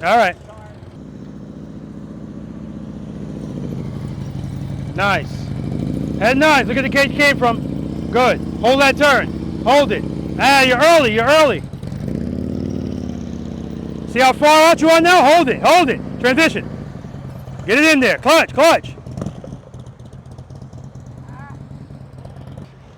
So right from the start, he's not holding the turn long enough, and then the angles are all off. Hold that turn. Hold it. All right, hold the next turn longer. See you on the inside cone. Favor the outside cone. Clutch. Hold that turn. Hold it. Transition. There we go. Now look at that angle. Favor the outside cone. Good. Hold that turn. Hold it. Transition. Good. Hold it. Transition. Look at all that space we got now. Beautiful. Transition. Beautiful.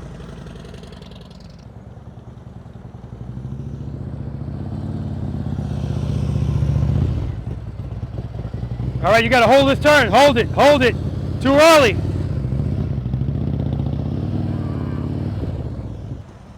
Good. Dip it to the left. Hold that turn. Transition. Good. Yeah, use the green cones. Come on, hold this turn. Come this way. Hold this turn. Hold it. Transition.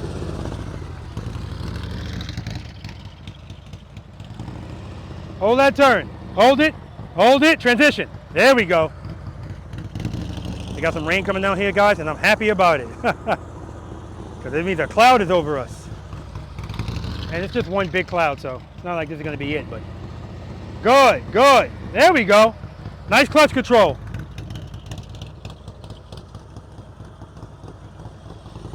Good job, Chris. Transition. Good. Hold this turn. Hold it. Transition.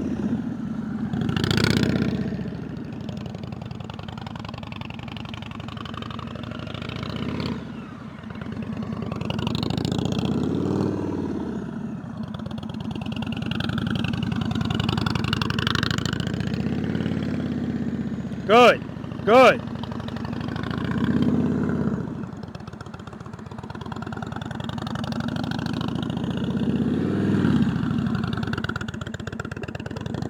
Good job. All right, guys, last numbered exercise.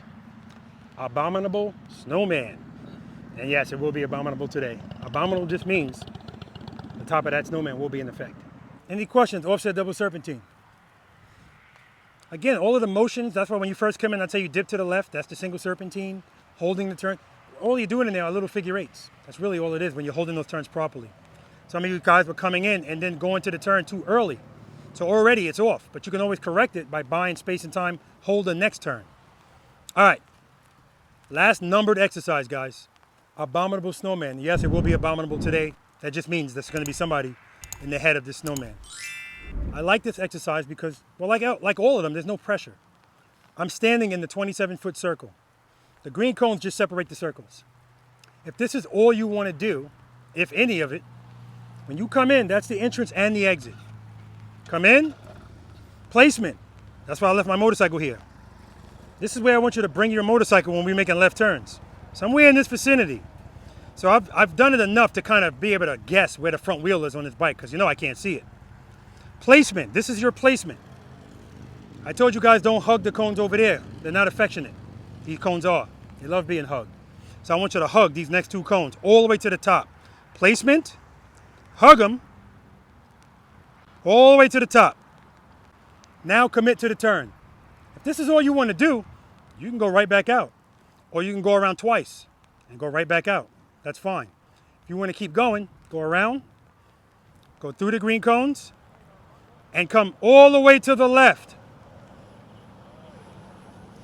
Placement. Hug them. Hug these two cones. And now commit. If this is all you want to do, you can go right back out, or you can do it twice and go back out. Do that once. And so on and so forth. You want to keep going, you keep going. But what I'm going to say is if you ride a fixed fairing motorcycle, even if you don't, I don't care if you don't need all of this space. I still want your motorcycle right here. Because if you plan on going up, that's going to become more important. It might not be important here, but you have to practice wheel placement because you can't see it. Right? Placement, hug them, commit. All right, so I already got my placement. I'm here. And remember, the reason we hug these two cones is if you place and then start turning right away, whatever you give up there, you're going to have to make it up over there. We're in a circle. A circle's tighter than a box. Keep that in mind. So if you were rocking 18 feet and you go like, I'm going up there, it's not the same. But if your wheel placement is good, placement, hug them, and commit, you're good.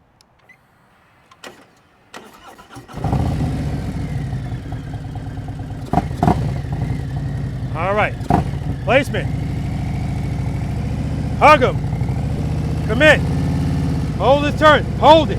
Hold it. Hold it. Placement. Hug them. Commit. Hold this turn. Hold it. Hold it. Placement. Hug them. Commit. Hold the turn. Hold it. Hold it. Placement. Hug them. Commit.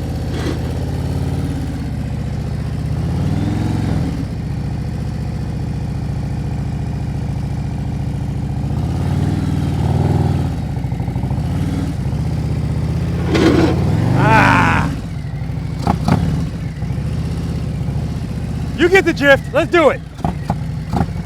Thanks, man.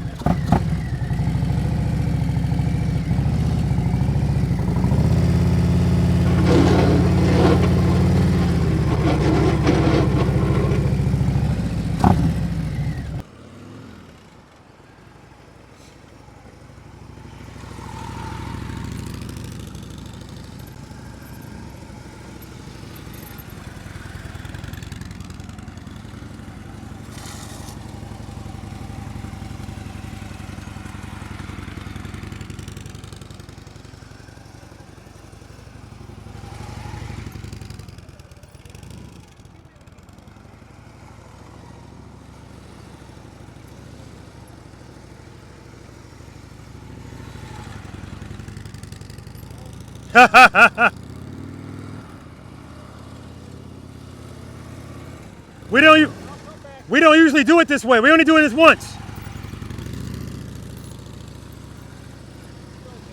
Yeah, I know.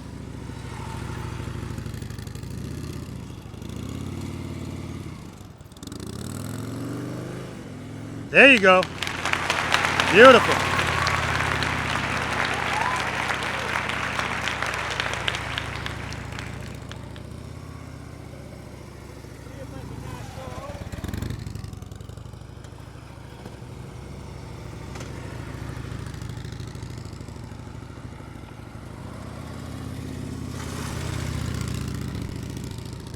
Guys, we're doing this one time. One time. So go on your best side.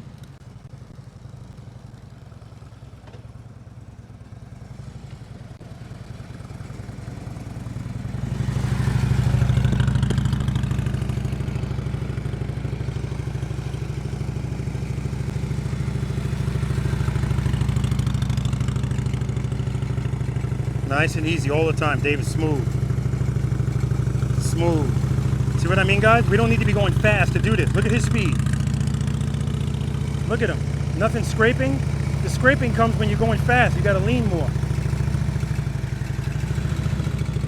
Early. He's early.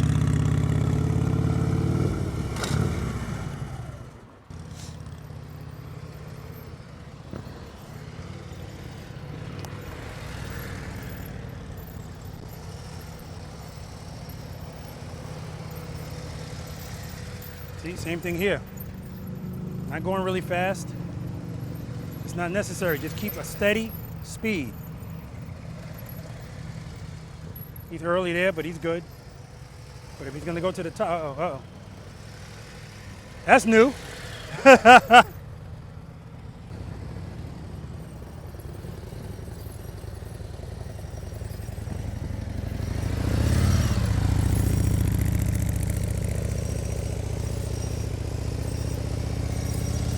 Good, easy on that, all the way to the right, Cameron. Hug him, commit. Trust and believe. Easy on that rear brake. Very nice, nice and easy on that rear brake. All the way to the left. Hug those two cones. Hug them, you gotta lean over, you gotta lean. All right, shut that down. Clutch. Good, there we go. Right back to that rear brake, good. Easy on that rear brake. Don't pop. You can use it, just easy. Just drag it, don't smash at it. Take a break, man, good job.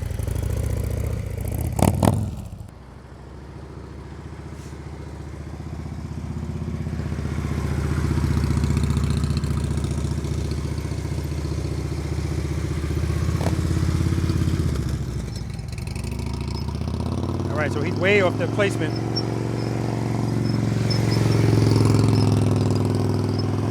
All the way to the left, Sean, all the way to the left.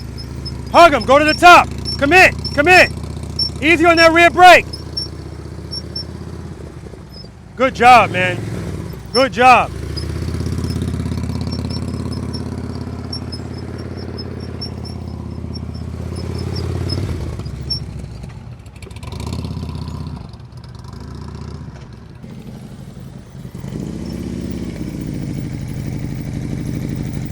Keep your speed up, don't go too slow.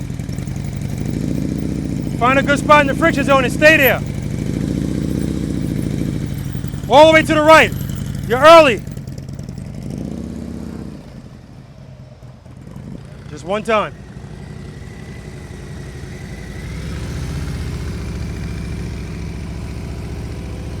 Nice, Jim. All the way to the right. Oh, no. Look at that. Very nice.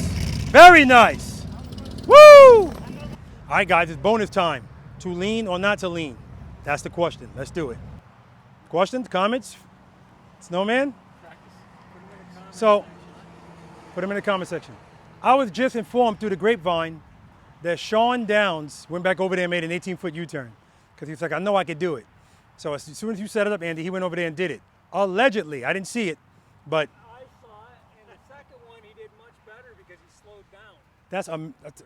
I love that, man. Love it. Two of them. The first one, it was a little rough, but Let's see if he chokes and follows the leader. the second one was nice because he slowed down. That was awesome. All right, guys, bonus time. To lean or not to lean? That's the question. That's the exercise. And that's up to you. You have to make a decision when you're going through these cones if you're going to do it leaning or do it straight up. When we get to this point, I don't give you no advice. And I got to tell you, it's hard as hell for me not to. I almost mess up every time when you guys are moving. Yesterday, the young lady was coming in way too fast. I knew she was done right away. 7 cones, 10 feet apart. I'm giving you the first cone, just don't hit it, right? The most you're gonna get is 6. This is the best of 3. So if somebody gets 6 the first time and 6 the second, and everybody else gets less than that, it's over, it's 12 cones, okay? Any questions? Only thing I'm gonna tell you is if you have highway pegs out, put them in. I'm gonna be walking behind you with a handheld camera. If you nick a cone and I say, that's it, shut it down. Don't keep knocking all the damn cones down. It's over for you. I'm just gonna yell out how many cones you got, okay? I'm gonna do it going down, straight up, and then I'm gonna do it coming back, leaning. Now sometimes people do it straight up. And then if you need to get that last cone, you might be a little bit past it where you can't do it straight up. You got to introduce some lean. Just get that last cone. All right? All right. Don't hurt yourself trying to do it. This ain't that serious.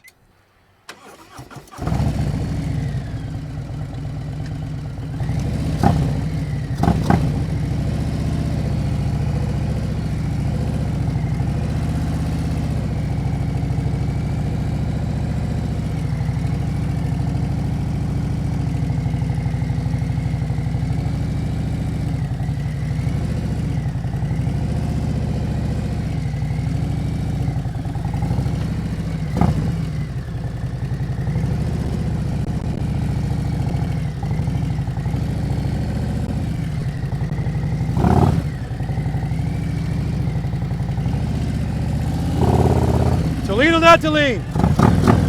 Ambassador?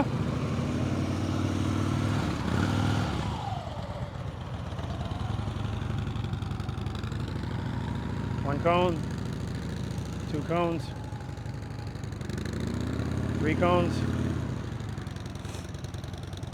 4 cones, 5 cones,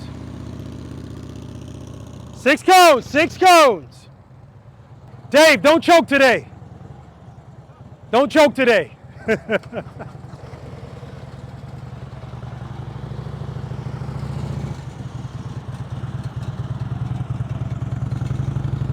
One cone, clean. 2 cones. 3 cones. 4 cones.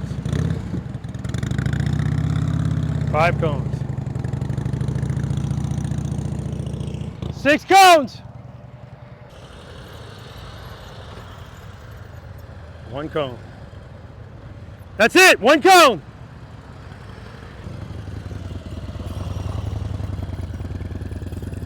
One cone, nice, wide. 2 cones, he's done. 2 cones, 2 cones. 1 cone, 2 cones, 3 cones, oh, too much speed. 3 cones, 3 cones.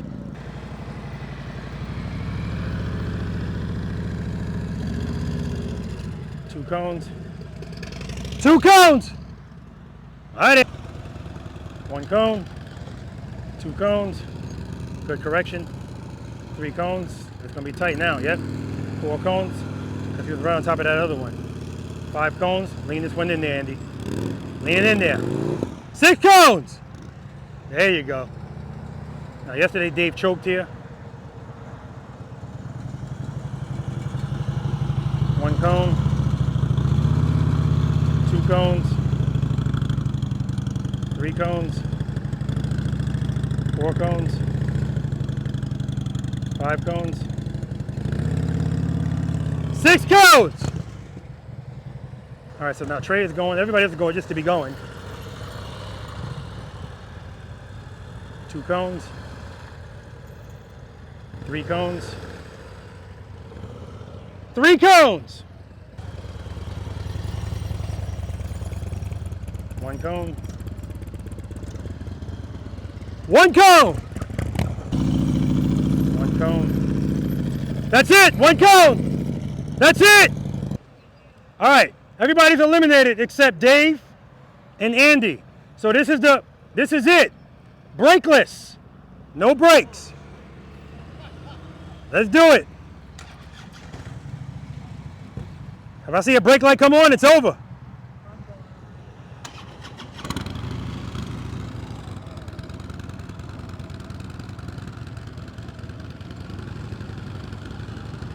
One cone, 2 cones, 3 cones, 4 cones. Excellent, Andy.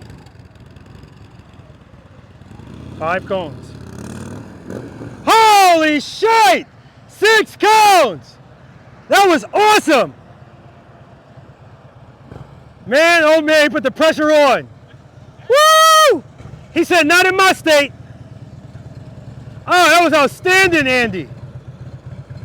I just knew he was going to hit that last cone.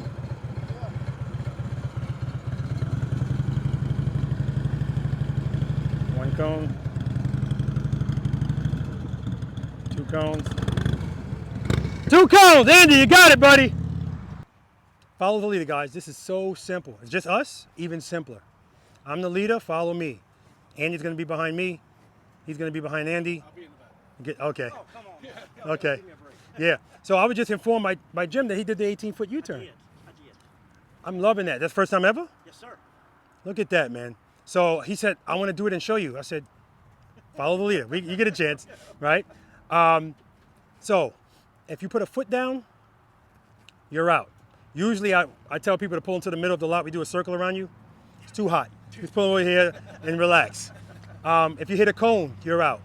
I'm letting you know I'm going to pull in exercise number 4, right turns, left turns from a stop. I'm going to pull all the way to the line, in the middle and stop. If you pull up and stop short of the line, look at me. I'll tell you if you need to move up. If you're not in the middle, I hope you make a nice turn because that's it for you. You're out. If you lean even a little bit, you are out. Right? I get real strict on these rules when it's hot and late. Right? So make sure you don't lean on that. When you come to a stop before that turn, people were like, I told you from day one, from the start of the day, I always want a smooth stop. If your stop looks like shit, make a beautiful turn and have a seat. You're out. All right? Any questions on any of that? All right, I'm gonna have a 360 camera up nice and high, just in case your integrity's not intact. I'll catch it.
All right.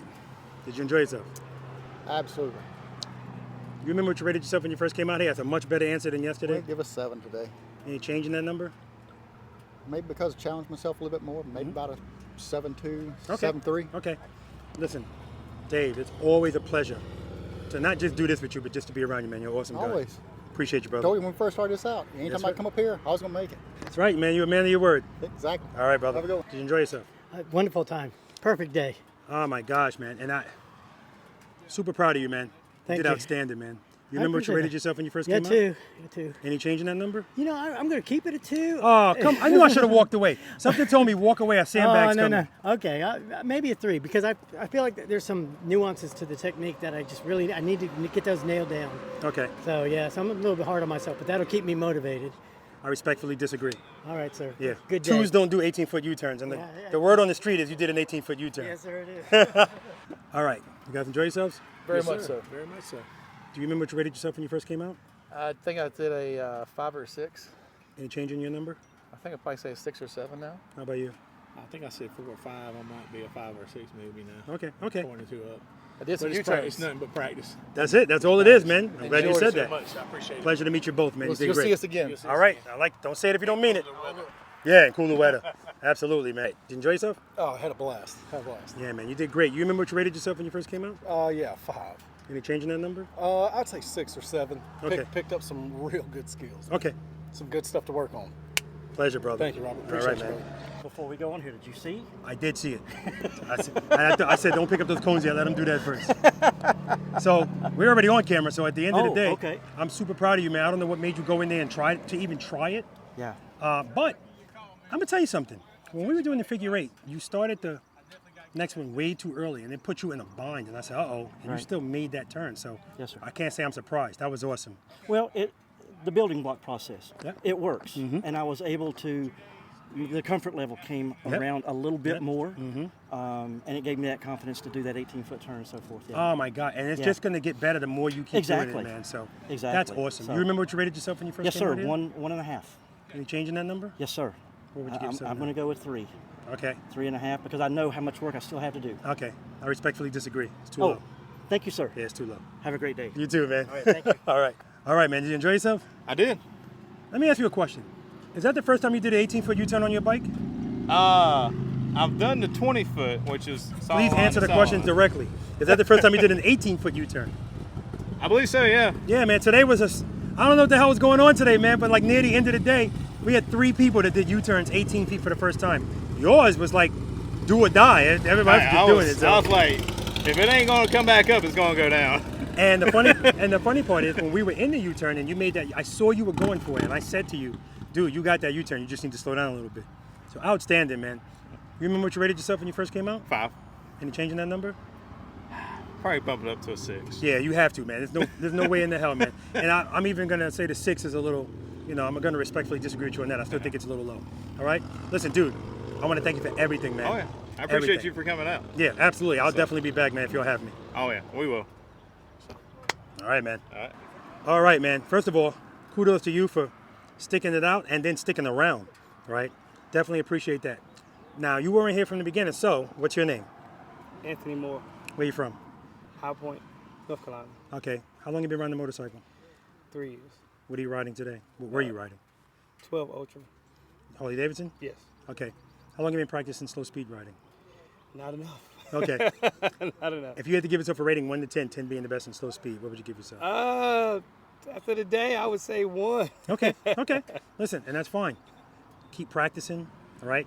Go to my channel, and I have a playlist for people that are just starting out. That's what I want you to practice. Okay. Forget about U-turns, forget about all that stuff. You'll get there, all right? Pleasure, brother. Pleasure meeting you. All right, man. The doctor is in the house.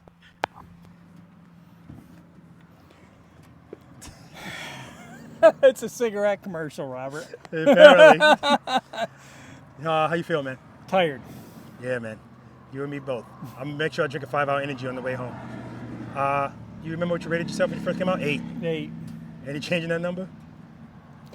I feel really good about my consistent transitions at the top of the Snowman to get it in both directions on a touring bike. Awesome. And I felt pretty good about the third time I did the to lean or not to lean. As you should. Because I got startled going around my first cone. Somebody started their bike, and I thought I hit the cone, but I knew I was way too far out, and I got startled, and I didn't make my transition fast enough. It caught up with me, but I was able to pull it out of somewhere at the end. Dude, that was just fantastic. It really was, man. So, any change in your number? Doesn't have to be. An 8's a good number. It's a great number. It's an exceptional number. And there's so many better people than me. Honestly, there are better people, a lot of them. One of them was here today. Jamie Ray was here. Excellent, excellent rider. I just want to keep getting better. Okay. Always a pleasure, man. North Carolina ambassador, guys. All right, guys, listen, that's going to do it for practice session number 109 out here in North Carolina, Cox's Harley Davidson. Huge shout out to the preloaders and V.I.Preloaders that participated today and helped me out by picking up all of the cones, and they did it in record time. So I definitely appreciate them. I know they're tired, I'm tired, everybody's tired. But we got a reprieve. That little bit of raindrops that we had cooled it down. We had some cloud coverage. So I definitely appreciate that. I say it all the time. Spend more time being thankful for the things that you have and less time complaining about the things that you don't. While I was thankful for that cloud, I'm thankful for these guys that are out here, and I'm thankful for you guys for watching. Do me a favor, guys, if you're not subscribed to the channel, please hit that subscribe button, hit the like button, leave a comment, and share these videos. And I've heard from a bunch of people that are out here that they are trying, and I can see the frustration in their face, trying to get their buddies to come out and practice with them, and they're just not interested. I understand the frustration, guys, but I appreciate you for trying, because that's all we can do is try, right, guys? All right, remember, guys, it's not about being the best, it's about being the boss. Seat time doesn't equal practice time, guys, and if you have time to ride your motorcycles, you definitely have time to practice on them. Until next time.